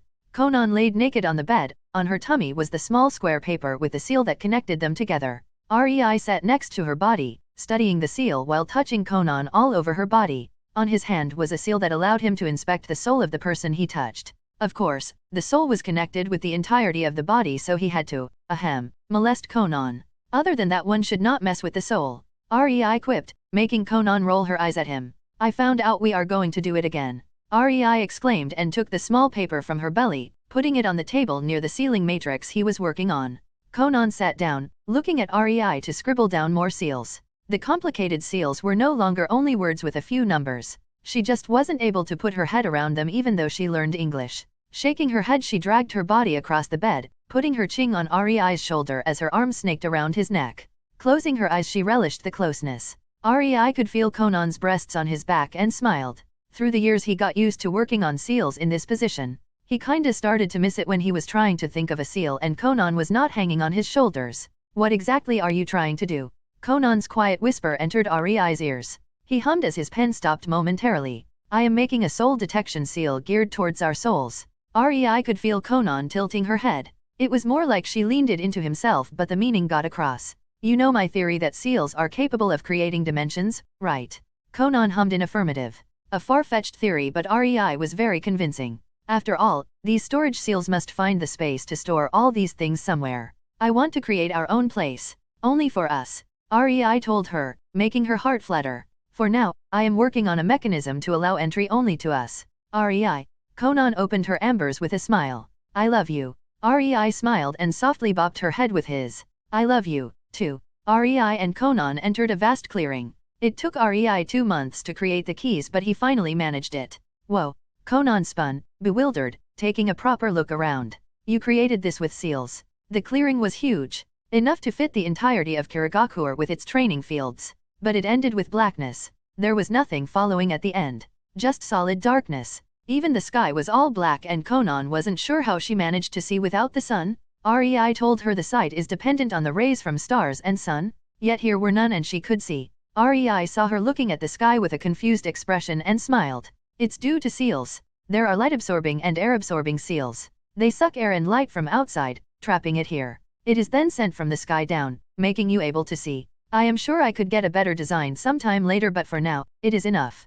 Conan nodded and approached Ri, kissing him. So, the ground is made with jutsu then? Yes. REI softly laughed as he returned her kiss. It is Dodon producing jutsu. It actually worked? And the grass was an experiment to see if the plants can grow here. Where are we? Conan asked curiously. I don't really know, actually. My theory is we are outside of the space. I think I may be able to define this little dimension to be outside of the time as well, but it will take years. REI bitterly smiled. Conan just kissed the tip of his nose. We have all the time in the world, my genius. That we do, my love. REI nodded and kissed her cheek as both felt the nature energy of their dimension increase by the second the more they were inside. It started to affect the grass near them, which was getting greener and greener. REI got many ideas seeing it, but he shrugged them off. He had to fulfill his boyfriend's duties first. So, up for a picnic. He raised the basket he was holding, making Conan giggle and hug him. A month later, REI and Conan stood in the middle of their dimension. They joined their hands. Ready, Conan? Ready, REI? Both smiled as the chakra and nature energy surged from their bodies, affecting the surroundings. The ground soaked up every bit of it and the world stilled for a second. All was peaceful and quiet until the world trembled. The ground started sending pulses like a heartbeat, sending earthquakes that clashed with each other, making the entire dimension violently shudder. Only REI and Conan, standing in the center, and the ground under them was completely still, not moving even an inch. The ground was twisting, raising, lowering, mixing. It took 20 minutes until Conan and REI stopped supplying chakra for the jutsu that will change their dimension forevermore. The ground stilled and then one last pulse could be felt like a shockwave under the earth's surface slightly raised the ground before it promptly fell back and started to lower itself, creating a perfectly flat surface. No longer was it a grassy plain. Instead, the grass completely disappeared as a hard brown ground replaced it. But not for long. The ground started cracking all around as if a bud of a new plant was about to rise. The only difference was that these cracks were a few meters large, cracking the ground in the entire dimension except a circle with a few meters radius around REI and Conan. Both REI and Conan knelt down and slammed both of their palms to the ground, sending a pulse through it, pushing air away from themselves, creating shockwaves.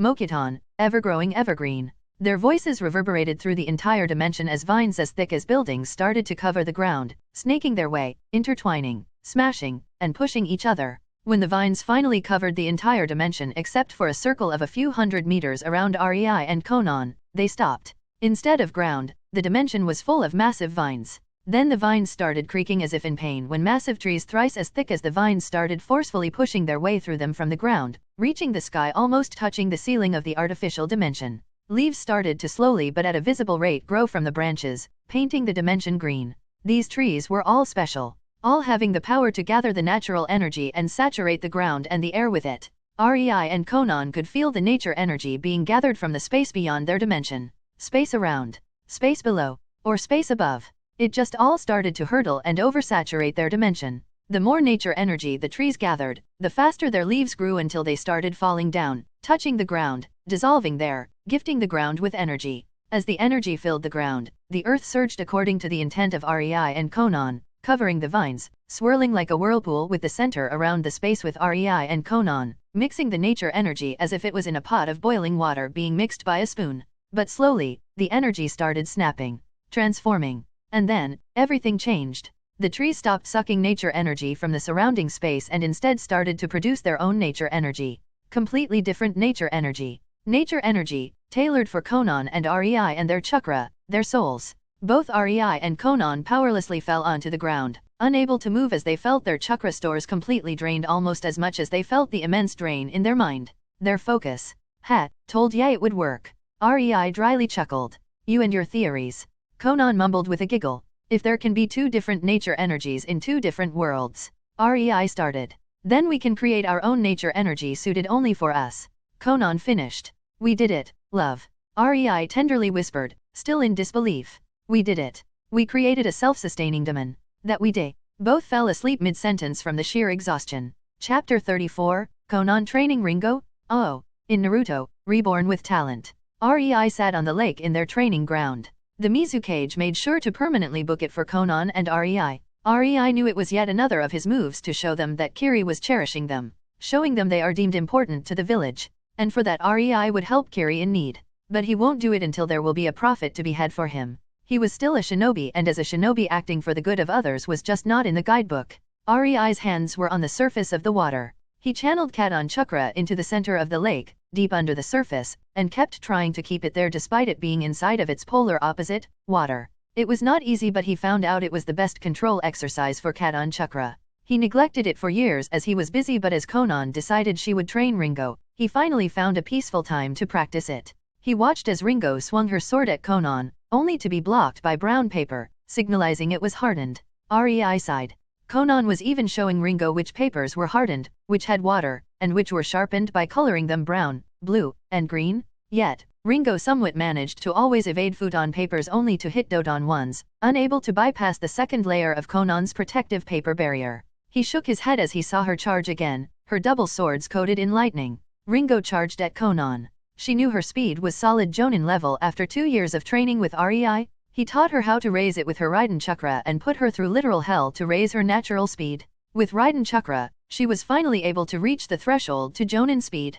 She parried a futon paper and jumped to the right to evade another. As she landed, she spun, making 2 futon papers bypass her by an inch while her swords deflected 2 other paper slices. Ringo was sure that if her swords didn't have concentrated Raiden Chakra, Conan's papers would damage the expensive blade made out of chakra metal. As her spin ended, Ringo could see then more futon papers fly at her and she crouched down, jumping over them, twisting her body mid-air while channeling her Raiden Chakra into a jutsu. Raiden, depth charge. Her body was enveloped in very concentrated Raiden Chakra, sending bolts of energy from her body to avert the futon paper slices away from her. It worked and she landed on the ground, unharmed. Springing up, she again started running at Conan, who motionlessly stood in the same place for over 4 hours now, as Ringo tried to reach her. The game was simple. 3 areas. First futon, second Doton, third Sudan. So far, Ringo reached only Doton area before she was pushed back to the futon one and then had to disengage completely as she was getting winded. As she ran forward, Ringo was happy when she saw she crossed the edge of the futon area. From now on, she didn't have to worry about sharpened slices of paper. Only the Doton hardened ones were in this area. It really hammered down the difference between her and Conan when she realized she was happy to face only one type of Conan's attack and even then had a hard time to reach her. For Conan as a ranged fighter, that was a real show of strength. Ringo braced herself. She knew this area was designed to test her strength. Something she lacked. In the futon area, she could pass with speed alone. This one, however, lightning was supposed to be strong against earth, but Ringo's blade coated in Raiden Chakra parried the first Doton paper, making Ringo's feet slid a foot on the grass until she managed to brace herself and put her weight behind her parry. She twisted her arm, sending the paper to the side. She took a stance, one arm outstretched forward, holding her sword across her body while the other was behind her, holding her second sword in a reverse grip.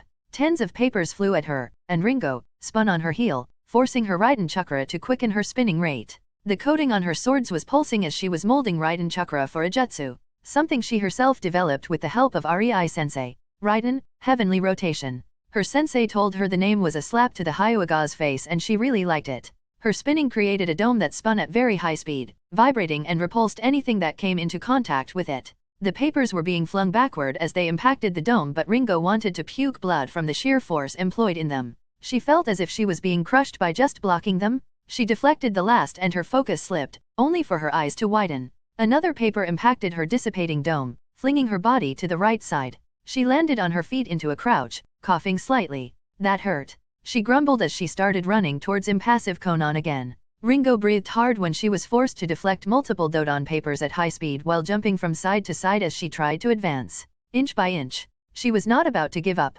Her panting intensified, but she finally deflected everything close to her. She smirked right into Conan's face. Ha, did it, Hugh. Ringo was gulping air greedily. It was not over yet. She would reach the thair. Her eyes only registered the minuscule upturn of the corner of Conan's lips when she felt as if Truck-kun, as REI-sensei tried to say, impacted her back. Aka? That's game over if I see one. REI chuckled as he saw Ringo's body sail through the Dodon area, passing Sutton area, and flying way past Conan's figure only to impact the ground, which sent Ringo's body into a forceful roll for tens of meters until it finally stopped. It was only her Raiden Chakra still in her system that made it possible to leave only with a few nasty bruises after such a display of kinetic roller coaster. Sigh. That Bakadeshi. She once again managed to piss Conan off with her cheek. Then again. REI turned to the right where the real Conan was sitting not far from him, reading a book. Did you really have to put enough force to break 10 trees into that paper? Conan calmly raised her head and her amber eyes impassively stared at the sprawled form of twitching Ringo.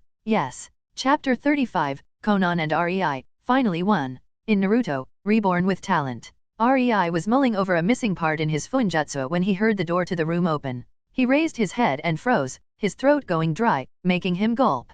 He just realized, today, both him and Conan are 15. Conan walked inside, swaying her hips as her privates were covered in underwear made of paper. Her steps were purposeful, slow, focused to give him show and emphasize her curves. Conan wore her typical makeup as she stopped 3 meters in front of REI and leaned forward, giving him a look at her cleavage, her hands behind her back. REI could see her eyes sparkling, expecting his reaction as both stared at each other. REI stared at her with his mouth open. Conan stared at him, her lips curling up.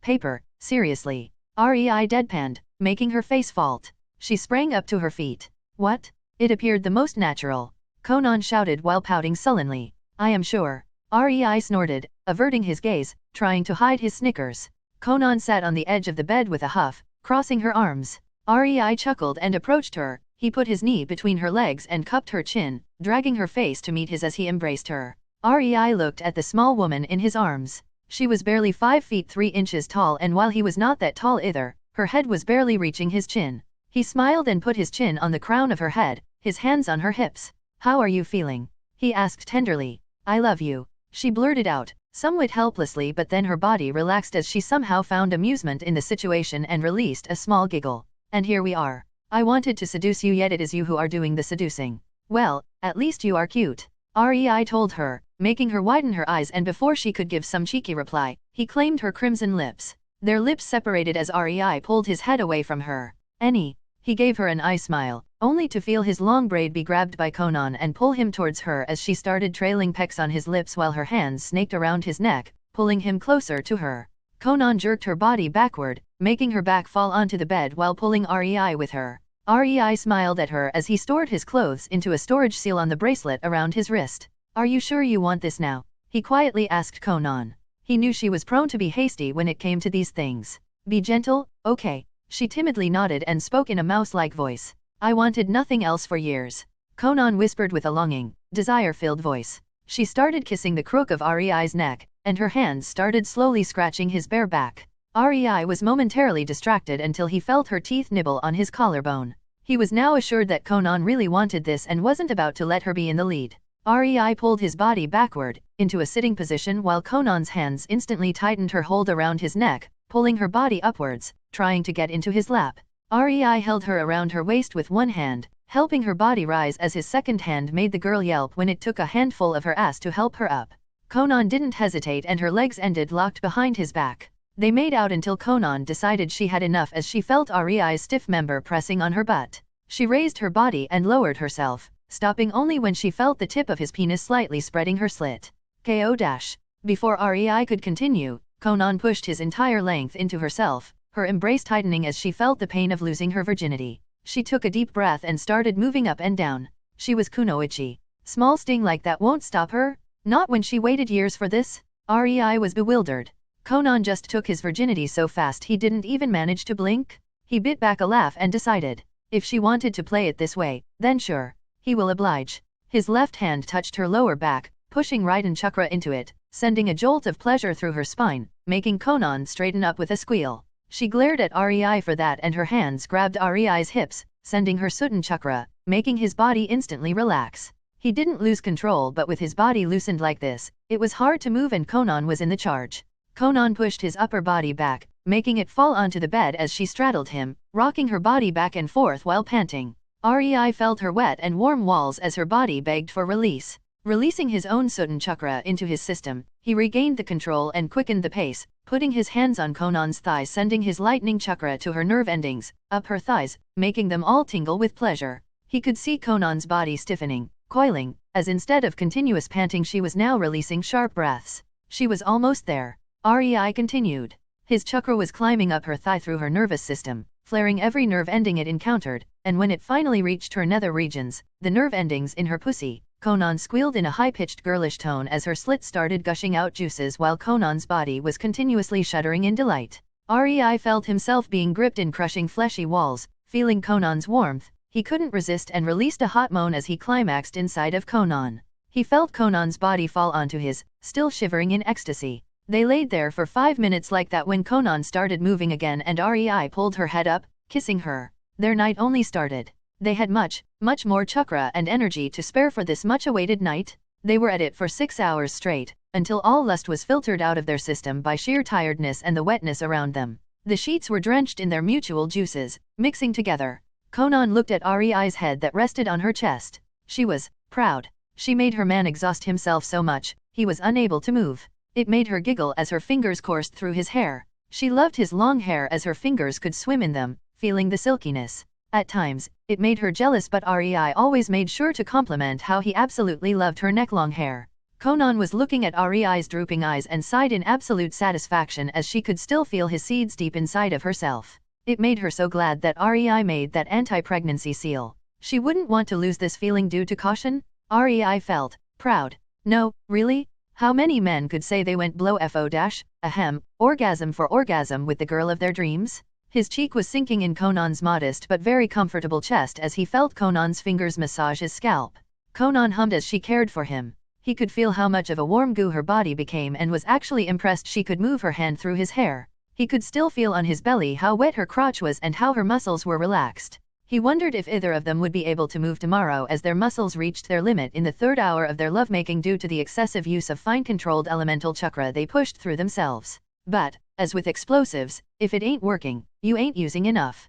Conan just pushed more Suten Chakra into REI's muscles, relaxing them to keep going in her desire-driven pursuit for his body while REI pumped her nerves with his Raiden Chakra as he didn't want her to stop looking at him with such a loving devotion in her eyes. They knew well this was not the smartest approach. When your muscles are about to give up, you probably should not force them to continue for hours. REI was sure their bodies gave out somewhere between the 5th and 6th hour and neither could move anymore. Conan's nervous system was screaming in pleasure at her to not put more Raiden Chakra through it and REI's muscles stopped working no matter how much he wanted them to continue. Their minds were far too gone long ago. Somehow, neither wanted to lose this connection. They could feel their souls embracing each other as they had sex and it brought them to new heights of mental high. Conan just used her paper to move while REI used his fabled chakra strings. In the end, they stopped at the end of the 6th hour as even their chakra gave out. Their bodies completely numb as a slight pleasurable ache ran through their entire beings. Neither regretted taking this step as both knew they desired it greatly for years. Now, they were finally one. Chapter 36, Emergency Mission 1. In Naruto, Reborn with Talent. REI and Conan came into Mizukage's office as they were called. The Mizukage noticed Conan's quite obvious limp and smirked widely. Era, I see you had quite a funny weekend, REI-kun. I wonder, how did young Conan end up in that state? He wiggled his eyebrows at them, making 3 umbu snicker, revealing their positions as the 4th female umbu groaned and glared at the males. Too much lightning chakra through my nerve endings. Conan deadpanned, making the people in the room freeze. Suddenly the female umbu fell from the ceiling to the ground, a trail of blood flowing from underneath her mask as she giggled perversely. The three Umbu were giving REI an Elfman-patented stare of Otoko, with thumbs up while the Mizukage was gaping. His mouth continuously opened and closed in speechlessness as his mind was deciding if he should continue with his previous attitude and go all men at REI or actually do what he wanted and promptly bang his head on the table as he groaned before he started facepalming. The elemental chakra was aggressive.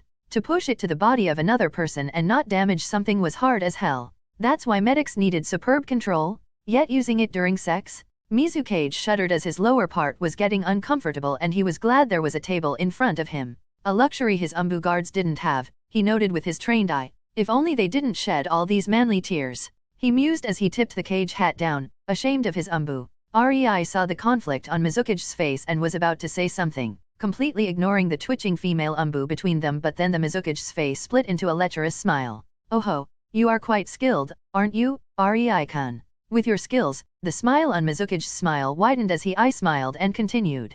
Can poor Conan-chan even keep up with you by her lonesome self? Of course, she is very skilled with Sutan Chakra, REI cheerfully exclaimed, ignoring the three thuds all around the room as the three remaining Umbu fell to the ground, only masks hiding their elated, dreamy expressions. And they say the security in Cage's office is the best one could find. REI mentally deadpanned, but his face was still smiling as even the Mizukage planted his face on his hard table with a groan. I win. REI's smile got positively Cheshire. The Mizukage finally raised his head again and his expression twisted into seriousness. I called you here for a mission. It is an emergency. The daimyo's son was kidnapped. REI stared at Mizukage in exasperation.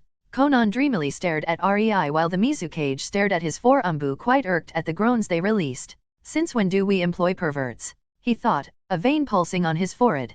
Poor him, he forgot the golden rule of Narutoverse. All chakra users were perverts? Even Kaguya was slugged into her face due to reverse harem no jutsu? You are certainly taking your time, then. REI uttered boredly. The Mizukage understood what REI meant and just waved his hand from side to side in a dismissive motion. It's the son of the daimyo. If that boy died, the Mizukage shrugged. Who cares? Bring his bow him back, will you? We were already paid for at least attempting it. Oh, you may consider taking one day off before you depart? That little shit said my mustache looks ugly. One day with kidnappers regretfully won't kill him? I am positive. The Mizukage's face was beaming and REI knew that day off was more of an order than a suggestion. He shrugged as a smile tugged on his face as they left the office.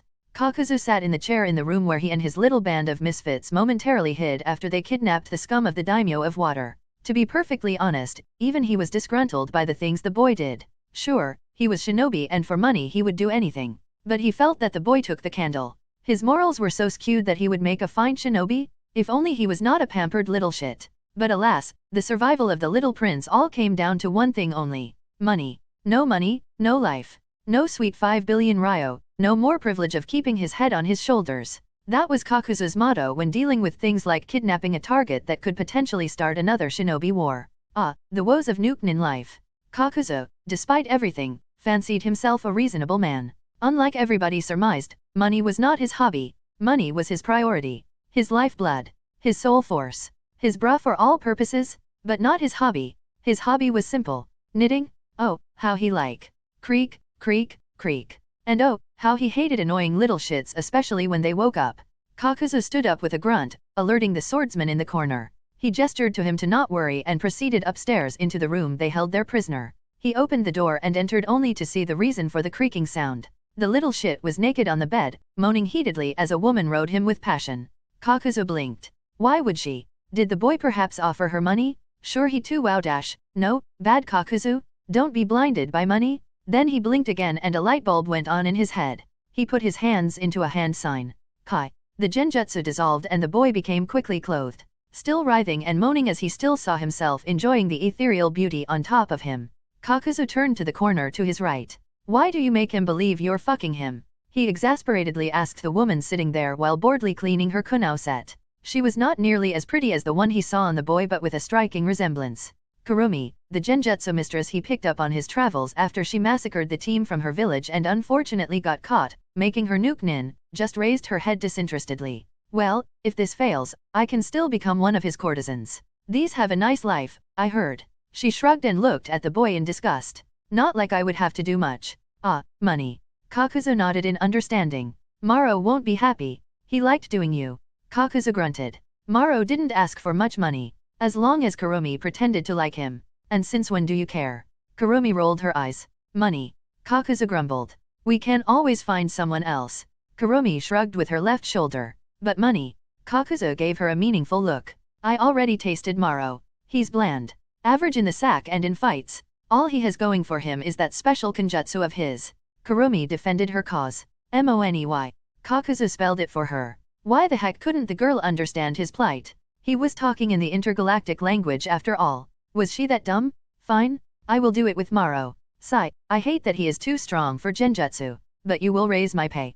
Kurumi glared at Kakuzu. She knew the life of a nuke nin wasn't that great. But, surprisingly, it wasn't that different than work in the village. Go there, sleep with that guy, slit his throat, that noble wants a taste of kunoichi. Ah, the life of the seduction core. Why the heck did she become shinobi again? Oh, Tara Mokuro, the last of the Mokuro clan. I wanted to cure his heart. Kurumi thought in depression when she remembered her fangirl phase and where it led her. Money. Kakuzu simply grunted as he shook his head in dismissal. Before Kurumi could argue more, Kakuzu was already out of the room, leaving her gaping at his back, only heated moans of the noble shit and the creaking of the bed accompanying her. It was official. Her life sucked. Chapter 37, Emergency Mission 2. In Naruto, Reborn with Talent.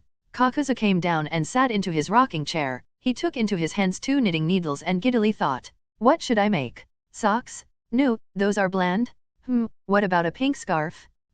These sell well? His body was bouncing up and down in giddiness as Maro, the swordsman, interrupted him.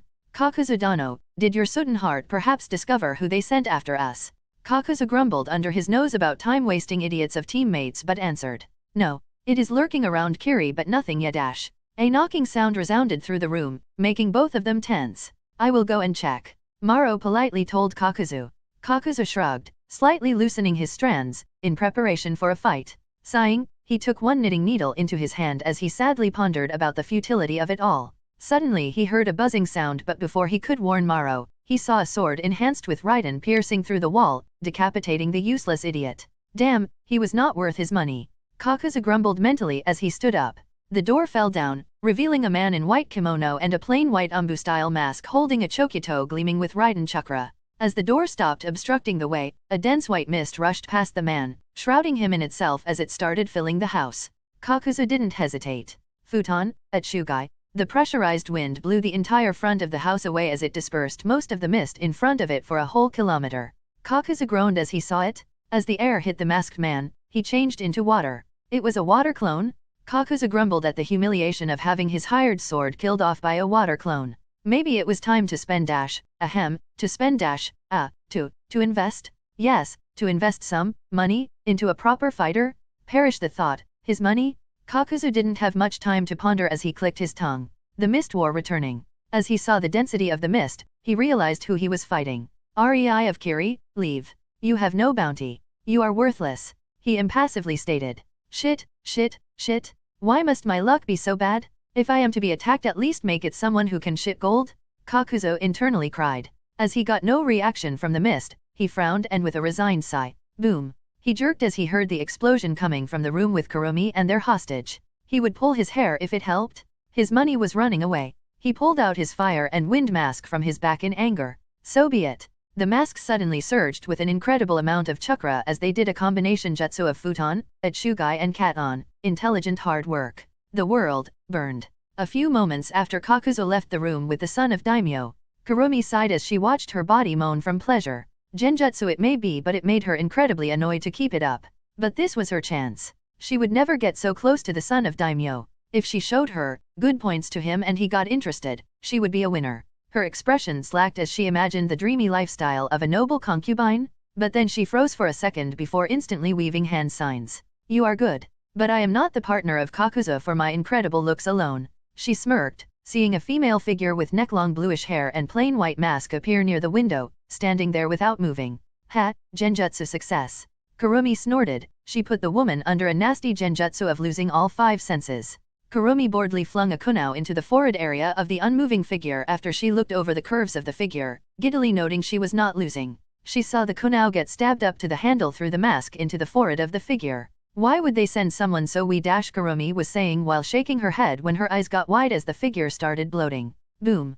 Kurumi managed to cover her face with her arms to prevent damage, but her body was still flung into the wall behind her due to the explosion. It impacted the wall and slid down as Kurumi ended on her ass. She groaned and blinked a few times to get a clear view. It took her at most 4 seconds to get her mind back into the fighting condition, but all she could do was gape as the moaning and writhing noble's body was pulled via chakra strings from the bed, dragging it through the newly made hole in the wall the explosion caused. She just lost her hostage? Shit, shit, shit. Kakuzu will kill me? No? He will whore me for money and then kill me? Kurumi's mind was panicking. She lost 5 billion ticket? This was bad bad bad. Poor Kurumi was unaware that Kakuzu already knew as he let a few strands of his in the room, connected to his body. She suddenly felt an incredible surge of chakra. Shit. Was the only thing her terrified mind could produce before. Pain. REI and Conan watched from a nearby hill as the madman produced a combination of Katon and Futon jutsu, creating a firestorm engulfing the entire area. Damn, that must have burned half of the forest. REI exclaimed as he sat on the groaning noble prick they were hired to save. The prince ceiling was all dirty from mud and dust, not to say his sweat, as REI's strings dragged him a few kilometers on the ground in a few seconds. Only his protective layer of Dodon chakra made the civilian survive the ordeal. Yes, he certainly didn't pull punches. Conan nodded boredly. Well, let's go. No need to stick with him here. We have a delivery. REI kicked the boy he was sitting on with his heel. To finish. Yes, I will leave a few clones to play with the guy. Conan smiled and 10 paper clones formed around them, rushing at Kakuzu as REI and Conan turned around and walked away. Their mission half accomplished. Kakuzu growled. Sure, he killed Kurumi, but the bitch deserved it. He looked at the scorched newly made clearing as his Katon/Futon completely burned the cottage to ash. He was about to rejoin the masks when he was forced to lean back as Futon-enhanced paper almost hit his shoulder. His growl intensified. Chapter 38, Emergency Mission 3. In Naruto, Reborn with Talent. Kakuzu suddenly jumped up while lifting his legs to his chest, evading 3 Doton papers that crashed into the ground, spreading cracks through it. His left hand was sent flying towards the ground where it buried into it, flinging his entire body to the side to evade sharp Futon paper shurikens while his 2 masks started blasting Futon, Atsugai and Katon. Intelligent hard work all around. The whole field was full of flames, pressurized wind, and incredibly durable paper, creating a hailstorm of danger. Kakuzu sped up towards a silhouette of a person and engaged it in a bout of taijutsu. He was winning, kicking that person around like a rag doll. It was a woman, he noted. She was good at technique and speed, but her body lacked power compared to his. It was as if she were made of. His eyes widened when he was about to deliver a punch to her face, only for his arm to bury into her head up to his elbow. He didn't even have a chance to hear any sizzling sound before. Boom. The paper clone made solely of exploding tags blasted a crater of the size of a small lake into the ground. Kakuzu wobbly stood up, noting his arm ripped to shreds from the explosion. He at least managed to harden his body with Doton, iron skin. He was shaking his head to get his ears into working condition again when he spat blood from his mouth. He looked down, only to see a womanly hand with blue, very cared for, nails covered in his blood as his thigh was sticking from his chest, holding his heart that painted these blue nails bloody red. Kakuzu snarled as his threads made short work of the Wuma dash. He cursed. Of the clone, he noted as he saw it dissolve into paper. He lost 1 heart to a clone. His Raiden won. He felt ashamed. He who survived Hashirama. Fuck this shit. He still had his Doton heart in his body. He decided to get serious. His body parts fall apart, the black threads coming out of it. He noted his Futon and Katon masks killed 4 paper clones so far. 4 assailants remained. You are a lucky girl? 6 out of 10, all clones. But now I have a 25% chance to hit the original. Kakuzu stated as the threads expanded all around him, trying to appear threatening while the threads from his feet entered underground, approaching his opponents. It has a brain. It can talk. It can count. It can do the math. The clones dryly uttered one after another and jumped to the side, evading the threads shooting from the ground, pissing Kakuzu off even more, making him focus on them. They were supposed to stall. So, stall they would. Kakuzu could only hopelessly watch as his enemy took the defensive approach and swapped to ranged tactics. He understood. These 2 clones that injured him were there to slow his body, and the 4 clones his masks destroyed were to observe his attack pattern. The 4 in front of him were only a nuisance to stall him. He understood. He lost his 5 billion Ryo hostage for good. With a snarling fury, he jumped into the battle. And while Kakuzu fought, REI looked at the rapist who was being dragged in his chakra strings. He was mulling if it wasn't better to do the world a favor and kill the guy off, suffering the first failed mission in his career. He could understand Reikage ordering kidnappings of Kekii Genkai girls. Not condone it and certainly not approve, but understand the reason. he could. It was all politics and for the village. Disgusting, but it worked in the long run. Maybe cruel, but it was efficient. The women were miserable. But males? For those more informed, the Reikage, at least the third, actually preferred to kidnap males and showered them with literal harems of kunoichi to pamper the shit out of them in any way conceivable. They got wealth. They got any woman they pointed at, if she didn't belong to someone else, and was agreeable to the disgustingly high pay procuring a kid with Kekii Genkai would give her. They lived in heaven on earth, and after their usability was finished, they were allowed to keep 3 of their favorite kunoichi. They just could not complain. REI could also understand Mizukage trying to manipulate him to have sex with the women of Kiri to produce babies. Conan had to chase these away on a weekly basis. It would first, tie him down to Kiri, and second, create a future shinobi with good potential. Not to say, shinobi who would be raised in Kiri, and shinobi REI would actually teach everything he knew as they would be his kids. If they revealed to Mizukage that Conan had Kekii Toda, REI was sure even Mizukage would pull Reikage on REI, drowning him in money and women. He would at least not think of putting hands on Conan, as he was aware she could blow Kiri to high heavens if she was so inclined. He was manipulative. Not stupid. He knew even restrained and bound, Conan could still use her paper. REI also understood the idiotic way Hiruzen tried, or will try, to manipulate Naruto. It was stupid, to say the least, as it could have backfired in any conceivable way possible. But it was a solid attempt at manipulation for the good of the village. Heck, REI could even understand Danzo. He hated how he treated and mind-fucked the orphans, all to make them a tool for himself. He was very put off when he read about it in his old world. After he actually became a shinobi and saw a bit of the Narutoverse, he didn't quite admire the man, more like felt disgust but grudging respect. Not everybody would be a monster enough to do what Danzo did, and wholeheartedly believed it was for the greater good of his village. It really put things into a perspective. REI had no delusions. If Hiruzen stayed Hokage for 10 more years, little Naruto would spend days in the eager care of many Konoha kunoichi to recreate the Uzumaki clan in Konoha and make sure Yondaime had some grandkids that could inherit Hiraishin. Oh, Naruto was never meant to inherit that jutsu. Scorned Jinhyuriki with Hiraishin? That was a disaster just waiting to happen. What? Some clueless fools believed that Hokage didn't have access to it? Ha! Blood seal? Naruto was on his beck and call, as was his blood. The problem was more in the setup of Hiraishin Cao, REI surmised from his knowledge of seals. It must be a bloodline-linking seal that was usable in its full ability only for Minato's descendants. Minato after all had or will have access to Uzumaki seals via Kushina, and this one was widely used by that clan. That was the reason why most scrolls looted from Uzushiagakur were deemed worthless and the entire raid was marked as a glaring failure. That was the only thing that would prevent it from being learned willy-nilly. And since no one knew Hiraishin jutsu in the future he knew of, REI was almost 100% sure that was what Minato would do. Key it to his descendants only. Of course, he as the seal master could give someone a tweaked seal that could be used, say, by his bodyguards. But it would be a very watered-down version. It was very important for the villages that bloodlines survived. The cages really pulled no moral stops to ensure that. Naruto dodged that bullet due to Tsunade thinking of him as her grandson. She didn't want him to live a life of debauchery, to lose his innocent nature, or whatever went through her head.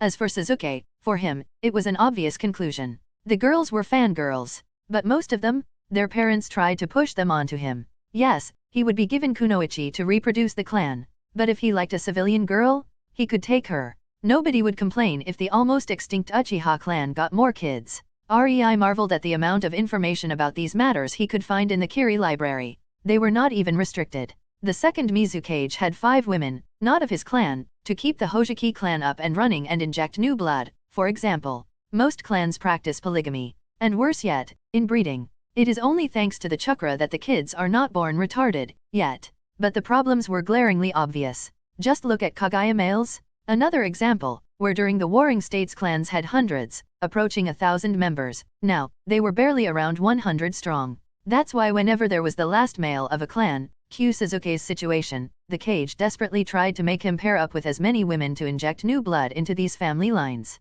They knew about these problems, but even they had to tiptoe around clans matters. Of course, this allowed the loyal kunoichi that could influence the last male of the said clan to be put into these positions. Anyway, these decisions had to be done and were expected from leaders. They didn't have to like it, but it was their job to make sure the bloodlines survive. Each cage had their own way of dealing with things, but none was completely clean. Even Tobirama is rumored to use a mild genjutsu and manipulations to make a few happy couples.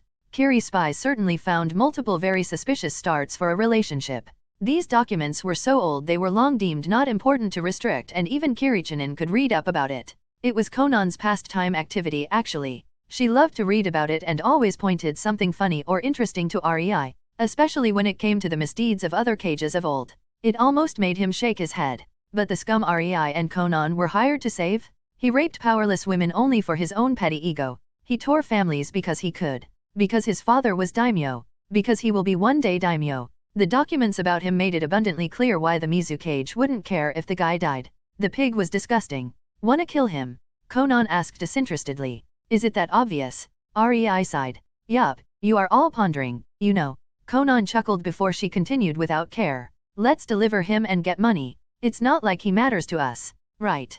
Conan came closer and put her hand on the princeling's arm. There, done. I used my sudden chakra to relax his heart. He will die of heart stroke a few months later. REI smiled at her and chuckled. Sigh. It was all so easy, after all. It was only hours later when panting Kakuzu held both remaining Conans enwrapped in his threads. So, which, one of you, hey, is the, original? He heaved after the fight the girl just put him through. The surroundings were completely destroyed. Earth gouged, ground incinerated. The previous forest all but disappeared. None. The calm women pierced by his threads through various painful organs impassively stated with small smirks, not showing an ounce of pain.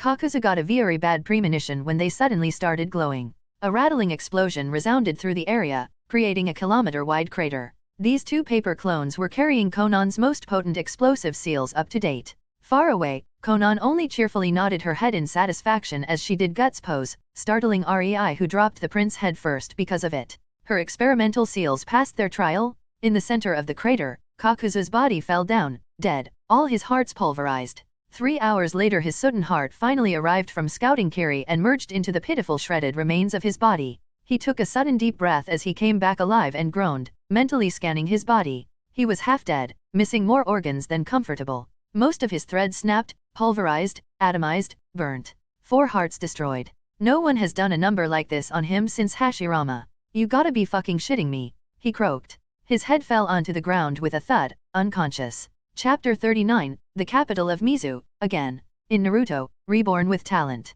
REI and Conan delivered the prince to the guards guarding the entrance to the castle. They still wore their wild blank umbu masks so nobody really recognized them. Stating they were busy, they quickly disappeared before any smartass decided to invite them in front of Daimyo. REI and Conan were not about to spend their day in that heap of problems. They were in the capital of Mizu and they were going to enjoy it. REI and Conan found themselves in the best restaurant in the city, their hitai stashed in the storage seals. They picked a table in the corner to be inconspicuous, but they both forgot this was the so-called higher society of a feudal world. The second Conan walked in, many wealthy young masters turned their heads in her direction. REI's jaw hit the floor when he saw it. Brothers, are you perhaps also transmigrants from a cultivation world? What's with these lecherous looks? He couldn't help but mentally ask in utter bafflement. In the end, he realized these young masters are everywhere. They are flooding the omniverse? A shiver ran through his spine and a horrified look appeared on his face as he imagined Kisame spitting a tsunami of arrogant chibi young mast. Ouch. Conan thankfully swatted him, ending the nightmare as they finally reached the table and sat down. Young masters everywhere. REI mumbled at her curious look, a shiver running through him. Conan blinked and tilted her head as she scanned the room with the corner of her eye. These utterly powerless retards who stare at me without realizing it gets them closer to death. She asked in a deadpan voice, quietly so only REI could hear her. Oh. He nodded. Conan only smiled, stood up from her chair, walked to REI, and sat on his lap. Then, let them seethe in their little world. REI could feel her butt pressing onto his crotch. We will enjoy ours. Conan saucily whispered to him. The diner from then on was a very pleasant matter. If the hordes of murderous glares from incompetent young nobles were disregarded, REI and Conan left the restaurant in a merry mood, half-hugging as their heads were resting on each other. It was a nice evening, REI stated. Conan hummed. But I still like cuddling on the bed more. Her face bloomed into a genuine full smile. It made REI happy and satisfied. That smile was the entire reason why REI bothered.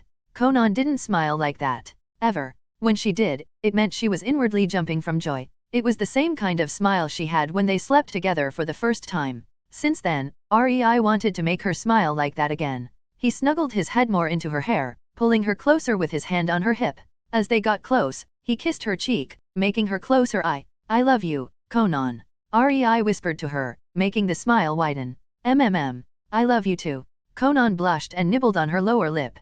REI could feel the fingers grasping his hip, squeezing and dancing, not knowing what to do. He spun her and kissed her crimson lips, completely ignoring the audience and the gasping grandmas who were hiddenly fangirling at such a scandal. As the duo played with their tongues, caressing the other's tongue with theirs while gazing into each other's eyes and feeling their joined souls quiver at the intimacy, it was enough for them to be completely and utterly in need of more. Conan's hand snaked under REI's kimono, feeling up his muscles while her eyes were not so subtly hinting she wanted him to feel up her chest. REI ended their kiss, separating, making Conan sad and confused. She looked at him with an apparent question on her dejected face. REI leaned closer to Conan, making her smile and close her eyes as she awaited his kiss, but he moved his head to the side in order to reach her ear. "We are being followed," he gently whispered while still tightly clutching her body to his. They outwardly looked like a couple intimately hugging.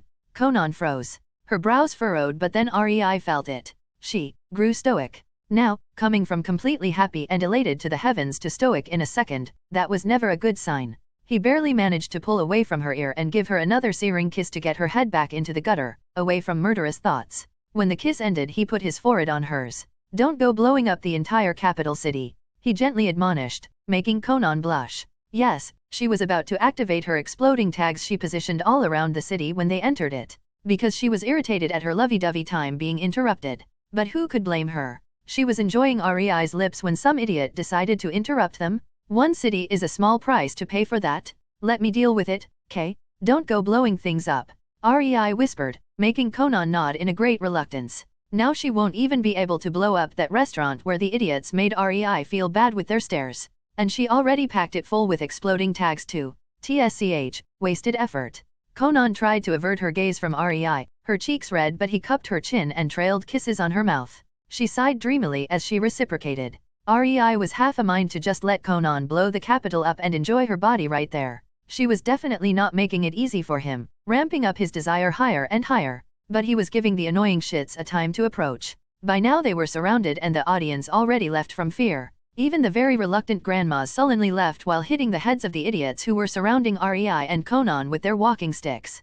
"Cut it out." A huffy voice resounded loudly through the street. REI ended the kiss with a very annoyed sigh. He looked over his shoulder and saw a lean man with a fan, clad in luxurious attire, and a very punchable mug that screamed one thing only: "Young master." Around the smug idiot were hordes of people holding swords. The entire street was empty bar them. They all looked high and mighty, thinking they have the upper hand. "You peasant? Why are your hands on my girl?" the young master screamed, pointing his folded fan at REI, who only blinked at the boy in utter astonishment. "Unhand her at once. She belongs to this master from now on," he smugly exclaimed. "For your cheek, I will grant you a swift death." REI's mood sank. He just met a young master disease. His mind blanked out and every word of caution and not blowing things up disappeared from his mind on instinct. Young masters were truly fearful beings. Even someone as collected as REI was afflicted with a mind effect, rage, when they opened their mouth. Without even thinking, he raised his hand, palm facing the sky, as a small blue ball fire appeared above it.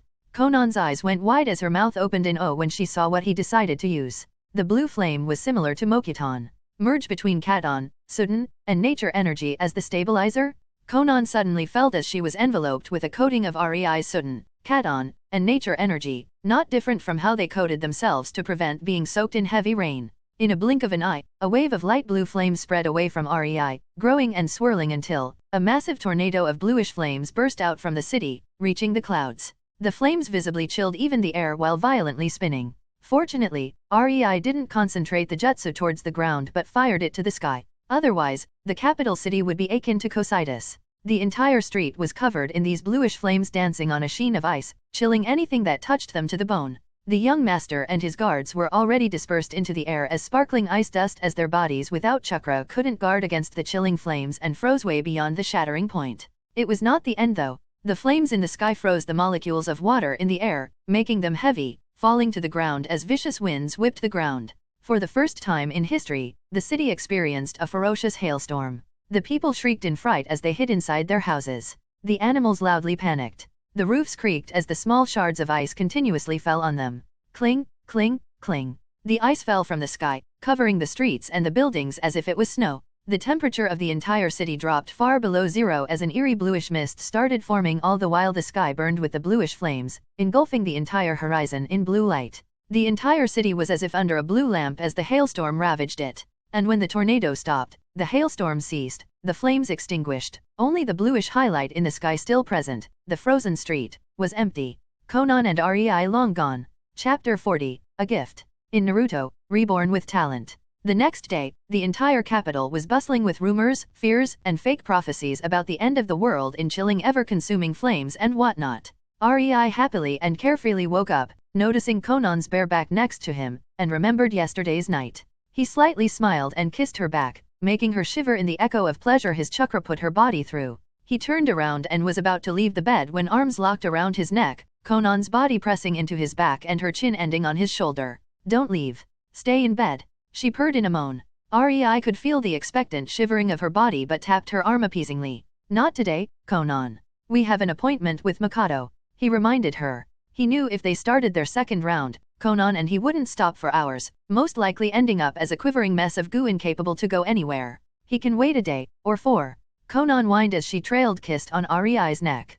"Pretty please," she whispered into his ear. "Nope," and received a flick to the forehead, making her unhand REI and flop on her back. Her body was sprawled on the bed, completely showing all of her womanly parts as she released an annoyed sigh. "I have a gift for you, Conan. Don't wanna wait?" REI noted as he stood up, about to dress. Conan perked up. They never gave gifts to each other. It was unnecessary. They had each other. What more could they give to the other than themselves? But her curiosity was certainly piqued. She stood up and with a whirl of papers, she was clothed. Her telltale blue-rosed black kimono and skirt were on her. Life became easier when she learned how to make her paper imitate clothes. Conan spun on her heel leaning forward, giving REI a proper view of her cleavage. "So, what are we waiting for? I am ready," she told REI with bemusement. "Cheeky little minx," he exasperatedly exclaimed, half naked, about to pull his pants up. They sat in the office of the chief merchant of the Biribiri company, Caravan. The people were looking at them funny when they entered and they even had a few problems with the receptionist. Thankfully Caravan showed up and so here they were. In front of them was a final financial accounting. They didn't ask for it but Caravan delivered it either way. After all, they were the biggest shareholder.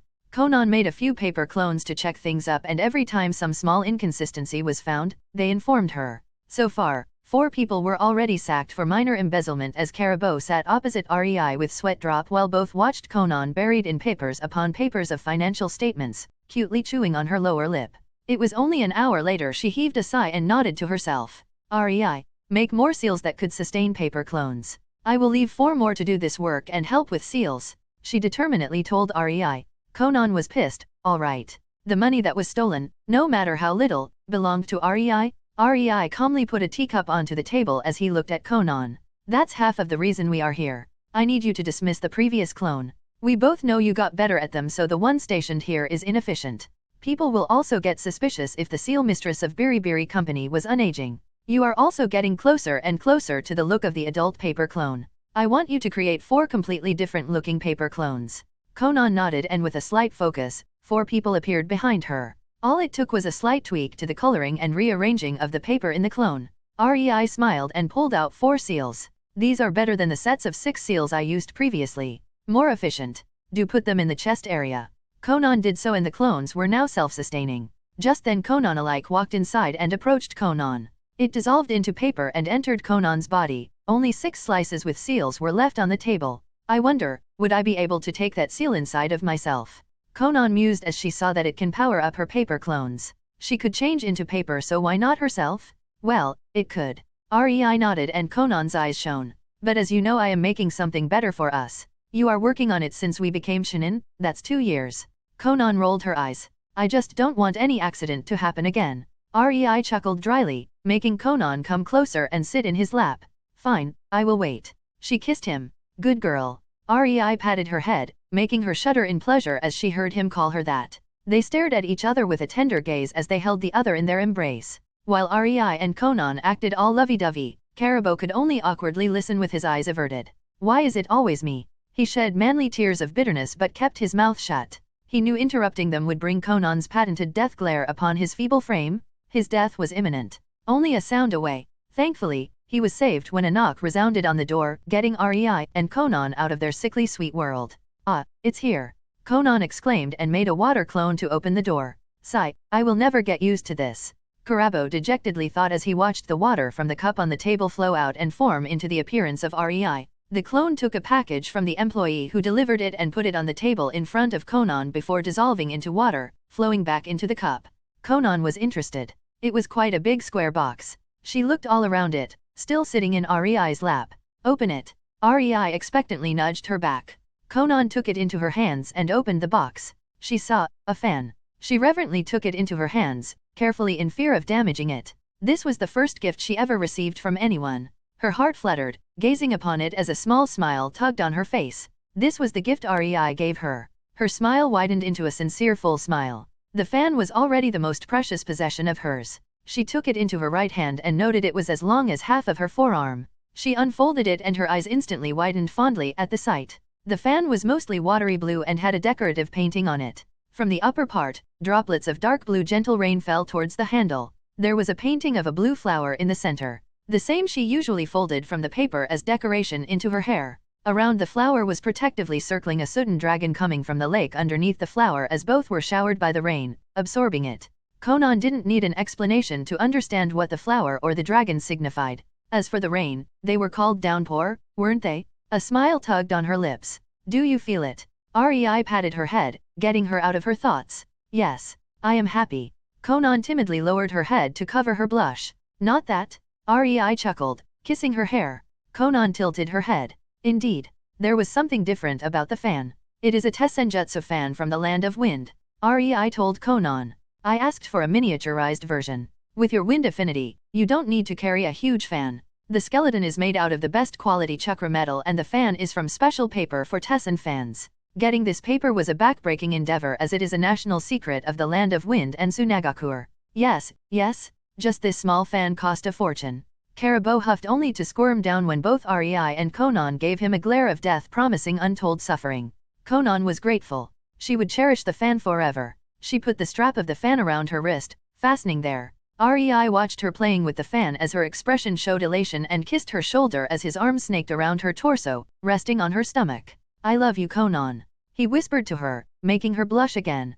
Conan could only bite her lower lip as she nodded timidly. That instant, she promised to herself that she would become the best Tessenjutsu practitioner in the world. She would make REI proud. REI, ignorant of the resolve he ignited in his lover, just happily trailed kisses on Conan's shoulder and the nape of her neck. Both again happy in their own world. Chapter 41, Return to Kiri. In Naruto, Reborn with talent REI and Conan leisurely walked through the gates of Kirigakure, hand in hand as they enjoyed the humidness of the village. It wasn't really the feel of home but they did come from Aim no Kuni so the humidness was something very familiar and pleasant to them. Just as they headed towards the guard outpost to show their documents, an umbu landed in front of them, staying on one knee. "Lord Mizukage is summoning you, REI-sama, Conan-sama," the man respectfully said and disappeared with water shunshin. REI and Conan might not be recognized by many Chunin or even Jonin but they did spar with the 7 swordsmen of Kiri on a regular basis. That coupled with the fact that Umbu had to memorize the entire bingo book and the exchange of information aka rumors of whatever non-classified happens in the office of Mizukage. Yet, the entire Umbu force was familiar with REI and Conan as masters at chakra manipulation who can use their elemental chakra during sex. What? The respect was not due to being able to use superb jutsu or being 2 of only 5 S-rank shinobi of Kiri. Not at all, it was all due to the perverted Umbu female who passed out with a nosebleed during the briefing after their first time. Both REI and Conan could only wryly smile as they started their leisure walk towards the cage tower. They were sure the Mizukage was awaiting them. Let him wait then, no. Both REI and Conan stood in front of Mizukage in his office, having a stare-off. Neither side spoke as the air grew heavy. The atmosphere intensified and one could almost hear the hearts of Umbu beating. Ba-dum, ba-dum, ba-dum. So it went as the Mizukage glared with narrowed eyes at casually standing REI and Conan, still holding hands. His eyebrow was twitching as he drummed his index finger on the table, his lips scowling. Is there really nothing you would like to add to your report? The Mizukage grit his teeth. No. Both REI and Conan chorused calmly. Konoyaro. The Mizukage bit out when he saw that neither REI nor Conan wanted to add anything to their report and released a long insufferable sigh. He took a deep breath to recollect himself. I see. he impassively stated and looked at the file on his table. So, you two didn't encounter any blue tornado made of fire reaching the sky, bringing a literal storm of ice to the capital city. Phew. Mizukage asked as he intently peered at REI and Conan. No. Both REI and Conan again chorused calmly. I see. The Mizukage stated plainly. I suppose that neither of you saw any missing nin capable of, I don't know, destroying cities during your visit to the capital. Ha. Nope, not that we know of. REI shook his head and Conan nodded eagerly.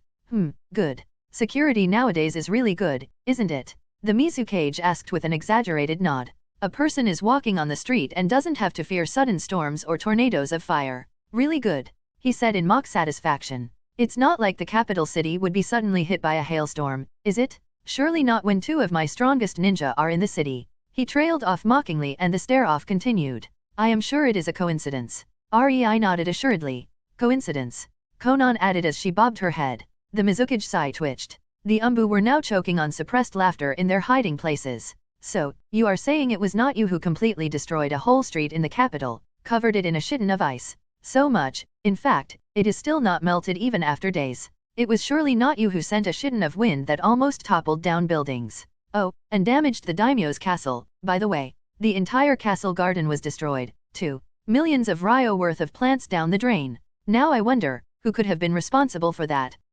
You surely are not responsible for scaring the populace by making the skies burn, of all things, right? When the witnesses speak of a blue-haired woman and pale-haired man kissing each other in the middle of the street, it all happened. That was surely not you. Now, was it? It. The Mizukage glared with a frown. He could feel the start of migraine as the two decided to be forgetful. When you say it like that. REI trailed off awkwardly as he scratched his cheek. Yes. The Mizukage expectantly leaned forward with a hopeful look. We may have seen a missing nin or two, REI seriously added. Or two. Conan nodded. Right. The Mizukage deflated. I am sure you did. Pray tell, how did that missing nin or two look like? You don't want to tell me it was a male form of Tsunade Senjo, the best medic of Konoha, kissing with female form of Dan Kato, the candidate for Hokage position, do you? The Mizukage quipped in sarcasm. Well, REI started. Yes. The Mizukage sweetly smiled. Depends, is Dan Kato still alive? REI quipped. No, he is definitely not alive. Not for years. Mizukage's smile fell as he stood up, barely holding himself from screaming at tearing his hair off. After a while of panting, he just powerlessly flopped back into his chair. Moreover, according to our spies, Senju despised Kato. He muttered to himself. Well, in that case the missing nin was. REI's eyes darted all over the office, but then he shrugged in whatever motion. Pink. And fluffy. Conan added helpfully. Long ears too. REI smiled. Long. With buck teeth. Conan nodded. That's wrong, that was the bunny we saw in the zoo, Conan, wasn't it? REI looked at Conan. We are talking about that, are we not? Conan put her finger on her chin in mock confusion. I give up. Seriously. I fucking give up. The Mizukage helplessly leaned into his chair and took his smoking pipe out. Now, what do you two geniuses recommend I should report to the very concerned and utterly pissed off daimyo? Only silence greeted him. Nothing. What about you? The four already blew from choking Umbu on the ceiling. He looked up, just in time to see three of his Umbu fall onto the ground and start rolling in laughter. The fourth was still desperately sticking to the ceiling with his chakra, also rolling in laughter. The Mizukage looked at casually smiling REI and Conan with a fed-up deadpan look. Well, I would personally say that the assailant had a mask. REI's face turned to seriousness and Mizukage face vaulted onto his desk. I see. Continue. The Mizukage waved his arm around uncaringly. Fuck this shit, I should start looking for a successor. I am not paid enough for this. The Mizukage frowned as he straightened up and started chewing on his pipe. Maybe he could use his bullshit affinity? He was a ninja, after all. Making up stories was common in his line of work? And the current daimyo wasn't the smartest fish in the pond too. That could work. Just give me something good. I am really not interested in being blamed and getting our funding cut, alright? He pleaded. REI nodded and gave a sweet wide Cheshire grin. Oh, this will be utter bullshit the size of Konoha's Hokage monument, alright. Mizukage internally thought as he saw REI's wide smile. Here we go. REI's going to get nasty. Conan mentally deadpanned.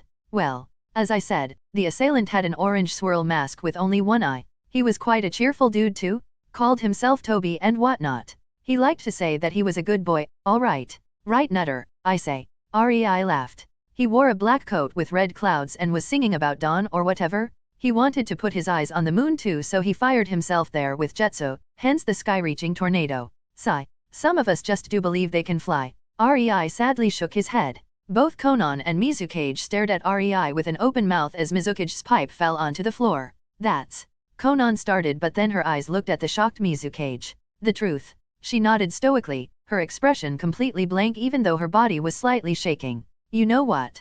The Mizukage drawled lazily. Why not? Sure. I will report exactly that. He shrugged, not giving a damn anymore. You may go. I won't say job well done though. Read this if you find ch39 disappointing. I read a few comments, and a 1-star review of a dude who even at this point thinks REI and Conan are Konoha shinobi. Damn, that floored me, to be honest, and I found out I might have messed up in the ch39 and my writing might have been easily misunderstood. Now, for a clarification. REI did not destroy the capital nor did he kill anyone else other than the young master and his goons. Sure, he caused damage but didn't kill. He also did not use the jutsu because he meant it. He wanted to deal with it peacefully, and only due to the trash coming out of the young master's mouth, he flipped and subconsciously used his strongest vermin-wiping jutsu. The entire build-up of his illogical fear of young masters was leading to this scene where he forgot all reason for a second. That scene might have been a bit forced, but it is important. I am giving you small hints into REI's uniqueness right there. Chapter 42, Mizukage's Schemes.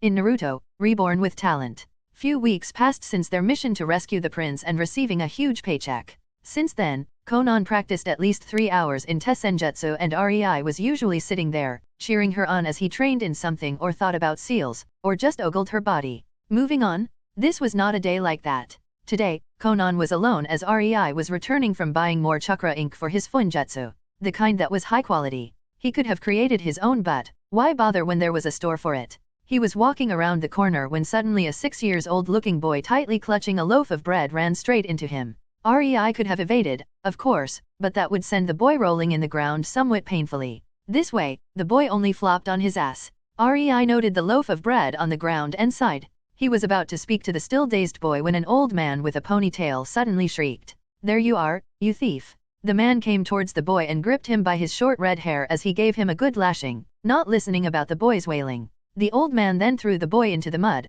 flipping his ponytail in disgust. REI could see the boy reaching towards the bread covered in mud as his eyes hopelessly and intently watched it in hunger. The old man snorted and took the bread before the boy could reach it. That's not yours. Be glad that I won't report you for stealing. He harumphed and walked away with a huff. REI watched, somewhat bewildered. Since when did Kirigaku regain its own Naruto? He thought as he saw the contempt in the eyes of the people passing around. As REI pondered about it, the boy sat up, sobbing. REI could hear the loud grumble from his stomach and realized it must have been days since the boy had a meal. With a sigh, he took the boy by the collar of his torn tattered clothes and put him on his feet. Well, I bumped into you, making you get caught. REI waved his hand from side to side, trying to dissuade the fearful look the boy gave him when he saw the Hittite. I can at least buy you lunch for that. REI smiled. Come on. He left, dragging the bewildered kid by his arm. REI watched as the kid gorged himself on the food. He awkwardly scratched his cheek. Don't they feed him or something? He wondered. Hey, kid, you orphan, right? REI asked as he watched him lick the plate. The boy ashamedly looked down and nodded. Don't they feed you there? The boy looked like a deer in the headlights and closed his eyes in fear, quivering in his seat but didn't answer. Whatever. Eat your fill. REI just shrugged. Conan was training so he had nothing better to do. A little charity wouldn't hurt, now, would it? REI just sat there, watching the boy until he finally stopped eating. Thank you? A very soft voice entered REI's ears. He smirked and ruffled the hair of the boy. Haha, so you can speak, after all. He nodded and then looked seriously all over the boy. Bruised, malnourished, sunken cheeks, dull auburn hair, pale as a ghost, tattered dirty clothes. Here. He gave the boy a paper with his address. If you find yourself hungry again, come by. REI decided he would help the kid. It was not like anyone would be able to steal from his apartment since his security contained many of his seals and he was loaded. Paying for food for the kid wasn't really all that difficult for him. Biribiri Company earned him millions of ryo per month since it had its branches all over the elemental nations by now. Every capital city had a branch. And who knows, maybe I would get a follower out of it.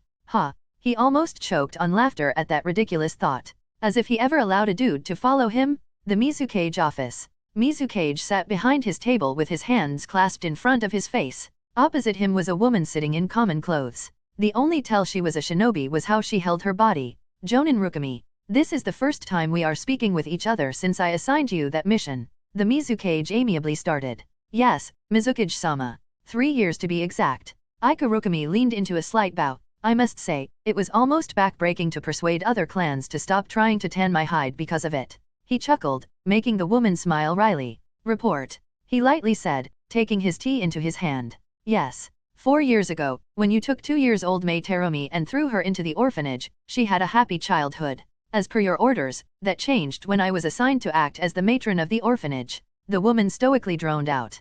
I subtly estranged her from other kids, and she swiftly became the target of bullying. The Mizukage hummed. Her mental state. She is doing well. There are no signs of a mental breakdown, yet. The woman unsurely answered. She knew she was picked because of her past in the seduction corps. She was ruthless enough to slit the throat of a child and good psychiatrist so she could keep any and all mental trauma non-issue for later. Well, as much as it could be made into a non-issue. She was sure the treatment the girl is going through will mold her and stay with her for the rest of her life. She just won't be mentally impaired due to Ika's care. But she is, will break if we continue this route. The Mizukage heard his jonin conclude. I see. The problem is the rumors. After that incident, how is the girl herself taking it? Ika groaned. Yes, that. Neither of them planned for that to happen, but it certainly did help the plan. Ika decided to not do anything with it and let it run its course. She is more withdrawn. Never talks to anyone. This made the bullying intensify. The kids even go as far as stealing her food, making her sleep on the floor, and beating her. Seriously, this batch would do fine shinobi, at least morally. Ika snorted sarcastically and rolled her eyes. As if any of these twerps had enough guts to be shinobi. They could only gang up on a weak malnourished girl. A loner, then. Well, no wonder. Just as we wanted. The Mizukage took a file from his table. After the first day of the academy, Mei Terumi's chakra was unlocked. She kissed the cheek of her best and only friend in the entire orphanage, and her bloodline acted out due to the inability to control her chakra. Mei Terumi watched as her best friend slowly died in agony while her face was being slowly melted by Mei's Kekei Genkai. You wrote. Yes. It was a brutal and painful death lasting minutes. Mei watched every second of it and blamed herself. Well, normally she would be trained since 3 to prevent this happening. Mizukage shrugged. But making her even more isolated helped us. Especially since the girl already had her first kill. Ika nodded and opened her mouth when the door flew open and inside casually strode an old man with a ponytail, holding a muddy loaf of bread. Sandame Dano, you really can pick a distasteful mission for retired Olmi, haha. The old man laughed. Well, it had to be someone undetectable, Kawarhe-sama. Since your chakra coils were destroyed. Mizukage smiled and slightly inclined his head in respect. I am nothing but a civilian in the senses of the ninja. The old man waved his hand jovially. Geez, what did you do to that orphan? It was as if you starved the kid. We did. The Mizukage told the elderly man, who raised an eyebrow with a frown. The Mizukage nodded at the woman to introduce herself. I am Ika Rukami. The woman stood up and gave the elderly man a small bow. It's an honor to be in the presence of the brother of the first Mizukage, Kawarhe-sama. Sure. Just get on with it.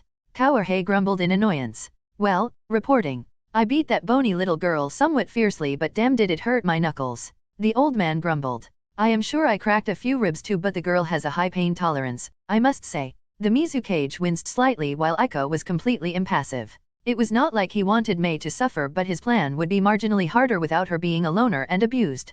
But Kawarhe stopped momentarily. The civilians are talking. They are starting to get afraid of her due to rumors, and from what I gathered, she is being beaten by some of them. When the clans find out. Thankfully the Yuki and Hojiki clans agreed with this plan and persuaded the leaders of other important clans. I wouldn't try to threaten a clan with their own fortune if I didn't have the support of other clans. The Mizukage interrupted, shrugging. We need REI and Conan bound to Kiri since they are 2 of our 5S rank ninjas. The clans at least understand that much.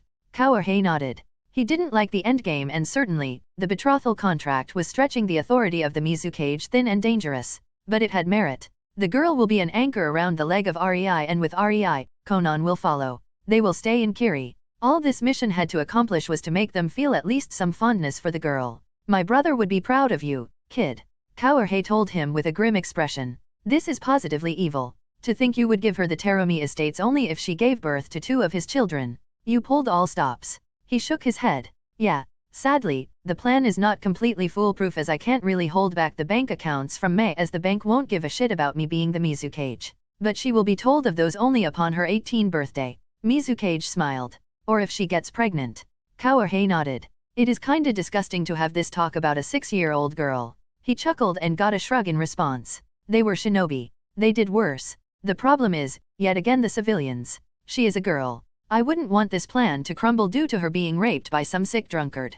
Kawarei had a valid point, the Mizukage agreed. That may help with her being more subdued, or completely break her. But it might crack any and all future interaction with REI. The Mizukage was trying to make her depend on him. Not make her afraid to be in the same room as him or despise all males. Yes. I will probably make Ringo a mayor. I suggest him taking the girl in, giving her an empty bedroom. Or I will straight out order it for the safety of the last Terumi. The Mizukage shrugged. It will maximize the interaction between them. And then, when she is older and REI likes or even loves her, you will spring up the betrothal on them.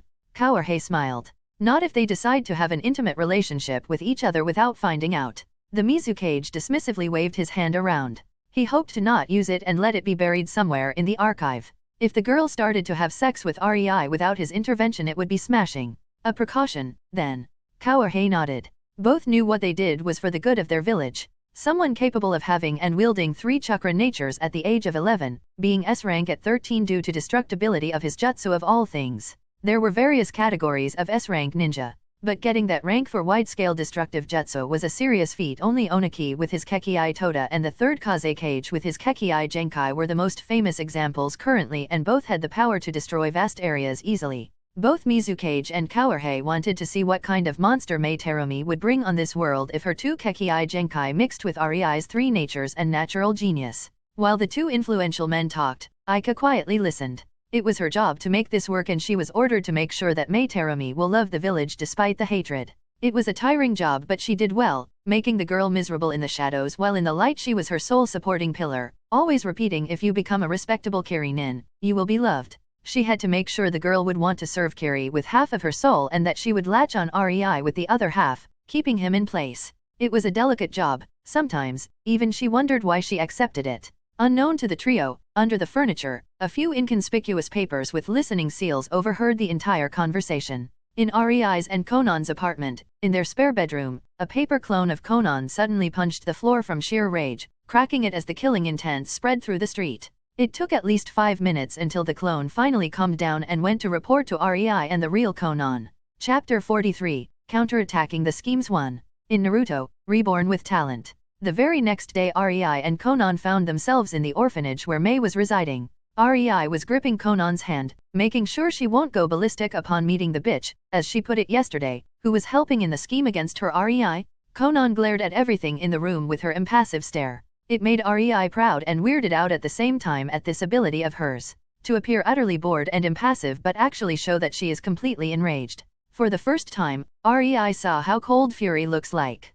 They had a long debate yesterday after the clone reported its findings. They both were baffled. Sure, the Mizukage did it very cleverly. They knew he was smart and really didn't think he would try the exact same thing as he did with Ringo, just in other colors and under a pseudonym. His influence would appear to be minimal on the entire thing, as at most 5 people were a part of the scheme, and other than them, only clan heads knew about it. In their talks, REI told Conan he was interested in Mei. Not romantically, of course. That would make for a good mental case to be interested in a kid you met only once. He was interested in her potential. To be honest, most crushes he could have had, he remembered he loved Tsunade's character, disappeared after all these years. He would still very much like to meet these people. He would also like to swat Naruto on his head for being a naive idiot. Yup, he was a true fan. The kind that would beat that insufferable idiotic shit to death for not becoming smarter during the entire series. Sigh, but he digresses. These feelings were somewhat dulled. He was interested in Mei because of her 2 Kekii Genkai,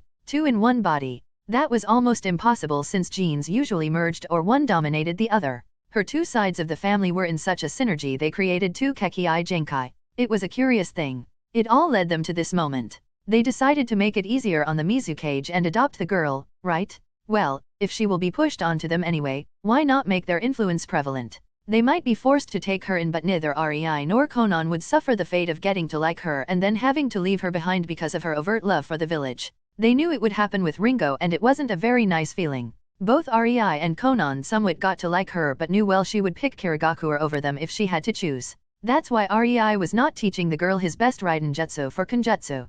Conan had it easy. She was starting to feel fed up with Mizukage. She understood he must protect the village and whatnot, but right now, he was actually doing his damnedest to make Conan blow this village to smithereens. She didn't like her REI to be schemed upon. As for the little girl herself, if she was really as interesting as REI said, Conan didn't mind taking her in. She would make the girl into a proper wife material. Yet, Conan was not as naive as to think that a decade of living together would not make the girl fall in love with REI.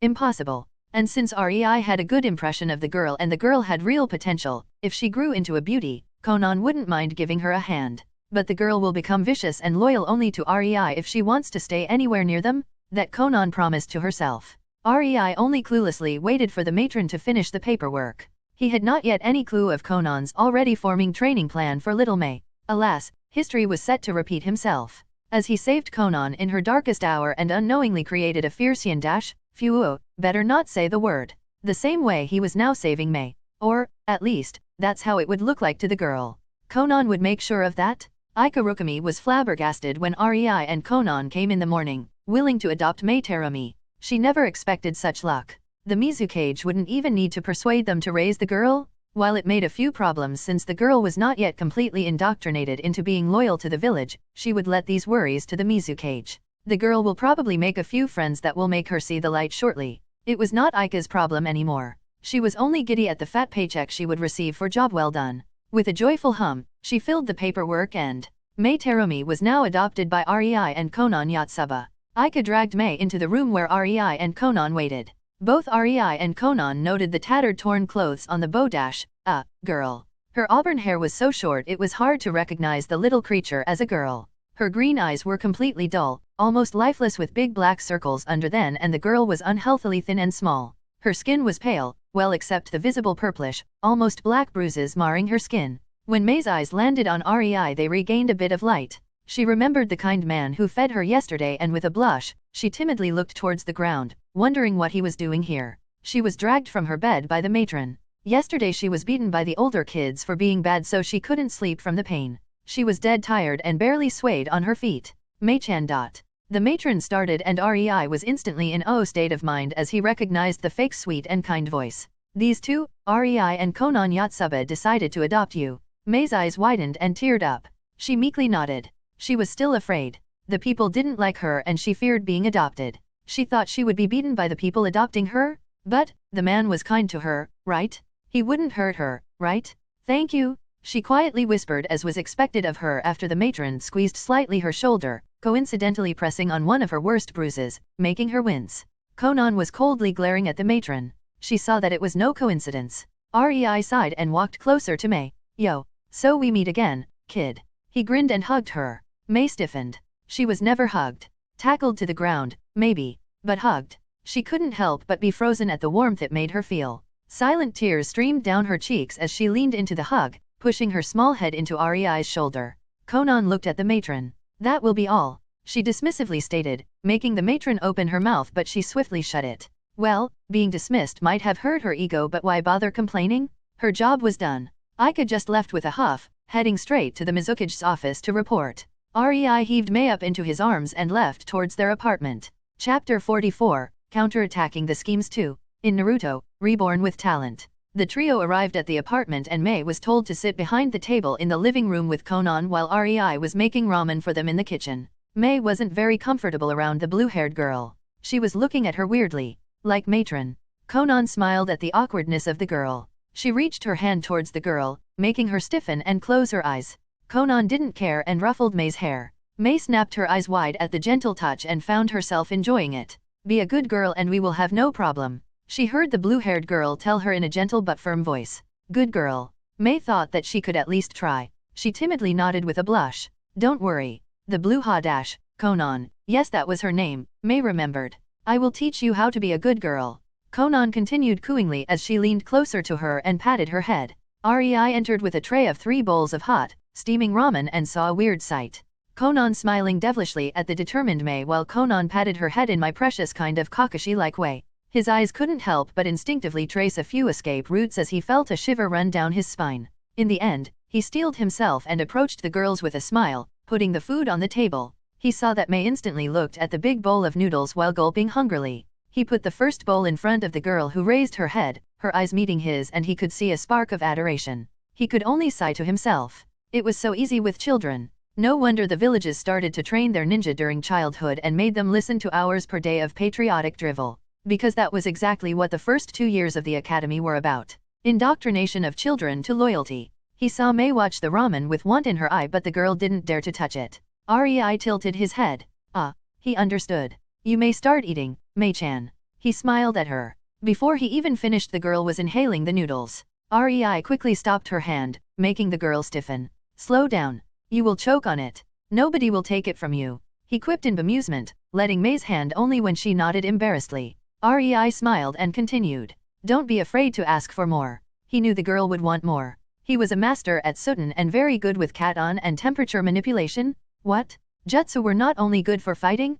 Cooking was a viable way to use them too, especially since he could make the food full of chakra this way. Elemental chakra. With his proficiency, he could add his cat-on and Suten chakra into it, making it actually beneficial instead of harmful to Mei. It will certainly help her own cat-on and Suten chakra nature, if only ever so slightly. He also added a bit of nature energy into the ramen so Mei will stop being so tired and malnourished. REI would never do something like this for Ringo. He liked Ringo. She was his Bakadeshi. But she was not loyal. Not as much as he would like her to be. But with Mei, he didn't need to worry. He was not as naive as to not know Conan's plan for the girl. But he was not about to do anything about it. He knew that under Conan's care, Mei would shortly be he hoped, not zealot or fanatic. He would need to have some positive input on the girl to prevent that. But he knew Conan's education would make the girl loyal only to them. And he knew she would be subtle enough to make Mei appear like a good little ninja of Kiri. Sometimes, Conan could be scary. They finished eating as Mei ate her third bowl of ramen with an embarrassed blush. Well, some ground rules. REI told the girl, making her straighten up. We are often on missions, so you will stay alone here. REI told her, and Mei nodded. She was alone her entire life. Nothing new. Seeing it, REI continued. Therefore you will have to learn how to cook and clean up after yourself. REI didn't tell the girl there will always be paper and water clones looking after her. He would make sure the girl puts her all into learning the basics of household chores. Well, not like there was much to do. His seals did 90% of these automatically. But cooking will be a very beneficial skill in the girl's future ninja career. Mei was bewildered. Someone actually wanted to teach her. She smiled slightly, her heart happily fluttering. Thank Y dash. Before she could finish, a knock resounded on the door. REI sighed and stood up. He approached the door, and as he opened them, he could see an umbu who gave him a scroll and disappeared. Coming back to the table, REI opened it. Well, the Mizukage is summoning us. He quipped in amusement, his eyes sparkling. Both him and Conan knew what this was about. Well, be a good girl, Mei, REI started, not seeing how Mei's eyes brightened. And stay here. REI took out a few slices of paper. You can practice the sticking exercise. We know the academy already started teaching you. Conan created a paper clone. My clone will instruct you, she said merrily, ignoring REI's deadpan stare. With a sigh, REI gave up and both him and Conan disappeared in Shunshin, leaving only determined Mei with a smirking paper clone that sat next to Mei, and its smirk widened. Well, Mei-chan, first. In the office, REI and Conan walked in and did the usual greeting. I will be blunt, REI-kun. Why did you adopt Terumi-chan? The Mizukage curiously asked. This was not in his plan. While it was a good thing for his plan, the timing was too precise. Felt like it. REI shrugged. I met her yesterday and saw Conan in her. Yes. I also could see my past self in the girl. Conan nodded with a slight smile. I was a homeless orphan in AIM before REI took me in. The Mizukage didn't know that. He smiled to himself. Maybe his suspicions were unfounded, after all, and it was all caused by a sentiment. Well, as you know, Terumi-chan is the last of her clan. Are you going to bar us from adopting her? REI amusedly asked, knowing well that was far from the truth. No, no. I am happy to have two capable ninjas raising her. He put his clasped hands in front of his face and got serious. I just want you to teach her how to use her elemental chakra and Keki-I Genkai. You ask a lot. REI smirked. In that case, I want her as my second apprentice. We both know Ringo is low Jonin level already, so keeping her a genin is an insult to her skill. You want a 6-year-old as your apprentice. The Mizukage blinked. I can't approve that. She must go through the academy curriculum. And it's indoctrination plus a bonus. Mizukage thought to himself. Oh, nah. I just want her after she graduates from the academy. Do that and we have a deal. We both know you want her to be strong for Kiri, but if I am to teach her, she will be mine. My apprentice. My teammate. Mine. She will become a permanent part of my team. The Mizukage was stumped. REI was not asking for Mei as an apprentice. He was asking for her as a ninja. If he agreed, sure, it would make his plan surefire success with enough time. But it would be agreeing to Mei belonging to REI as a ninja. The very same as Conan. He had no delusions that Conan is not really a Kiri shinobi and certainly not his. She was more of a property of REI. At least, that was the not sugar-coated way of looking at it.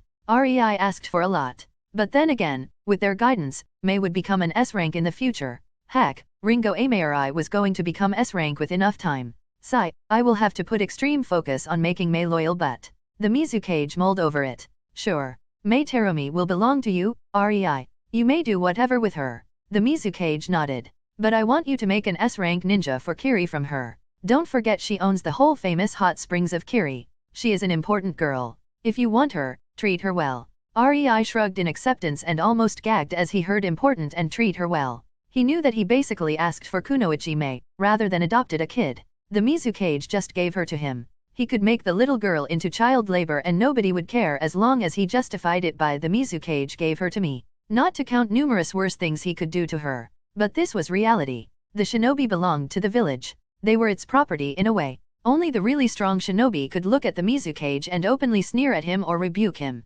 Because they were strong. Because they were an asset the village couldn't afford to lose. Because they were a threat. Because they could.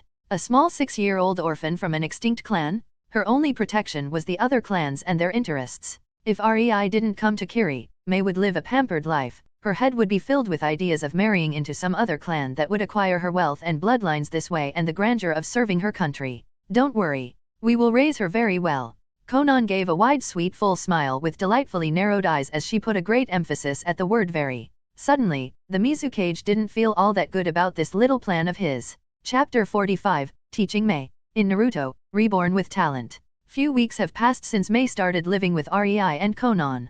Conan and Ringo were in a clearing, doing the usual 3 areas exercise. Ringo was getting stronger faster and faster as her senses and speed were trained and her strength increased bit by bit every time Conan's dote on hardened paper slices hit her. Conan wasn't just swinging them at her. She was precisely targeting the sets of muscles that needed to be put under pressure. Ringo was very grateful when she found out how effective this training was for her. Still, she didn't manage to reach Conan yet. She once reached the 3rd area and was jumping in joy, but then out of nowhere a flood of the river was released from the papers, washing Ringo all the way back to the start. She would grumble for days after that. While Conan spent time training Ringo, REI was with Mei. Ringo was quite uncomfortable around the younger girl. She was used to being the one taught by REI but eventually accepted it. She knew her time in REI's team was coming to its end as she was already informed about her upcoming promotion. Getting Shinin rank meant her being put under the tutelage of the Kiba wielder to be his successor. It was disheartening but it was her dream. As for REI and Mei, Mei was liking REI a lot. He was kind to her and patiently taught her. He didn't beat her when she didn't get the thing done in one try. Well, let's just say that REI was getting creeps by the rising adoration he saw in the girl's eyes. He cursed himself for letting her stay with Conan's clone. He came home from the Mizukage's office and the girl was droning about being a good girl. Ugh. That night, he and Conan had a very heated and very sweaty debate on raising young children. A debate he sadly lost. Moving on, REI decided to teach Mei properly. He started small with tree walking and water walking after she managed the paper sticking exercise. He had to give it to the girl. She was determined and a prodigy. It was obvious why she would become the 5th Mizukage in canon. In just a week she managed tree and water walking. Yes, REI was there with her every step of the process, always sensing what she did wrong and corrected her. He would not be a jerk like Kakashi and just say, do it. It was counterproductive. Then, after she managed these exercises he found out the girl had Sudden, Doton, and Katon Chakra natures. Well, obviously since she had Futon and Yaton. Author note, Futon, boil, Yaton, lava, futon, wind. REI decided to start with futon. Something the girl didn't have a predisposition for and even her canon self didn't know. He somewhat remembered Mei Terumi in canon doing some Sudden with Raiden combo so she knew Raiden but he didn't remember the jutsu. But he knew canon Mei never practiced futon. But he would be damned if a girl with futon didn't know futon to spread her boiling mist. REI also started practicing futon alongside her. They made a game out of it, seeing whose paper would move sooner. Well, of course, He held back and let the girl have her minute of glory and joy. REI usually watched Mei as she always slightly stuck her tongue out while focusing and thought it was cute. He kinda suspected she started to crave winning not because of the win but because of the hug he would always give her. But then again, as long as she had the drive to practice, all was well. After a week, again, REI noted. Damn, was Mei fast in nature training. Sure, most of it was due to tips she received from Conan, who was almost master in it, nearing perfection, and from his careful and precise tutoring. But for a child of 6? A child that has to go to the academy almost daily? Oh, the complaints REI received that Mei wasn't paying attention and instead was fiddling with her paper. REI knew that Mei would be a ninjutsu freak. Her chakra reserves were already almost genin level. Something REI was really jealous of, as at that age, he had only civilian reserves. It was all due to years in the academy and diligent practice of the chakra circling, he found out. The exercise isn't that good and the kids don't really practice it that much, but Mei was very diligent in it. She didn't miss even a day of practice even if she was hurting from a beating. Right now, REI and Mei stood opposite each other and they played with a ball. A ball made of paper, without touching it, using only futon chakra to keep it afloat. It wasn't powerful, but it propped the ball up after every burst that created a very weak uplifting wind. If the ball wasn't made of light paper, it wouldn't even raise an inch. But it was training a fine control of futon. Mei loved the exercise as she always laughed when she managed to outplay REI and he missed the timing, letting her win only to heave her into his arms into a hug. REI walked into the bedroom they gave to Mei and saw Conan sit across Mei behind a table. This. Conan pointed at a paragraph in what REI recognized to be Kiri Academy book. It is supposed to spur awe and make us think we can also reach greatness if we stay loyal to Kiri. Mei stated and Conan nodded. Just then she saw REI and smiled. Mei, looks like the diner is ready. Conan pointed in REI's direction, making Mei perk up and run into REI's waist for a hug. REI stroked Mei's short hair and forbade her to cut and ushered her out of the room. Go eat, Mei. I have to talk with Conan, K. Mei nodded and left the room as REI sighed, sitting in the exact same spot Mei was a moment ago. He leaned towards the book and cringed. The heroics of second Mizukage. He raised his eyebrow at Conan. I am teaching the girl to recognize indoctrination. She shrugged. She had her first kill and it was pretty gruesome. Behind that happy kid that loves hugs is already a killer. She is mature enough. I am not admonishing you. REI rolled his eyes. Merely curious. Conan bit her lower lip and took a deep breath. I know you love Ringo, she stated with a grimace, making REI look at her intently, patiently waiting for her to continue. Maybe not entirely romantically, but you are way past just liking your energetic Bakadeshi. REI slowly nodded. There was no need for lies between him and Conan. I also know you would never let her get closer to you because we both know she is Kiri loyalist to the core. She would betray us in due time. REI again slowly nodded. Again the truth.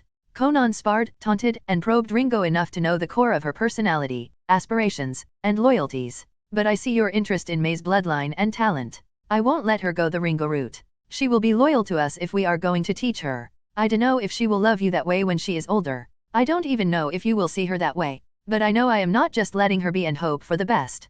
Conan huffed and crossed her arms. I already made that mistake with Ringo because I didn't like her intruding in our alone time. If I acted, she could be here in my place, teaching Mei while we could have been making out in our bed. Sure. Do what you think is best. REI's lips stretched into a smile as he chuckled and leaned closer, kissing Conan. I love you and trust you to do what you believe is best for me. Always will. He gave her another long kiss. We should go and eat our dinner. They happily took a hold of the other's hand and went into the kitchen. Mei was surely lonely, eating alone. Chapter 46, Promotion. In Naruto, Reborn with Talent. 16 years old REI and Conan, and 12 years old Ringo stood in the Mizukage's office. The man was eyeing them proudly as he turned to REI. As of now, I declare you REI Yotsuba, a jonin of Kiri. The Mizukage smiled and turned to Conan. As of now, I declare you Conan Yotsuba, a jonin of Kiri. He repeated and then turned to tense Ringo. As of now, I declare you Ringo Amaeri, a chunin of Kiri. His features softened. REI and Conan grew bitter. They knew his features softened only because Ringo was proving her loyalty and drive to protect the village and become one of the 7 swordsmen of Kiri. They could only sigh as the girl was already lost to them. With this, your team is also disbanded and Ringo will be put under the tutelage of the current wielder of Kiba. REI and Conan will stay as a team. You may go. The trio bowed and left the office. Well, shall we go celebrate it somewhere? REI asked the girls but noted that Conan was staring at Ringo. I want a spar. Conan told Ringo, who looked at her in confusion. A melee spar. Conan elaborated as she took out her fan. She practiced a lot with it and wanted to know how good she was against Ringo. Ringo slowly nodded. She knew that Conan was a ranged fighter, but now she challenged her to a close combat weapon spar? On one hand, Ringo was excited about such a fight.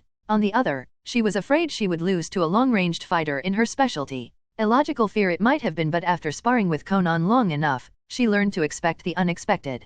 The trio came to their clearing and found a lone figure of Mei practicing her cat-on. She was passable in futon, so REI decided to start cat-on as that was the nature she would need for both of her bloodlines. REI came to Mei and saw dried tears on her cheeks. He clicked his tongue. The Mizukage idiocy did a number on the girl. The villagers really didn't like her and feared her, and from time to time, some of them struck her. Well, REI showed them exactly what he thought about that, and since then Mei was practically worshipping the ground he was walking on. Conan was a bad influence like that. Mei was quickly taught henge and trained in it so she won't have to endure the glares. But the girl said she doesn't want to use it. REI was really at the end of the rope with her. She wanted to be glared at. Unknown to REI, Mei hated the glares. She hated the civilians. And she despised Kiri.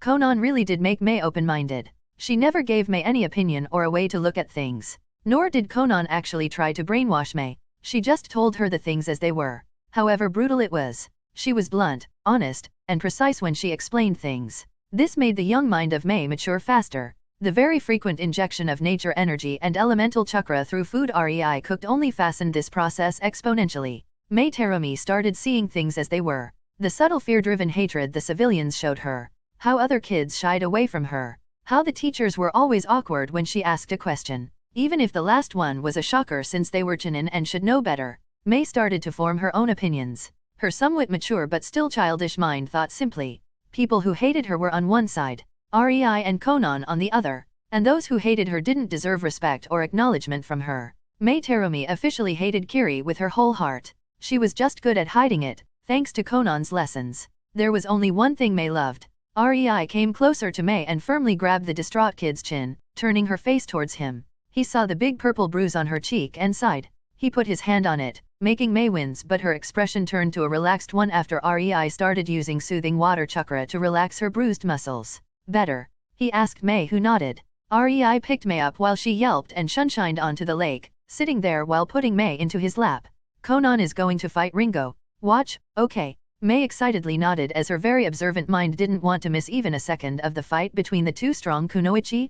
Conan stood opposite Ringo, holding her folded fan at the ready. Ringo, holding two swords, nodded at Conan, signalizing she was also ready. Just then a gentle breeze rushed through the clearing, and when it settled, the battle started. Ringo ran at Conan with her two swords, slashing one in a downward motion, aiming from above at Conan's head. Obviously, Conan raised her fan and blocked it, instantly opening herself for an upward slash of the second sword of Ringo, as it aimed at her belly. Conan twisted her body and stepped to the left, evading the upward slash, her fan still clashing with Ringo's other sword. Conan slightly relaxed the hand holding her fan, unbalancing Ringo's hand, and then Conan tensed her muscles, jerking the fan alongside the sword to the side while her body stepped into Ringo's guard. Ringo was sent flying as Conan punched her in the gut. "Don't underestimate me, kid." Conan snorted as Ringo sprang up on her feet, a sullen pout on her face. Ringo did indeed underestimate Conan. She didn't find the fan threatening. In her mind, it was less than Kunao, but it stopped her sword. Okay. Ringo accepted the rebuke and her sword sparkled with Raiden chakra. Conan smiled and her fan glowed in futon chakra. On the side, Mei tugged on REI's sleeve, making him hum and look at her. "What's going on?" she asked, pointing at Conan and Ringo. REI smiled. Conan was parrying slash after slash in a high-speed clash with Ringo. Ringo was good, strong, fast, extremely fast. But Conan's body was nurtured with nature energy. She might not be a close combat fighter, but she was fast enough and her mind was used to controlling thousands of papers. Split-second decisions were not a problem for her. The fight is a struggle between Ringo's strength as a swordsman and Raiden user. She is natural and very strong. But Conan is more experienced and her mind is used to do fast decision-making. She is holding Ringo off by offsetting any momentum or deflecting any power she uses into the slash to the side, making Ringo unable to start her fast slashing combo. Yes? But how? They both coat their weapons in elemental chakra. Mei exclaimed as Ringo's sword again bounced off of Conan's fan, forcing her to regain her balance. REI saw that Ringo was frowning hard. She was faster, better, and stronger than Conan, but she was always interrupted mid-combo or always somewhat missed. REI patted Mei's head. The girl was very inquisitive and perceptive about matters she shouldn't know for at least a decade yet. The foundation of Raiden is high-speed vibration. So fast it is actually cutting power. Futon, on the other hand, is sharpness itself. Raiden is weak towards Futon. You can see it here. REI pointed as sparks flew from yet another clash between Ringo's and Conan's weapons. Conan's Futon is so sharp it makes Ringo's Raiden vibrations literally bounce away instead of letting them cut it. That sets them into opposite motion, sending Ringo's sword back, unbalancing her, therefore stopping any momentum she may have gained and making them reposition herself. Which must be a hell of a pain in the ass for somebody whose fighting style is based on speed. She is getting a stopper to her acceleration every time they clash. REI chuckled. Oh. May nodded and continued to watch the fight. Ringo was frustrated. She would be seething mad if it was not so damn depressing. She couldn't build her momentum. She couldn't build her chakra. She was attacking and attacking, always moving around, looking for openings, and Conan was still in that damn defensive stance, almost standing near the place when the battle began, at times sidestepping Ringo's slashes, at others parrying them. Yes, parrying her swords with a fan? It was ridiculous. Ringo was faster and stronger. It was obvious. But Conan was patiently chipping away her strength by steadily guarding herself. She wasn't even attacking, just waiting for a major opening. Ringo decided that enough was enough. She charged at Conan again, gripping her two swords, and her left one quickly slashed from the left side in a side swipe at Conan's midsection. It was her fastest possible speed and Conan would be forced to block it. She wasn't fast enough to dodge. Conan did just that. She blocked. And Ringo was expecting it. Before their weapons met, she did what she was taught to never do. She let go of her left sword and inwardly noted that it bounced from the fan and flew away. Ringo didn't care and her right sword slashed at Conan. Conan wouldn't be able to block? Her fan was on the left side and the sword was coming from the right. In her excitement, Ringo made a fatal mistake. Her swipe was too fast and too high. Only at the last moment, she realized. Her sword entered Conan's throat and her head was sent flying. Ringo's elation at hitting her opponent quickly fell as horror filled her. She could hear a childish horrified scream from the side, but her mind was mostly blank as she stared forward. Her world stopped to crawl as she watched the headless body in front of her, as her sword was moving in a crawl, away from the neck it just exited. Conan's head flying up, inch by inch, her serious expression still on her face, no signs of realization on it. Ringo was mortified at what just happened that she missed one important detail. Suddenly the arm of the headless body sprang up, unfolding the fan and sending a quick, concentrated, and strong but small tornado into Ringo's unguarded stomach, sending her forcefully flying and painfully rolling on the ground. The detail was, there was no blood. Conan's head reconnected with her body as papers recreated the neck that she previously changed into paper and vanished before Ringo's sword could slash it. Conan sighed and looked at her unfolded fan and then at the unconscious Ringo on the ground. Well, this is my loss as I used ninjutsu. She shrugged and went to wake Ringo up. Chapter 47, Joining 1. In Naruto, Reborn with Talent. REI and Conan were coming back from a mission. They were in the countryside, in the northern part of the Mizukage as they ate lunch in a tavern in a small town. I am never doing an escort mission again. Conan huffed and crossed her arms. That pig ogled my ass the entire time. I concur. I wanted to wring his neck at least 50 times.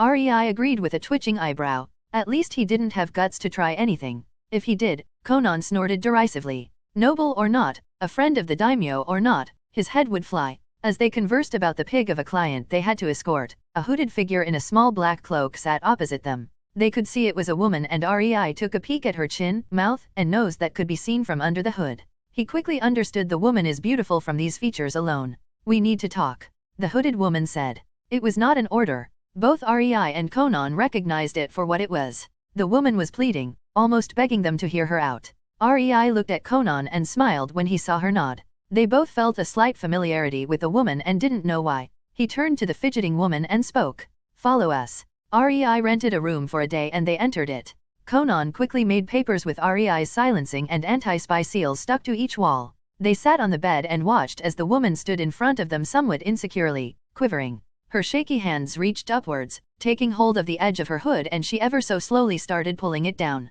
Conan just looked in confusion as REI's jaw dropped the second the forehead of the woman was revealed. I am. The fidgety woman quietly mumbled while her eyes tried to look anywhere but REI and Conan. Tsunade Senju. REI finished for her, half in disbelief. Tsunade nodded silently, biting her lower lip. REI never thought he would see Tsunade Senju act all insecure. Conan tensed but REI put a hand on her shoulder. So why did you need to talk with us? REI asked calmly. Tsunade opened her mouth and her eyes for the first time, landed on REI, making her freeze. She stayed like that with her mouth open and wide eyes, gazing at him intently while her body trembled. REI had some really bad premonition and activated his nature sensing and recoiled at what he felt. He and Conan were the picture of calmness, but Tsunade? The nature energy was pushing, tugging, and forcefully pulling her towards them. Her chakra was invisibly leaking from her body, its tendrils trying to reach REI and Conan. REI saw why she would be trembling, fighting to even keep standing. He cursed. Conan, follow. He instantly ordered Conan and in a burst of Raiden chakra, appeared near the still bewildered Tsunade. Tsunade couldn't fight even if she wanted to. She was at the end of her strength. Half dead, and she wondered how it was even possible she could keep her eyes open, much less stand. When REI swept her from her feet, bending her over his shoulder, she couldn't even protest as a jolt of pleasure sprang through her spine at his touch. Conan tilted her head but listened, and in less than a minute, REI and Conan sped up away from the town, REI carrying Tsunade on his shoulder. They arrived near the cliff, in front of them only a high jagged wall of rock, Tsunade already unconscious. Let's create a cave, REI said, and Conan nodded. Both REI and Conan put their hands on the wall of rock and said, Doton, hidden cave. The wall of rocks gave way and a big half-circular entrance appeared in front of them. They entered and the jutsu completed its second function, sealing the entrance off as REI created small balls of fire all around to produce light. That jutsu was a very useful thing to have in a repertoire. Earth was everywhere, and making an underground cave or one inside a mountain as a headquarters was always a useful skill to have. REI removed any and all jutsu affecting Tsunade and saw her revert to a very old woman. She was shriveled and wrinkled. Her body was just skin and bones, making him wince. It's even worse than I thought. We need to enter our dimension, he gravely told Conan. Conan raised her eyebrows at REI, thinking of dragging that woman, Tsunade, into their dimension, but she followed with a pout. REI took out a storage seal and unsealed a square paper of the size of a half of the floor of the room in their apartment. REI lifted Tsunade's body and carried her into the middle of the key seal on the paper as Conan followed. A chakra engulfed them, and with a puff of smoke, they disappeared. In their dimension, an influx of their nature energy swirled around peacefully. The second they appeared, their bodies started to be filled to the brim with the giddy energy, making them smile. It was a very soothing feeling. The complete opposite of what Tsunade felt. The nature energy rammed into her as it recognized her as an intruder, and her body started to be destroyed from the inside. REI quickly whipped out the sense-connecting seal that caused this in the first place and placed it on Tsunade's chest.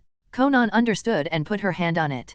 REI activated it and their world shifted. The second REI's and Conan's soul, one, connected, joined soul clashed with Tsunade's. The reaction was very violent. The entire dimension pulsed. Years the dimension saw no use and only made nature energy stronger, more condensed. By now the energy permeated the air and saturated the entire space. It was clearly visible even by the naked eye. The energy was thickened now. Now it finally had something that it could fill. The bodies of the three people as if opened the floodgates as the energy pushed into them, doing the exact same thing it did previously when this happened the first time. Only, purer, stronger, concentrated. This energy belonged to Conan and REI. This energy was in their favor. It did its best to enhance and enforce their bond. Tsunade's soul didn't have even a shred of a chance. It couldn't hold itself together as it was continuously forcefully ripped to shreds and repatched with parts of Conan's and REI's big patchwork soul. It slowly started merging with theirs, and from two patchwork souls that made one bigger, quickly became three.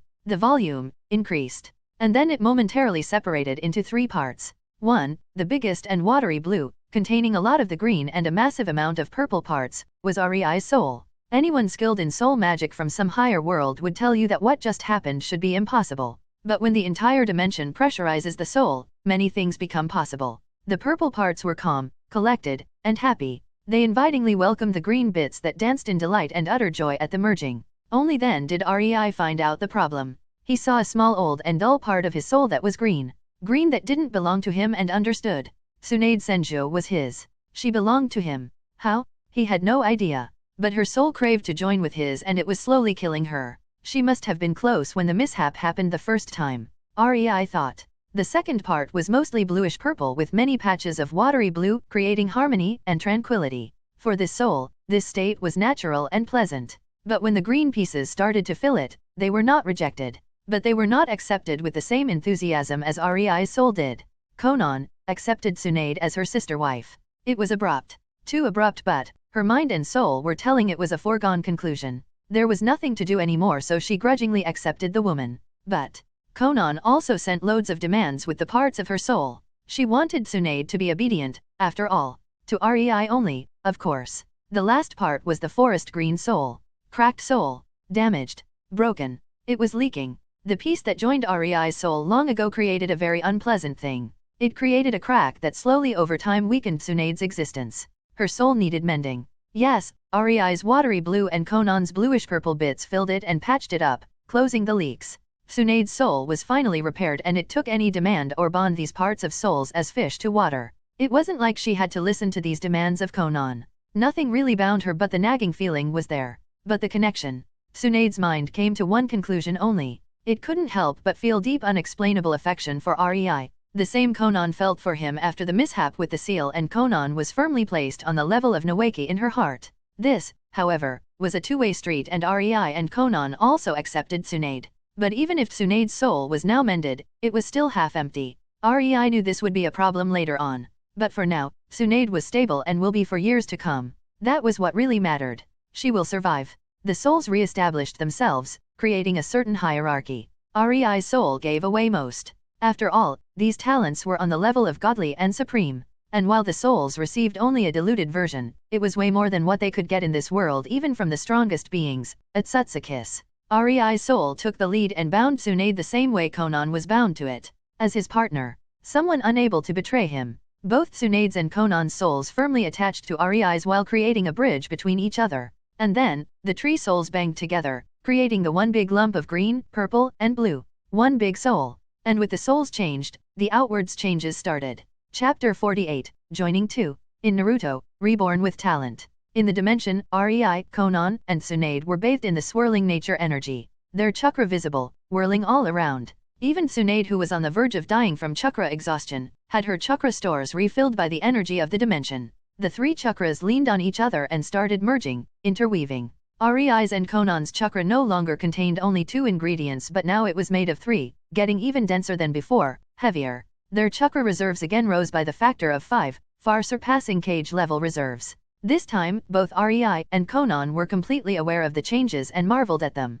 The previous time, their minds couldn't stay coherent from all the energy, but now, they saw what happened, and REI was already devising a seal to finalize the change. For years he was drowning in darkness, but now, finally a ray of light enlightened him. He finally knew what he needed to know to finish his binding seal and finalize this bond between them, making it ironclad. To make their souls regain their form, as right now, they were open. He had no idea how to describe it more, but it was always there. A weak nagging feeling that something is not right. They both watched Tsunade, the old woman looking around 90. She is old.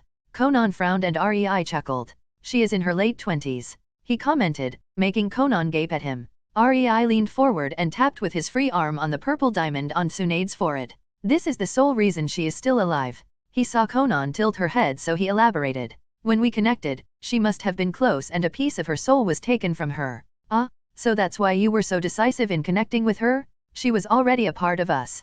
Conan exclaimed in great surprise. Yes, REI nodded. She was not a finalized connection, but she was a part of us nevertheless. We just never noticed due to the small amount of her in us. Then, what was the problem? Conan hummed. We took too little of her soul. That would be fine. But we didn't give her any of ours. Her soul was leaking, for the lack of a better word. Leaking, really? Conan's lips curled into a small smile. I really don't have a better term to explain it. REI shrugged helplessly. It manifested in her chakra slowly leaking from her body. Sure, she regenerated it, but it put a tremendous strain on her body and life force. REI lovingly put his hand on Tsunade's cheek. Day by day, she must have felt herself dying, but even her lifelong medical experience couldn't save her. That's, shuddering thought.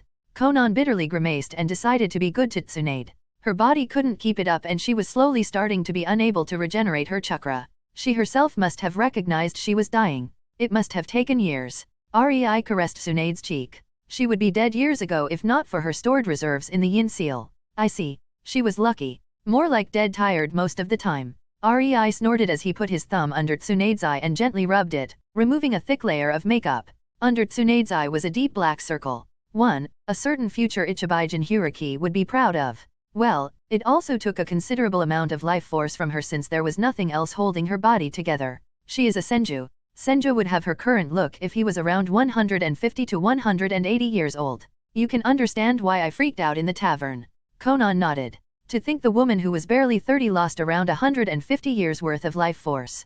Conan really couldn't help but pity her. She didn't know how much of that is the new bond and how much is her own sincerity, but it didn't matter. The bond was a part of her and she decided to accept it wholeheartedly. Oh, finally. REI smiled as he saw Tsunade's body reverting. He saw the curious look on Conan, so he explained with a chuckle. Her body is regaining her youth. It is oversaturated with nature energy that is making her younger, giving her back her lost life force. And then, making this life force stronger. The summoning animals gained intelligence and speech due to nature energy. They live usually in highly saturated places with this energy and can live hundreds, if not thousands of years. He trailed off as he noticed the look of understanding in Conan's eyes. We are similar to them, then. Conan concluded and REI nodded. Yes, that's my conclusion. Tsunade is going through every change our bodies did when we connected. It is enhancing her all over. Her mind, body, and chakra. REI finally took his hand away from the connecting seal as he saw the nature energy around them to calm and settle down.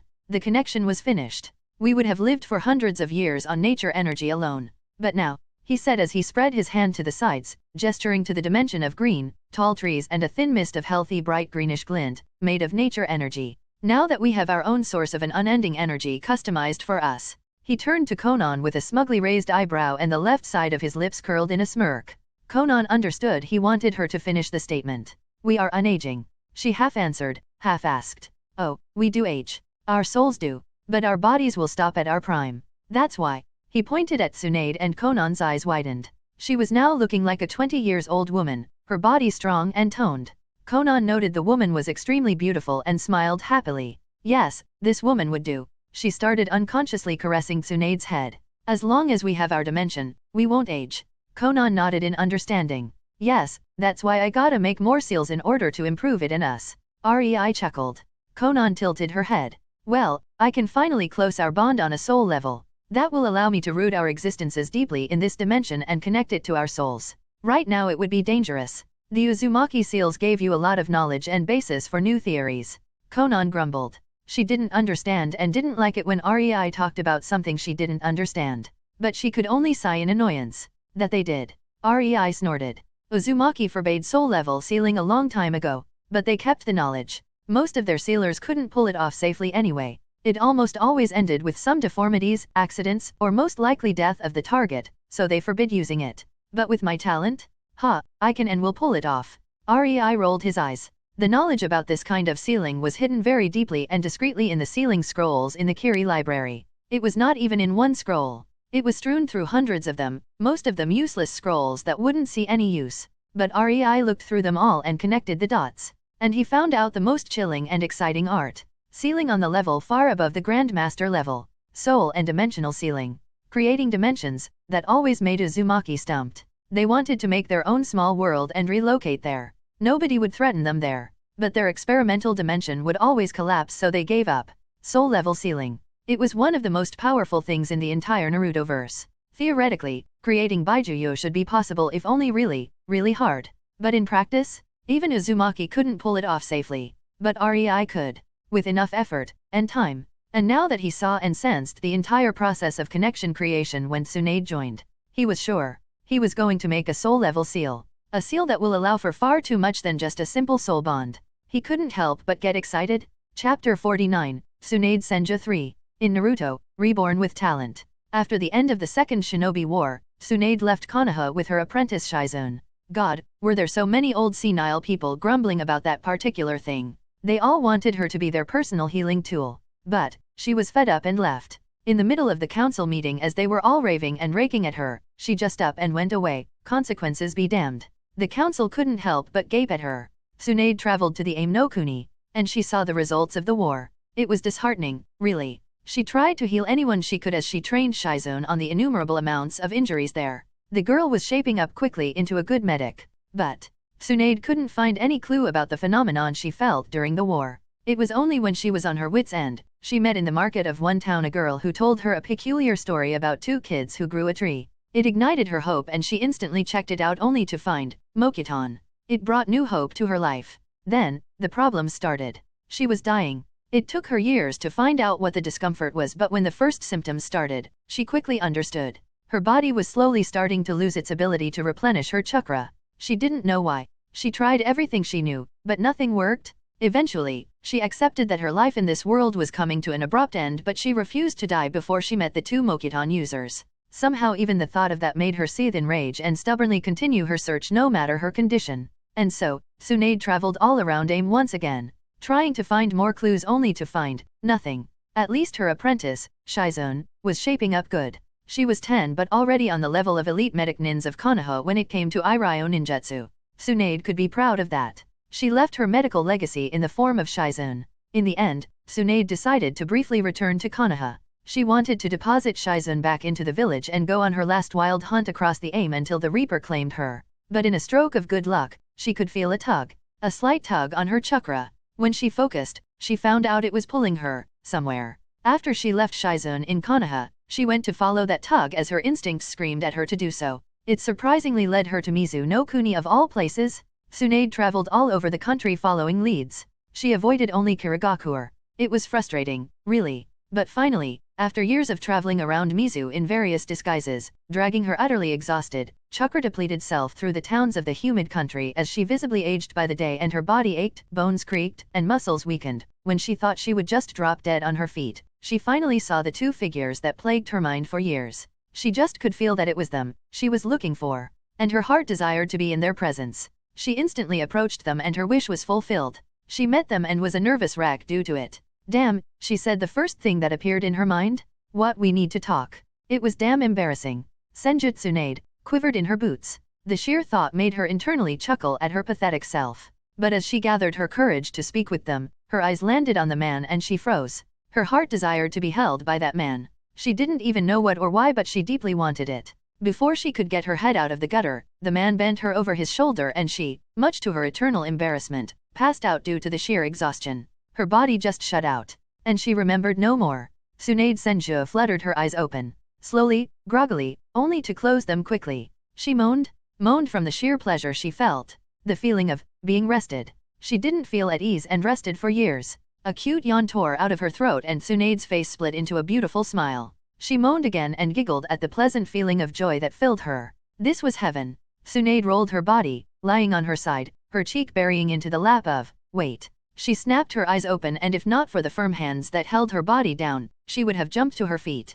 Her wide, shocked eyes looked in front of her as she regained her clarity. She saw REI. That name sprang up in her mind almost instantly, even though she was sure they never introduced themselves to each other. REI chuckled at the deer in the headlights expression Tsunade showed. She was madly blushing and he couldn't resist and put his hand on her cheek, stroking it slightly. He chuckled again when his little affection earned him a satisfied moan from Tsunade, making her even more embarrassed as he continued stroking her cheek. How do you feel? He asked her tenderly. I feel. Tsunade's breath hitched. She felt amazing. Young. Energetic. Strong. She felt alive. Tears welled in her eyes and started to stream down her cheeks. The only thing she could hear was the cooing voice of REI as she bawled her eyes out into his shirt.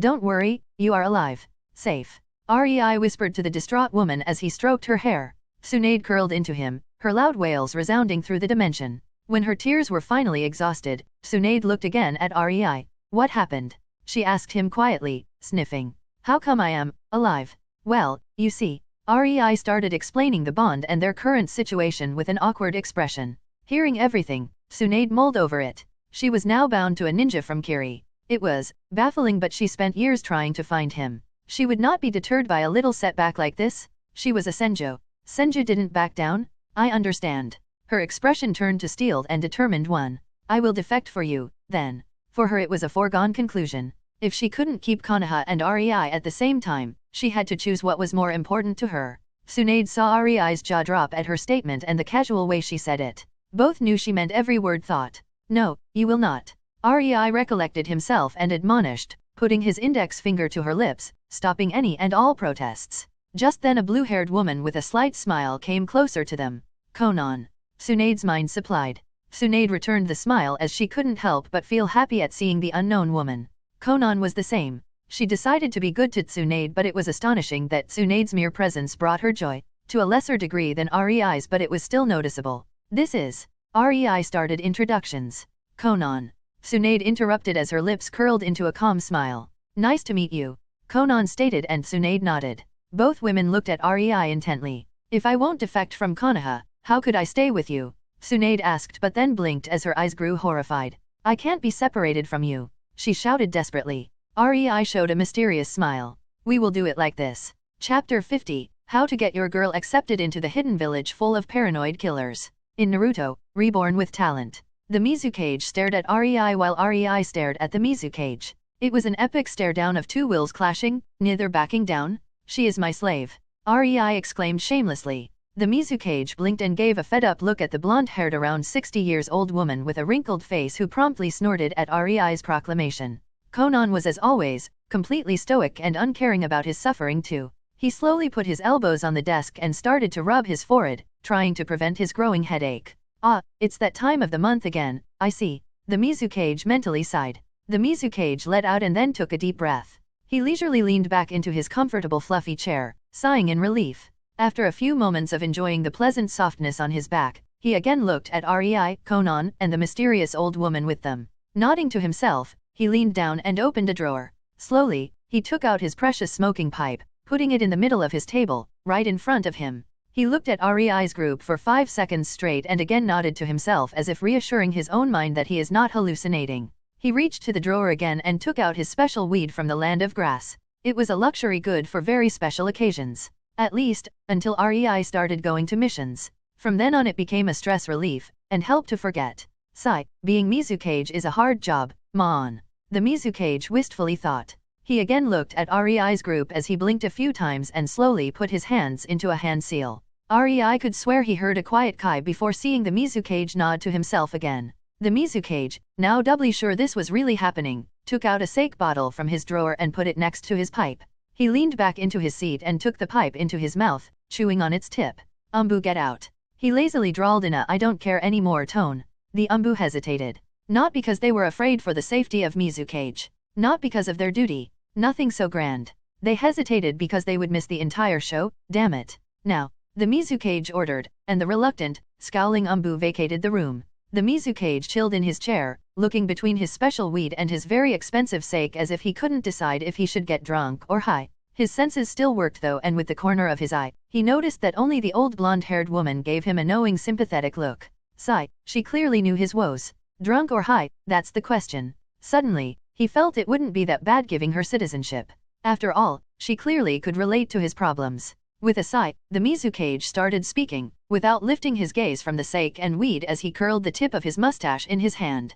REI, remember that mission 2 years ago where you somehow, and never let me know how, or I swear I will use it on you, not hunged but outright transformed your fat noblewoman of a client into a small ball of wool to escape your pursuers since she was too fat to run. The Mizukage dryly chuckled to himself. Hee, REI chuckled at the image. I am sorry, Mizukage-sama. I am afraid that was a long time ago. Long ago, huh? Indeed, let me refresh your memory. You somehow forgot her still transformed on the porch of her own house, and her cat has strewn the wool all over the porch and the garden. It took 2 whole days to get her back into the ball and transform her back into human form. Since then, I give you escort missions only when you are the last possible choice. The Mizukage lifted his gaze and saw the confused look in REI's eyes. I see, you forgot. He concluded and took yet another deep breath, and his eyes went back to the weed as he smiled and stuffed a bit into his pipe. Or that mission 1.5 years ago where you were tasked to deliver a package to a certain building and you delivered it too fast. The one where it was a bomb that due to your speed blew up with our informant still inside? Poor bastard won't ever have children. The Mizukage puffed on his pipe and chuckled. That was not my fault. REI indignantly exclaimed. True. Nobody thought you would deliver it that fast. Since then I never gave you another delivery mission. Rings of smoke came from the carefree-looking Mizukage with a big lazy smile plastered on his face. Oh? Or that one, where you were sent to interrogate a guy in TNI a year prior. Damn, you somehow made him catch dementia? Heh. To be fair, I was there to interrogate him, not coddle him. REI quipped. The Mizukage nodded in affirmative. Since then I gave you no interrogation or torture missions. The Mizukage smiled in reminiscence. Now, we have a similar discussion almost every 2 months. God forbid, I think it gets more and more frequent. So, REI, tell me. How long did you study the law book to come with the excuse of her being your slave? The Mizukage's smile changed into a curious one as he puffed on his pipe, but his eyes were not on REI and the women. He was too busy pouring himself a drink from his expensive sake. Around 30 minutes, or so. REI scratched his cheek. But slavery is totally legal here. I see, yes, it is legal. If you are noble, the Mizukage calmly stated, taking a sip from his cup. Oh, REI blinked. Then his demeanor completely changed and he gave a pleasant smile to Mizukage. Mizukage-sama, you misunderstood. I meant to say, she is the new babysitter for May. Tsunade couldn't and burst into giggles as even Conan averted her head and covered her snickers with her palm. Tsunade came forward and bowed slightly. Mizukage-sama, I am nothing much but I know some medical jutsu. I may help in the hospital. The Mizukage squinted his eyes at her. What's your name again? Tsunade gave him a sickly sweet smile with mischievously closed eyes. I am Tsunade. The Mizukage instantly did a spit take, covering the documents on his table in it. Nuu, my paperwork, was his first thought. It. I wasted my expensive sake, was his second thought. Wait, did she just say Yatsuba? Was his third thought that froze his mind. He looked at the old wrinkled woman and gave a sheepish REI an unamused stare. Here I am showering the guy in young, firm, juicy, healthy, strong, gorgeous kunoichi and he takes an old woman as his wife. The Mizukage wanted to bang his head on the table as he heard REI's bashful tee-hee. He laid lifelessly on his table and could almost see his soul leaving him. You know what? Do what you want, punk. Just don't cause any more trouble, I beg you. Anime tears streamed from his eyes. Wow, he is really Mizukage. Tsunade thought as she watched the eye waterfalls completely soak the full stack of finished paperwork with mirth in her gaze as the man didn't yet notice the catastrophe his tears were causing. REI and the company left the office as Himeno entered. Remind me why don't I just save myself the trouble and offer them defection without being pursued? The Mizukage grumbled childishly. Because they are our S-rank ninja, silly. Himeno giggled. Right. Himeno suddenly stopped in her tracks and robotically turned to Mizukage. You, smoked. Himeno hated it when he smoked. Long ago he promised not to, on the pains of months on the couch-kun. A fate worse than death. Himeno? Ah, it's just your imagination, ahaha. He awkwardly rubbed the back of his head, as he tried to hide his weed. You. Himeno looked sweetly at him and the Mizukage did the only thing he could. He slowly slid towards the window, slid it open, and jumped out, running for his life. Rie-inin, deom nyouo, I blame yo. He tearfully thought as he evaded sharp ice spikes.